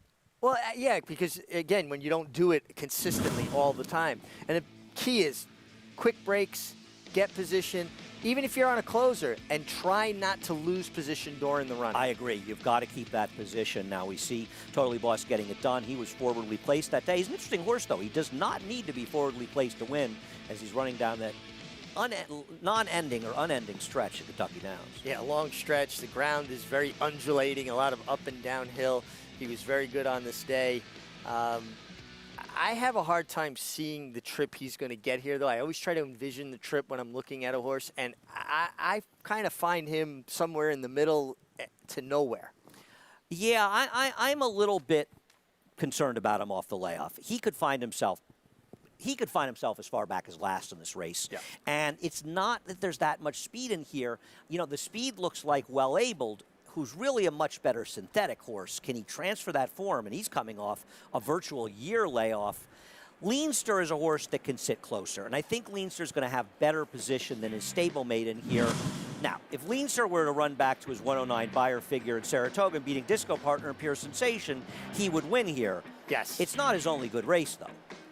No, it's not his only good race, and he was powerful this day. Now, you know, you look at the fractions that day, though, 20 and 4:43. I mean, that was phenomenally fast. Yep. He was very good.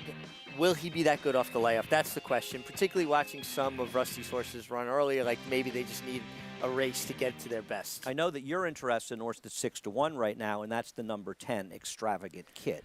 I think this horse could get the right trip. He's, I think, going to be coming from off the pace. I love Joel Rosario in these turf sprints, rallying from off the pace. I think he's the best turf sprint rider in the game right now. I mean, I'm not criticizing any others.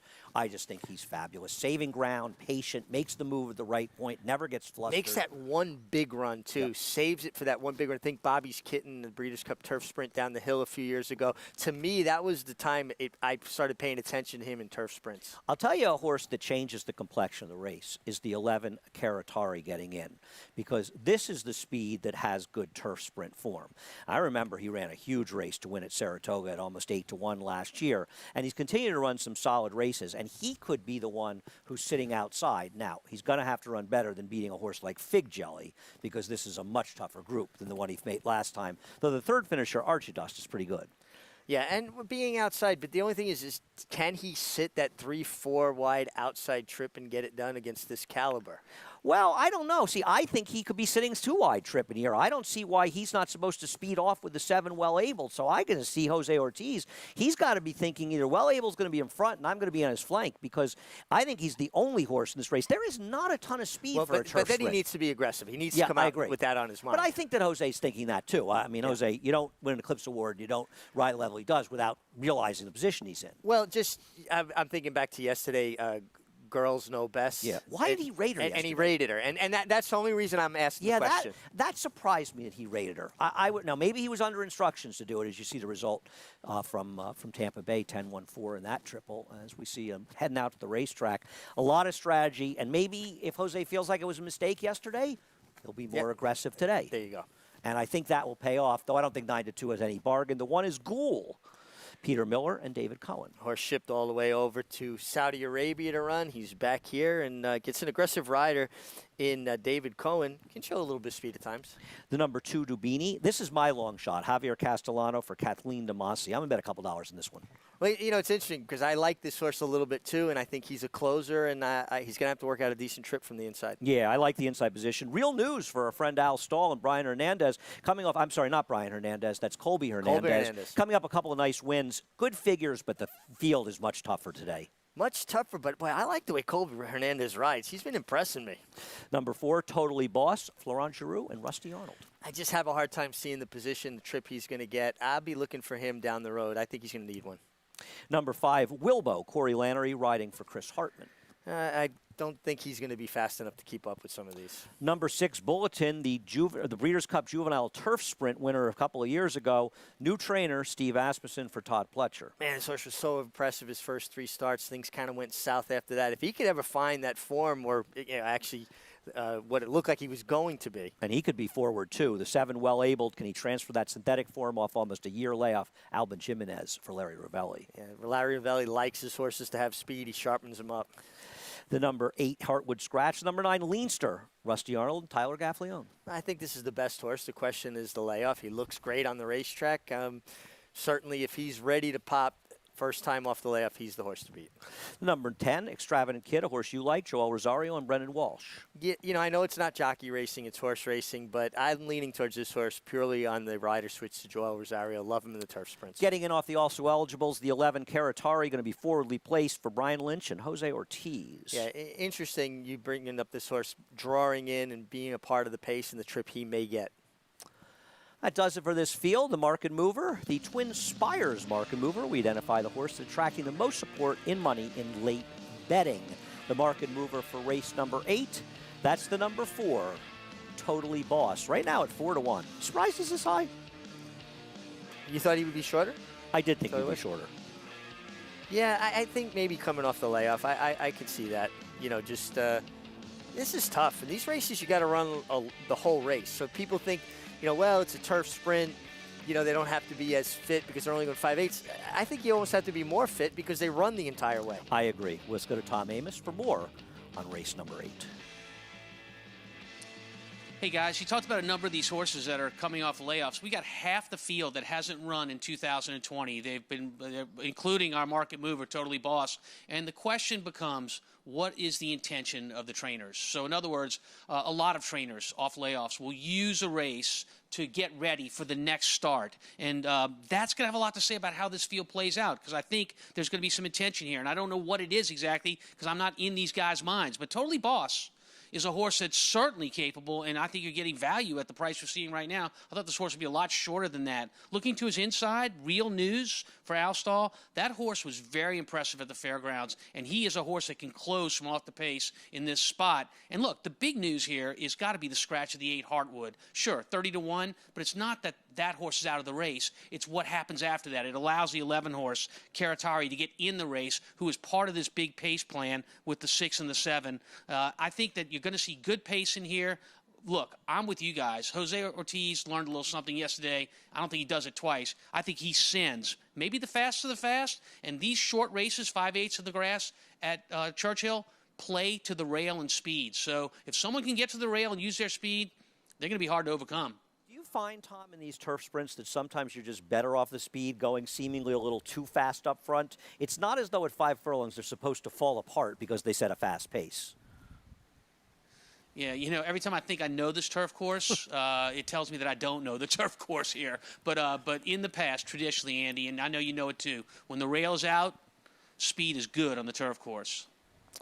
Well, we'll see how things play out here. This is a very competitive race, and it shows how good the racing is, right? You've got the favorite at 7-2. You got a 4-1, a couple of 5-1s, a 9-2, and you know there's nobody in this race that's over 20-1. Well, again, how competitive it is, and you know the 11 horse looking down by Artie Schiller. How do I not like this horse a little bit? I always thought Artie Schiller would have been a killer coming 6.5 down the hill. Well, Artie Schiller's maiden race, we'll have to show it. We'll have to show it sometime in the show when you rode him. I mean, he came from 7 lengths back at the 8th pole. Yeah, to win. I tweeted it out the other day, actually. Did you? Yeah, man, he had no chance to win, and he got up and won. Yeah, he was quite the runner. He really was quite the horse. But you know, turf sprinting is such a distance-specific thing, and you know, for me as a handicapper, I got buried when I first started betting on the turf sprints here, and we started running a lot of them because I like turnbacks, and they work well on the dirt. Right. And I assumed if turnbacks work on the dirt, which is a much more speed-oriented service, you would think that turnbacks would be extra good on the turf. And it took me a while to just admit they don't work, because I think you really have to be a specific kind of horse to be effective sprinting on the grass. It is a very specialized thing to be a turf sprinter. And you know, it's funny, you started saying that to me a few years ago, and I started paying attention to it, and it really does not translate horses turning back in distance. Yeah, and you would think, you know, and it's not like closers can't win. Because closers will win turf sprints. Sure. They're not router types, though. They're the kind of horses that can go fast, just not necessarily fast. It's about turn of foot. It's about being able to accelerate. No, I find them to be very, very fascinating races, and this is a stakes quality field. I mean, we'll see a number of players in this race. I want to talk a little bit about Dubini, the horse that I like, the 2. His race, Rocket Heat, is a very dangerous fast horse. He's run against the Pure Sensation. I ran behind your horse, Extravagant Kid, but I thought he might be the one to work out the trip, and I thought at a square price, he's over 10-1 right now. He's worth trying to get into the number somewhere. Well, again, getting value. You always talk about value. There's value there. Gets Javier Castellano, Hall of Fame rider. He needs to work out the right kind of trip from the inside. Yeah, we'll see if he can. This is a very tough and fascinating race, and you know, Rusty's looking to bounce back. Morticia, what do you think of Morticia? Did you think that? I wonder a little bit if, and it's not Tyler's fault because he was aggressive, and I think Tyler Gaffalione thought, I'm going to be aggressive because the favorite, the 8's going to go, right? And I want to sit second behind her, and then when Girl Knows Best, is that the name? Girls Know Best. Right, yeah. when she didn't go to the lead, I think Tyler probably thought, darn, I didn't want to be in front. I wanted to sit behind her. And he rode the right race, though. He did. I think he did. Yeah. And it's almost like he rode the right race, and Jose may have made a judgment error, and I think it hurt both of them. Yeah, no, absolutely. But you've got to anticipate that horse is going to go. I need to come out running from the rail. At least it makes him go on, and it gives me options, creates some separation. So he went in with a plan. Listen. You have the rail, he had to make a decision, and he made the right one. It didn't work out. I criticize riders when I feel like they don't go in with a plan, when they don't seem prepared. If you go in with a plan and it turns out wrong, I can forgive that. It's being a victimized because you don't make a decision. And sometimes you just run a horse that's not good enough, but at least give him the best chance. And I do want to remind people that Fox Sports is the home of horse racing with Churchill Downs. We'll be showing every race basically at Churchill Downs throughout the meet. Their meet goes for another month. Every race at Belmont Park when we open up this Wednesday, June 3rd. So we're going to be showing both tracks, and stick with us all year long to cover the races, the New York races, but Churchill Downs as well. Not just this meet, but all year. Their meet in September, their meet in November as well, which is always a fun meet. So no better place to find horse racing than Fox Sports, and I hope people get a chance to join us. The voice of Churchill Downs, Travis Stone, with the call of race number 8. Waiting for Karatari.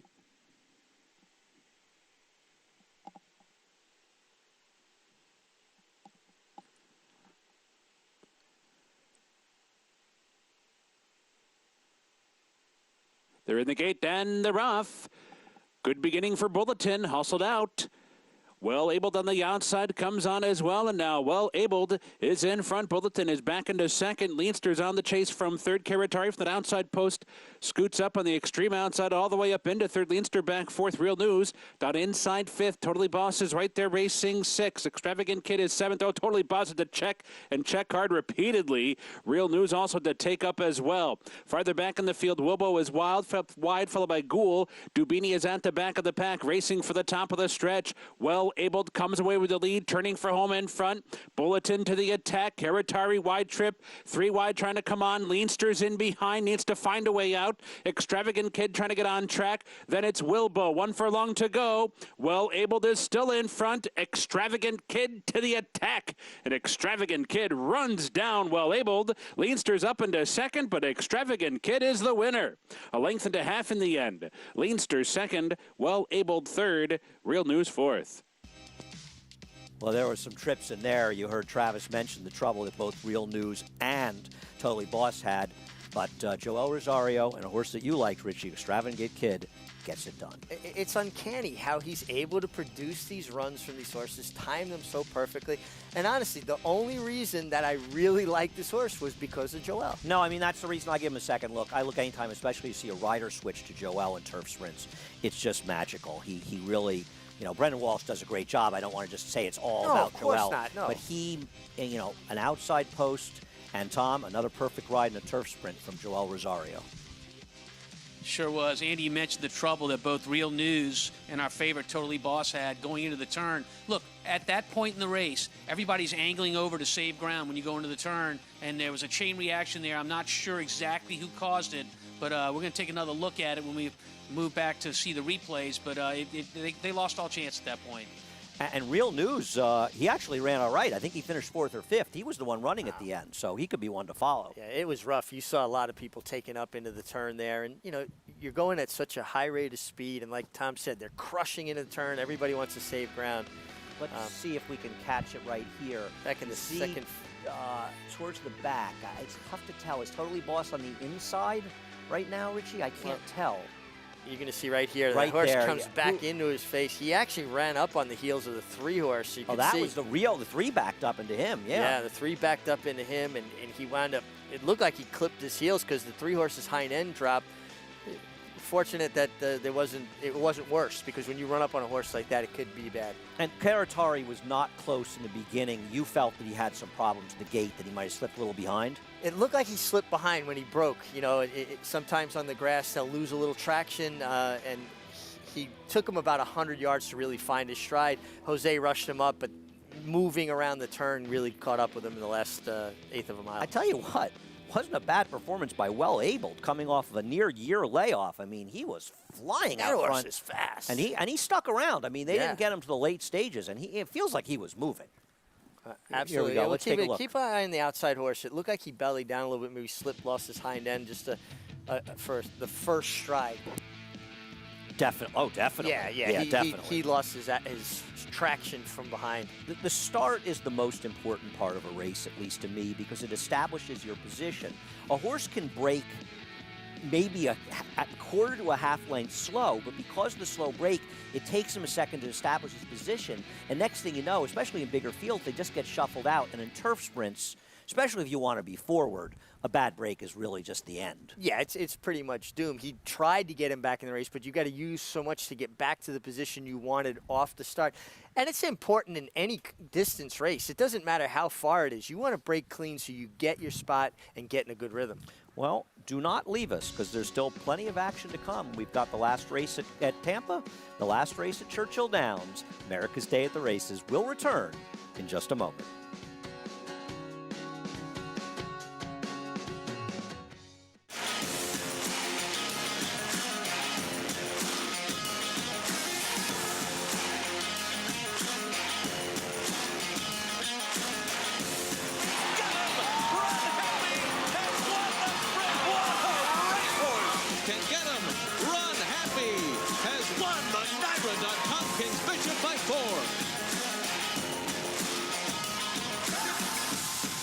Run Happy, standing at Claiborne Farm. Coming on strong. Minute to stardom. On top, coming down to the final 16th, opening up a 2-length lead. Feel my love for you. Wild About Star, shining big here in Berry 1. Oh, why did I wrong? Testing, 1, 2. The Star Guitar Filly leads Champagne Diva close to home. It's testing, 1, 2. Feel my love for you. Coming on strong.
Welcome back to America's Day at the Races, presented by Run Happy. The champion sprinter Run Happy, he raced medication-free throughout his illustrious career. He's standing for $25,000 in legendary Stall 1 at Claiborne Farm. We switch now to the closing race at Tampa Bay. Richie, all good things must come to an end. The last race at Tampa is coming up. Heavy favorite down on the rail on the one Play the Max. Coming off a 14-month layoff. I can do better than bet horses that have been off for over a year at even money, even though obviously he's the horse to beat based on his races. And gets Antonio Gallardo, who we talked about, usually the leading rider there. Yeah, I'm with you. I couldn't bet this horse at a short price from the rail off that long layoff, although a huge drop in class. I got a bomb to bet a couple dollars on. Okay. Race the number 5 horse, I'm a Daredevil. All right. Trainer change, ran once at Gulfstream. He was at least somewhat contentious. Listen, he's no superstar, but I think at this price in this field, I can bet a couple dollars on him. All right, I like it. Hey, we're good with bombs. How about our old friend Chucky Lopez riding at Tampa? He's on the 7-horse, La Wapa. Yeah, not impossible. I'm going to root for Chuck. Okay. I bet the 5, I'm a Daredevil, and I'm using with the 1, 6, and 7 in the exacta. All right. You're so funny. Got to find some action somewhere. Love that track. You been to Tampa? You know, I've never been there. I've only been to the west coast of Florida once. Yeah. I was staying with you, actually, and then we all drove over to the to the West Coast and stay by Sanibel Island. Really, really like that racetrack. Very kind surface for horses, too. Yeah, no, I'd love to go. I'd love to get a chance to go and hope to get down there. I mean, I've never heard a person not say something nice about Tampa. It just attracted, everybody seems to like it. Rode the Tampa Bay Derby one year with Jacinto Vasquez. He went on Champagne for Ashley. Wow. And then trained by? Howie Tesher. Tesher. Howie Tesher, our good friend Howie Tesher. They're almost all in line for the last race. Let's head up there for the last time today to track announcer Richard Gunder. Dreams of Shirley. The next to move forward. Reluctant to load.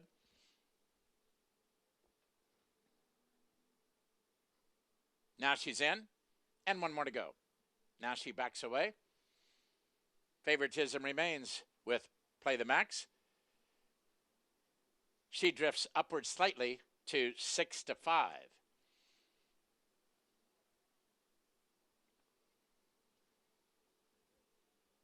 One out. They're at the post.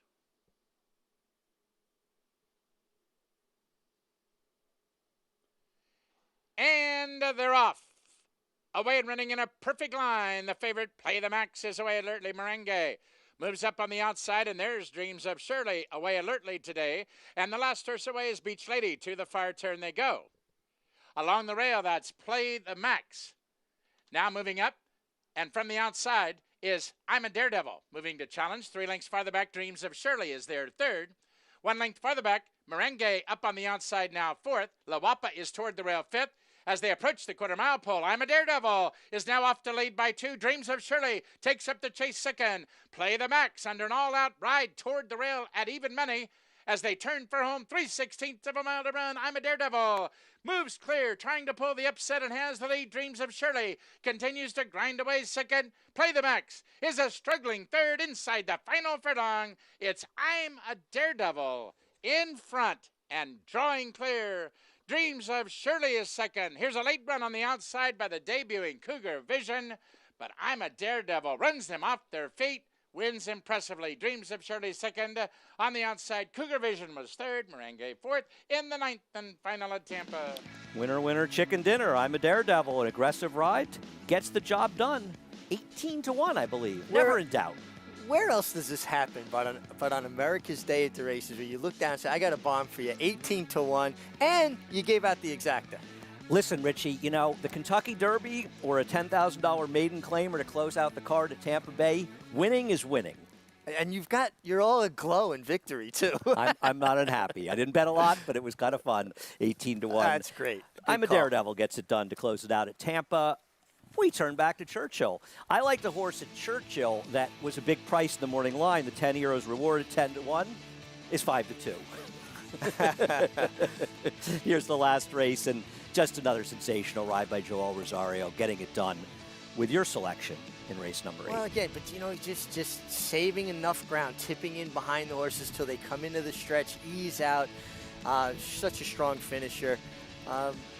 Honestly, every time he rides a horse at a turf sprint, I give it a second long, hard look. No, I agree. And nothing annoys me more when I see some horse that won with Joel and paid $13 out of town, and it was a switch to Joel for a turf sprint. $15.80, you got, as our friend likes to say, Max Jingles on Extravagant Kid. 10.97. Leinster ran well off the layoff to get second there, and well abled. I mean, he was coming off a long layoff, and he held on well to be third, and it's not really his preferred surface, a better synthetic runner. Wait. What speed, though? What natural speed that horse has. Yeah, no, he's got a lot of it. As that wrap things up at Tampa, but we've still got more action at Churchill Downs. Race number 9 is coming up. These are claimers going 7 furlongs, and the 10-1 morning line, my hopes, with Hero's Reward at 5-2 right now for Tyler Gaffleone. Well, for Wayne Catalano, a guy who knows how to win, takes an aggressive drop here from allowance race last time.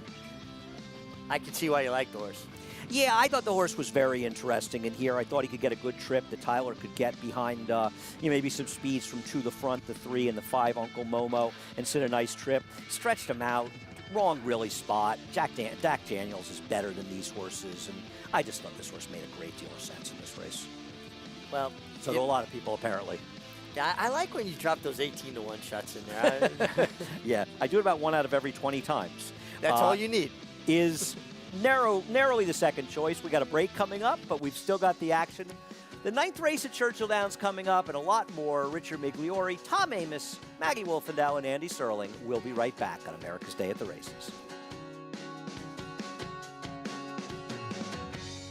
Adrenaline pumping, hearts racing, the thrill of winning.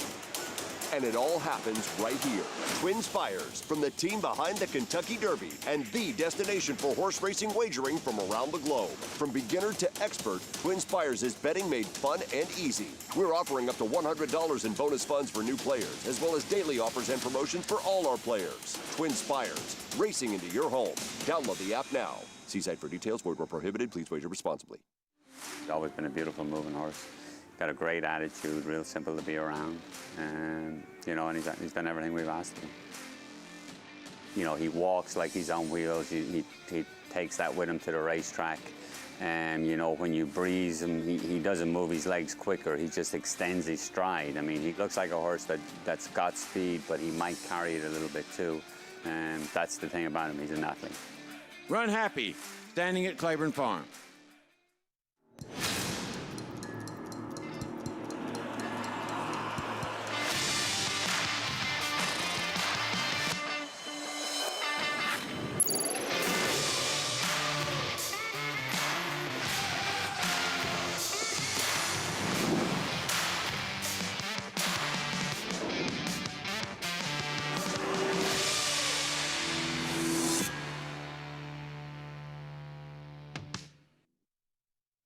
Orb, winner of the Kentucky Derby and Florida Derby. His runners have scored on both dirt and turf. His recent stakes success includes Mrs. Orb, winner of the Bay Ridge Stakes at Aqueduct, Pippin Stakes victorious Whoa Nelly, and Derlou, a determined runner-up in the Grade 3 La Cañada Stakes at Santa Anita. Classic winner, classic pedigree, or standing at Claiborne Farm.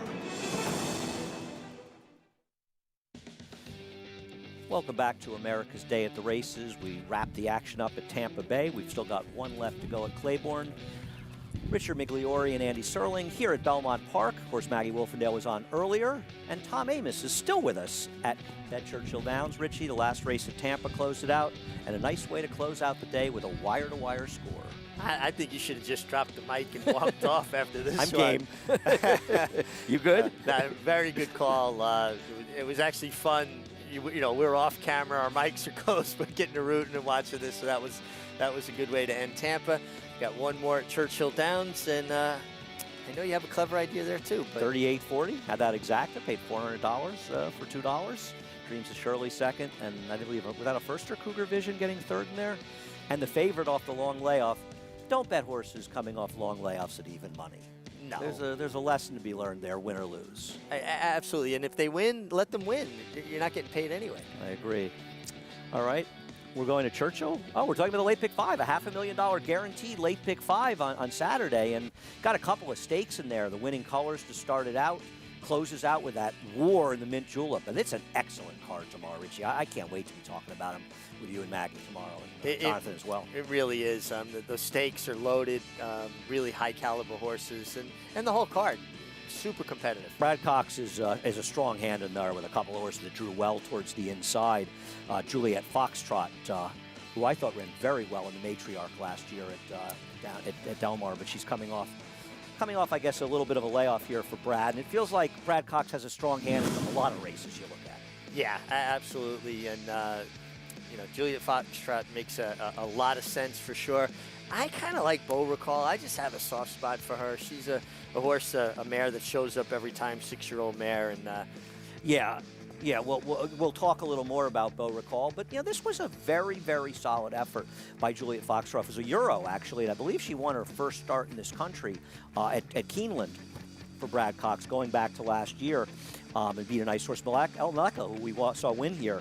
But, I mean, you're second behind Got Stormy and Daddy is a Legend. These are some very good horses. Got Stormy, and she kind of made an aggressive move around the turn, somewhat of a middle move that day as well. I don't think she's beaten the winner under any circumstance, but maybe it cost her second. No, she's a solid runner and could be a player this year. More from Brad Cox, from our man Tom Amos with the 2, Beau Recall. Andy, talk about Beau Recall, and we're going to watch one of what I think is her best races. We're going back to the last Derby weekend we've had here at Churchill, which is 2019 Derby weekend, when she wins the Longines Churchill Distaff. Comes from last in this race, swings to the outside, gets a clear trip home, and comes flying home. But the thing about Beau Recall is she would like some pace up in front of her, as she got that day. When you look at our race tomorrow, our mid-julep on the 30th, that's the one thing that strikes me about that field. I wish I saw more pace to help a horse like our horse Beau Recall.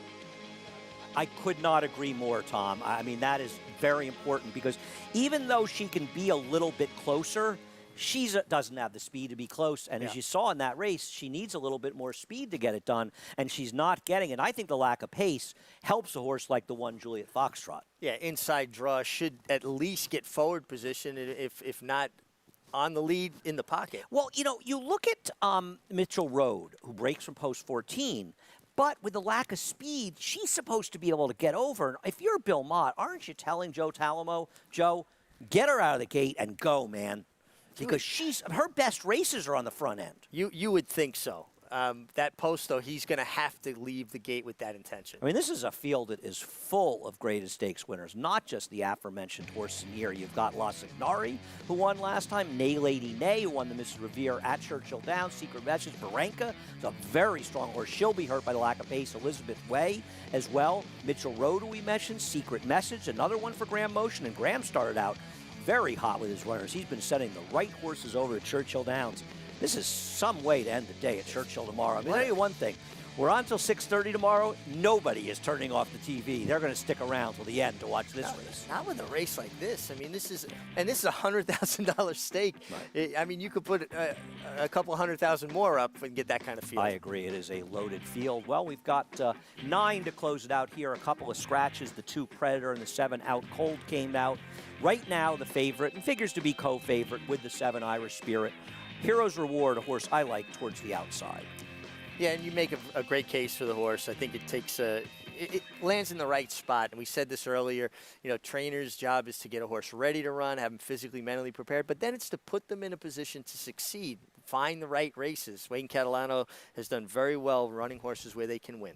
Yeah, I mean, you look at him, it's not just the turn back for me, but you look at his last 3 races, his sprint race was far and away the best race that he's run. He draws well towards the outside. I think there's plenty of other speed in here, but he's not, I mean, I'm going to hope he's not a need-to-lead type. One thing that worries me is Lone Win was on the pace. That worries me a little bit because it's unlikely that he's getting the lead in this race. I think both the 3 and the 5 to the front and the 5 Uncle Momo are faster. And how could a horse named to the front not be a speed? Well, we'll see. I mean, earlier in the day we had a horse named Too Slow, and that horse lived up to her billing. So I like that horse yesterday. I'm So Evil. Well, I think you put on that front. I don't really think you're evil. I am not evil. I'm a lot of things. I'm not evil. Not intentionally. Yeah, thanks, Mitch. You have any thoughts in here? I mean, you know, I guess, you know, Uncle Momo's a bit of a wild card, the 5, because he's never been on a dry track. I have a question for you in general. Mm-hmm. I think people overrate wet tracks. I think in general, there are very few horses that move up on it substantially. Some horses won't really like it, but I think people make a little too much of it sometimes. Well, I think what happens is other horses regress on it. It's not that horses move up on it. It's just other horses don't have as much confidence in it. Yeah, that's probably a good point. They're on the track. The Big Bluff, Steve Hobby, and Martin Garcia. Oh, actually, well, we missed him. Well, he'd be close. Let's go to the 3 to the front. Corey Lannery and Chris Hart. Certainly one of the pace players in here. The number 4 is Animate, a long shot. Paul McEntee and Kellenberger. Yes, 7-pound apprentice we saw ride yesterday, and rider that's won 8 races in his career so far. Number 5, Uncle Momo. A horse should be forward. Ricardo Santana and Steve Asmussen. Should be forward, gets on the fast track for the first time, and Big drop, though. Maiden special wins. Maiden 50, now in for 20. Number 6, Bebop Shoes. John Court riding for William Fires. Arkansas bred, who I actually think has a look in here. I know he's a different company than Arkansas breds, but I like this horse a little bit. Number 7, Out Cold is Scratch. The 8 is Irish Spirit. Robertino Diodoro and David Cohen, a potent team. Yeah, really strong connections, very successful together. I like this horse, Irish Spirit. Number 9 is Alex's Strike, Randy Matthews, and Tyler Bays. Tyler Bays, an aggressive rider. This horse doesn't have much speed, but Tyler likes to put horses in the game. Number 10, My Choice, Heroes Reward, Wayne Catalano, and Tyler Gaffleone. Tyler Gaffleone riding lights out. Wayne Catalano puts this horse in an aggressive spot. And we close the field out with the number 11, Nice of Me, a long shot, Michelle Lavelle and Alex Achard. Yeah, he's running against a bit tougher than what he's been facing before. In a race filled with a bunch of horses that are dropping, this is the one that's actually stepping up a little bit in class. Well, at Churchill Downs, Twin Spires has a $100 new player bonus today. All you have to do to sign up is head to either twinspires.com or download the Twin Spires app. Opt in and use the promo code GET100 to start your $100 new player bonus right now. Let's get more on race number 9 at Churchill from Tom Amoss. Thanks, guys. So I tell you what, let's have some fun with this race. So this is a claiming race, meaning any horse out of this race can be bought for $20,000. You put your bid in before the race, and you don't get to partake in what the horse does in the race, but the horse is your property after the race. So there's a couple of horses in here that are being looked at by a lot of what we call the big-time claiming trainers. Let's start with our 10-horse Heroes Reward. This is a horse that's being looked at by Maker, Diodoro, Jason Barkley, very, very popular in the claim box. There is one other horse that's being looked at, is looked at by me, and I put a claim in for the one horse, the Big Bluff. He hasn't been leaving the gate that well, and I'm hoping maybe if it doesn't happen well today, there's something I can do to help him do that. But he's a horse that's talented nonetheless. But look for the 1 and the 10 to be claimed out of this race, and because there's so many people interested in the 10, they do what's called a shake, which is basically draw straws. Whoever gets the long straw gets the horse. That's done in front of everyone, so they're witnesses, and we'll see how they run. Not to give up your secrets, Tom, but are there like specific things you look for when you make claims? Because you've been one of the most successful claiming trainers in the game for a long time. Right. Well, the first is talent, Andy. I want to know if there's talent there. I use speed figures. I know you do as well. And I need to see it in the speed figures. The speed figures of My Choice are the Ragozin sheets. And then the second thing is we have to have seen the horse before. We have to have seen him come to the paddock to be saddled. We have to believe he's physically sound, look at his legs. And if those two things match up, we'll go ahead and drop the claim on him. Well, we'll look to see how the number 1 here does, the Big Bluff, and we'll obviously be looking for good things from him down the road, assuming you are the one that gets him through the claim.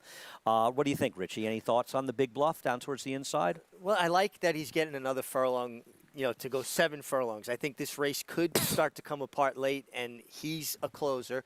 Not a great post, but, with horses that don't break particularly well, sometimes the inside post is not terrible, Andy, because you're not between two horses, so you won't get pinched. You have a little bit of extra space to work with inside of you if you get off a step slow without getting your ground taken away from you. I think that's really interesting for people watching to know that a trainer has put a claim in for a horse before the race. I mean, how many times are you going to be privileged to that kind of information? Not often. I hear a lot of people talk about how they'd like to know who's there's claims in on before the race. I'm not sure. It's interesting to get the information. I'm not sure, though, as a handicapper, what it means to me. Well, I don't know what it means to you as a handicapper. The reason they keep it secret from the general public is because they don't want the trainer. If a trainer knows this horse getting claimed, he doesn't want him to get claimed. He could tell the rider to have him scratched on the way to the gate or something. Right. So you don't want that information to be out, so somebody could maybe do something nefarious. It's interesting with claiming game because you don't know which horses they want to get claimed or don't. And I think one of the things that scares a trainer is that somebody else claims the horse and does really well with them, right? And theoretically sort of makes you look bad, right? I guess. But honestly, if you're running horses where they belong, where they can win, then you're going to lose horses at the claim box because you're placing them properly, and it's unfair to the horse to run them over their head constantly. You know, they're an athlete, they're a living being. If they're running as hard as they can and they just can't beat the horses around them, they get discouraged. Yeah, and I mean, the other thing about claiming is, you know, you hear people say, oh, you know, claim that horse. If you're putting a horse in a claiming race, you're offering him for sale. I don't see how you can be upset if somebody I mean, I can see how you say, oh, I didn't really want to lose him, but you ran him for a tag. You're the one that ran him for a tag. You said to people, if you want to buy him, you can. And that's exactly right. Once they're in for that price, they're for sale. So you really can't get mad at somebody for reaching in to take them. You like him, they liked him too. You know, one of the most exciting days every year is when I get the first set of PPs for opening day at Saratoga. Well, I've just got the first set of PPs for opening day at Belmont. I mean, Richie, you and I, we've been following the game for a similar period of time. Now, I was watching a little bit when we used to take that 6-week hiatus in the winter. But, I mean, in my entire life, never been out without New York racing for almost 3 months like we have been. And the fact that we're coming back Wednesday, and with the first sporting event to be up and running again in the state of New York, it's exciting. And you know what? My fervent hope is that because people don't have other distractions, they'll take a look at our game and see the things that we love about it and how much we enjoy it. Yeah, you know, understandably, nothing is for everyone. There are plenty of people that don't like baseball. But I think, and you're right, the exposure and the opportunity to watch horse racing to appeal to people that haven't seen it before, there are going to be people that realize that the game is interesting to them. You just need to be exposed to it, and I agree. And Fox Sports has been a great partner for us. They'll be showing all the Churchill action this meet, this entire year, all the NYRA action throughout the year as well. And, of course, they'll be with us for opening day at Belmont. And I'm thrilled to have them. They've been a great partner to have in the racing, and I'm thrilled to have the opportunity. It's great, and I love working with everybody I work with as well. No, it is great. And, you know, it's our responsibility to have this opportunity to educate, to explain to people things that, you know, we take for granted because we've watched the game and been involved in the game for so long, so that they can get a better understanding and be more comfortable with it. And there's so many ways to enjoy racing. I mean, you and Maggie and myself, we look at a lot of different things. We all love the game. I mean, if I was to take people I know, you and Maggie and I love the game as much as anybody I know, and we have very different approaches to the game while having respect for each other's opinions on things. But you don't need to just, you know, Tom was talking about speed figures. They're a big part of my play. But there are so many ways to look at racing and so many things to enjoy about it, including the horses, which I know you and Maggie appreciate more than I do. I appreciate them, but they're a big part of it too. Well, just the different nuances and physicalities and what you look for when you think a horse is well prepared. But it's such a difficult handicapping problem that you're trying to solve constantly, right? The best. You need to incorporate all of these different things. Try to learn a little something about everything so that you can kind of come up with your own way or develop your own way of how you pick horses. No, I agree. I mean, there's so many. It's a constant learning experience. I have been maniacally following the game for 45 years, yet I learn new things all the time. I see mistakes that I was making, things to improve your play, different things come up, and it's just, to me, it never stops. It's always interesting to me. And people could start simply. You can bet $2 to win. Yeah. You can bet $5 to place. You don't have to jump in the deep end of the pool right away. You can educate yourself. I'll never bet show, but when I first started going to the racetrack as a kid, I bet to show. Another man who likes to play the horses, our friend Travis Stone, with the call of the last race from Churchill Downs. And the rough. Bebop Shoes breaks fast. Irish Spirit is also there. Hero's Reward on the far outside is up close as well. They race up the chute, head for the main track, and here's Uncle Momo, who comes on through to take the lead. It's Uncle Momo in front. Hero's Reward is running in second. Bebop Shoes smack dab between them, third to the front. Tugs at the inside into fourth. Irish Spirit is back racing fifth. Nice of Me is now sixth. Animate is down inside, hustled along in seventh. The Big Bluff is eighth. Alex's Strike is wide and at the back. 22-2 the opening quarter mile. There's a half mile to go, and it is Uncle Momo in front down to the far turn, leads by a neck. Hero's Reward cranking up the pressure outside. These two knocking heads with 3 furlongs to go. Irish Spirit tucked away at the inside, racing third to the front, is right there too. Fourth around the far turn with Bebop Shoes to their outside. Farther back, it's Nice of Me and the Big Bluff. Alex's Strike is coming with a late rally, switching to the far outside. Top of the stretch, and it is Heroes Reward who comes away with the lead, leading by 2. Bebop Shoes fully extended in second. Irish Spirit tried to slip through inside Nice of Me, and Alex's Strike, they're inside the final 8th. Heroes Rewards got a 5-length lead and 100 yards to go, and it will be Heroes Reward rambling home in the finale. Wins by 4. Bebop Shoes second, Nice of Me third, Alex's Strike was fourth, and Irish Spirit finished 5th. Couldn't have been easier than that win. Heroes Reward, Richie, Tyler Gaffalione, and Wayne Catalano looked a winner every step of the way. Every step of the way, just galloping outside of horses under a hold from Tyler Gaffalione, who's been just riding with so much confidence and turned for home. He set him down. This horse will probably have dinner in a different trainer's barn tonight, but they put him in a place where he could excel. Yeah, Tom, this winner was much the best. He was indeed. Looked like the winner all the way around, just sat the trip right outside the pace. The rider's hands were so still on this horse. As soon as he opened his hands, turning for home, which is the signal for our communication for the horse to go from the rider, just took off down the lane, was much the best, and he will be having dinner in someone else's barn.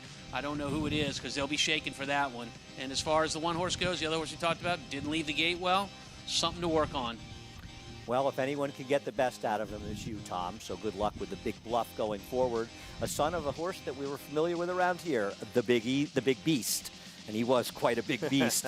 And you watch that head-on at the start, Tyler Gaffalione knew what his plan was because he urged him coming out of the gate to get that position. Well, absolutely, particularly lower-level horses. You want to put their mind in the game. You don't want to give them an opportunity to think, it's okay, I don't have to run today. Put them in the game, get your position going forward, and also that keeps you from running into traffic problems. You don't want to have to overcome things if you can get the right spot. Yeah, no question about it. It just makes it so much easier. I mean, it does. Anyway, no more racing action, but Richie and I have a lot to talk about with some great racing coming back. We start out with the terrific Rushing Fall on opening day at Belmont Park, and we head into the weekend, and Code of Honor, the Travers winner, will be making his 4-year-old debut. So much to look forward to as America's Day at the Races continues.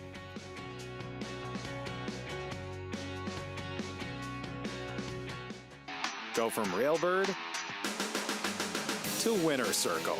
With My Racehorse, you have access to top horses and trainers, backside tours, exclusive ownership experiences, and fast payouts to your online account. With shares starting as little as $100, the Winner Circle is waiting for you. Go to myracehorse.com or download the My Racehorse app today to join the thousands who have already started their journey as a racehorse owner. Warfront. This son of Danzig ranks among the world's elite sires, with Grade 1 winners on dirt and turf, and star performers both at home and abroad. Warfront's success as an international super sire is unmatched. Recent Grade 1 winners include Omaha Beach and Preakness Stakes hero War of Will.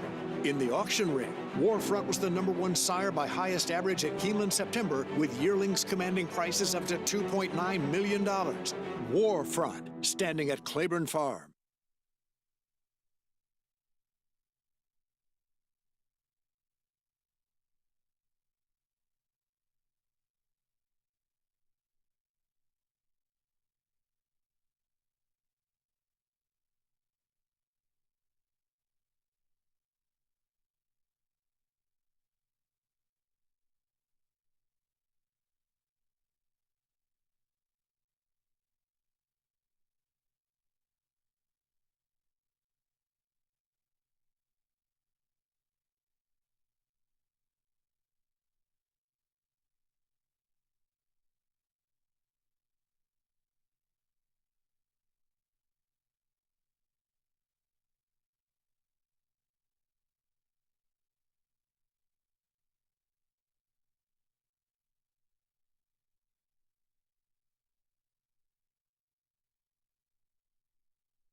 Belmont is back. This Wednesday kicks off 25 days of action-packed racing with stakes races every day.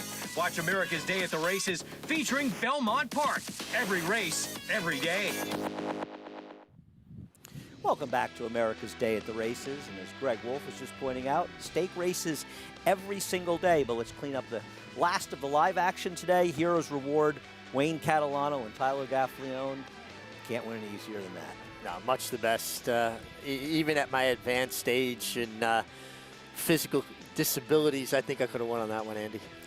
Richie, I think you probably could have. But Tyler took a page out of the Richard Migliore playbook. He's riding really well. Yeah, I like Tyler. I think he's a terrific young rider, and you know, and he's somebody who really wants to learn too. You know, absolutely. You can see him getting better, and he and his agent Matt Music are doing a great job. Honing his game, and the Arkansas bred Bebop Shoes was second. You mentioned him, and a good one to close out the Exacta. Nice and Moo, the long shot, finishing third. Well, Richie, we closed out today's action, but it feels like a bit of an appetizer for a tremendous weekend of racing coming up. That card at Churchill's just great tomorrow. And, of course, the opening of Belmont Park next Wednesday. We start right out with a couple of tremendous racehorses in Rushing Fall and Got Stormy. Yeah, I mean, just a terrific addition of the Beaugay. And before we talk about them, do you know who owned Beaugay and what her claim to fame was? I do not. Elizabeth Arden, cosmetic magnate, right? Owned Beaugay, and she was champion 2-year-old filly in 1945. How's that? Ha! How you like me now? Our director, Mitch Levitis, ate her, actually. Rushing Fall draws the rail. Got Stormy, post 3. There's some good horses in there, by the way, but these are the two big names. And Rushing Fall, she is better at a mile, though, but she's going to use her speed. And I will take a quick look, Richie, see are there any other speeds in there to run with her. I mean, Got Stormy can lay close, right? But absolutely. I mean, very competitive racing. Rushing Fall has just been a gem of consistency. Shows up every time, but we've come to expect that from Chad Brown runners, right? She's the horse to beat. You know, I'm going to tell you, I've never loved her as much as I probably should have. And she's a very good horse. She is. Runs some fast races. It just seems like the problem I have is that when she wins, she's able to control the paces. And it shows the value of speed because there's no speed anymore in turf races. Well, and especially when riders decide they want to defer and follow somebody all the time, too. I mean, the last time she ran was the first time in her career she failed to hit the board. Got Stormy, though, Got Stormy she was good, man. I mean, winning the 4-star Dave against the boys. The Woodmine Mile coming back with a second. Yep. And the Breeders' Cup, when she was second to Uni, another Chad Brown runner, she is not the same horse, though, she was last year. Is she rounding into form, or is she a horse that's not really going to be able to attain that level? Because she didn't get really good last year until the summer in Saratoga. Yeah, until the weather got really warm. And, fillies and mares can be funny. They get to a certain point, and they decide that they'd rather become brood mares than racehorses, and you just never know. I mean, it's probably too early to say that. I'm not. She ran well enough last time. I'm not sticking a fork in her. No. Neither am I. But I'm just saying. So that's just something to keep an eye on. That sometimes they just don't get quite back to that level. But if she hits the level she did last summer, then Rushing Fall is going to have a real race on her hands. I agree. And they're both horses that are probably best at the 1 mile distance, and they're going 1 mile and a 16th. In the Beaugay, we'll see if it makes much of a difference. And I got to tell you, it's an appetizer for the weekend coming up because the Run Happy Carter, the Fort Marcy, the Intercontinental Newspaper of Record, the Westchester Code of Honor, the stars are coming out for the first Saturday at Belmont Park. And here's Code of Honor, and I think we'll take a look at him in a Jockey Club Gold Cup where he was rightfully placed first in a close finish to a horse, some nondescript horse. I've never heard of him. I think he won his next start. Yeah, his next start, the Breeders' Cup Classic. So obviously this was not a fluke race by any Vino means. Rosso. His Breeders' Cup Classic. I mean, he buried that field. And powerful. I understand it was a frustrating DQ for the connection of Vino Rosso, and I understand we've seen sometimes horses commit a foul like that got left up. But, gee, I thought he fouled Code of Honor at a very pivotal time. Well, he did, and it was such a narrow margin of victory. And Code of Honor, a little bit on the slight side, a little bit on the smaller side. Vino Rosso, a bigger, stronger horse, definitely knocked him off stride. Now, I'm going to be curious to see how Code of Honor comes back as a 4-year-old, if he makes it step and kind of fills out. Because an exciting prospect, as good a racehorse as he was as a 3-year-old, if he makes that forward move physically, his 4-year-old season could be special. I expect him to. I mean, Sugar Gay had said all along, even early in the year when he won, was it the Holy Bull or the Fountain of Youth? Fountain of Youth, yeah. He said, this is a horse that's going to be a work in progress. And you saw it. I mean, he ran very well in the Derby. You saw him improve from start to start, and obviously didn't work out in the Breeders' Cup. I don't care about that race. That's an aberrational effort for him shipping out west. This is a good horse, and I think there's no reason not to see more from him. Now, the Carter, the big name in there, the Run Happy Carter, the big name in there is Mind Control. Yes. But he's going to have to do some running. But one thing about Mind Control, he knows how to win. Knows how to win, and he's a fighter. He'll fight you for it. He doesn't want to lose. And, you know, here he was in the Tom Fool. He had to come from off the pace and just resolute. He was relentless in his run, and he got there. I mean, this is a very good horse. And, you know what, you got to applaud his connections. Greg Sacco, not taking the bait to try to stretch this horse out. He knew this horse was more of a sprinter, and he played to his strength. And I applaud that because it's so easy to get caught up in Derby fever and everything else. He did what was right by his horse. No, I couldn't agree more. You know, so often, listen, it ended up not mattering because he ended up being a great sprinter, but Groovy ran the Kentucky Derby. And fortunately it didn't. But a lot of horses have been forced to try to do what they don't want to do, and it's really had a negative effect on them. Yeah. Well, I know that everybody's talking about Code of Honor as Shug's horse, but I am every bit as excited to see the return of Performer. Performer is a serious horse, and he's an absolutely beautiful horse. Stretched out in the Discovery, but 7/8 is certainly well within his scope. And Shug McGaughey, and we talked about it with Code of Honor, you know, his benchmark, his horse is improving, getting better, getting better. This horse, I think, steadily got better last year. What's he going to do this year? As a 4-year-old, very exciting. He's got wins from 6 furlongs to 1 1/8. Yes. Already, and he's only run a handful of times. Yeah. And Shug really brought him along this sort of an old-fashioned way. He was not eager to run stakes. He said, I've got a good horse. I'm going to get him there the right way. He pointed towards the Discovery. Terrific win over Tax. And he's been pointing towards this Carter all along. But there's a lot of great racing. I mean, we're going to start out with a bang, and there's not going to be a letdown. But you've got the Run Happy Carter. You got the Ogden Phipps, the Grade 1.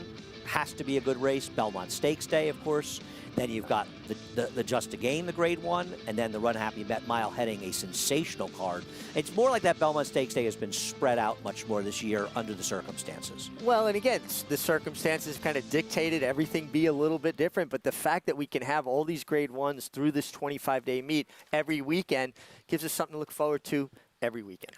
I don't think any of us have been as excited as we are now to get back to racing. And, you know, the people at NYRA have done such a great job, and everybody in the backstretch as well.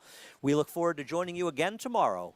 John Kakamis, too, our cameraman, from 1 to 6:30 tomorrow. Please join us on America's Day at the Races.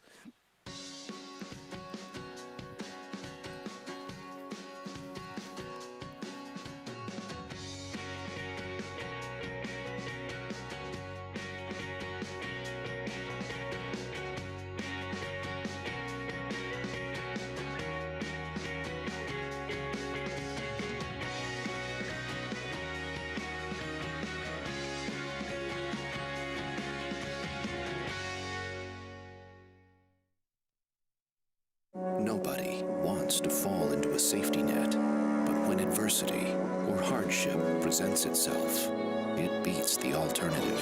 Since 1943, the Jockey Club Safety Net Foundation has been serving those individuals and families in need across every facet of the thoroughbred industry. Help us continue to be the safety net and catch those most in need.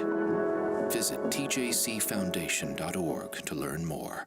Since 1913, the Petaluma Creamery has believed that the best dairy products come from happy cows. It's why owner Larry Peter insists that every cow we milk is born and raised naturally to produce the finest non-GMO 100% organic cheese and butter for your family. Shop our delicious line of Spring Hill cheeses. Pick your favorites, and we'll ship them right to your front door. Visit SpringHillCheese.com today and start serving your family the highest quality cheeses available. Petaluma Creamery, the best dairy comes from the happiest cows.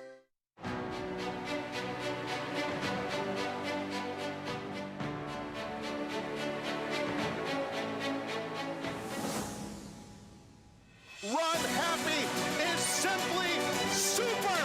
He polishes off an outstanding campaign with a dominant victory in the Malibu. No medication, no problem. Run Happy, standing at Claiborne Farm.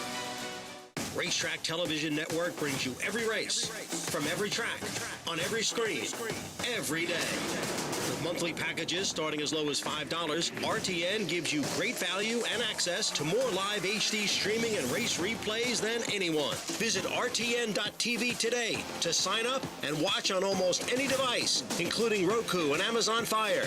Use promo code TRYRTN for a 5-day free trial.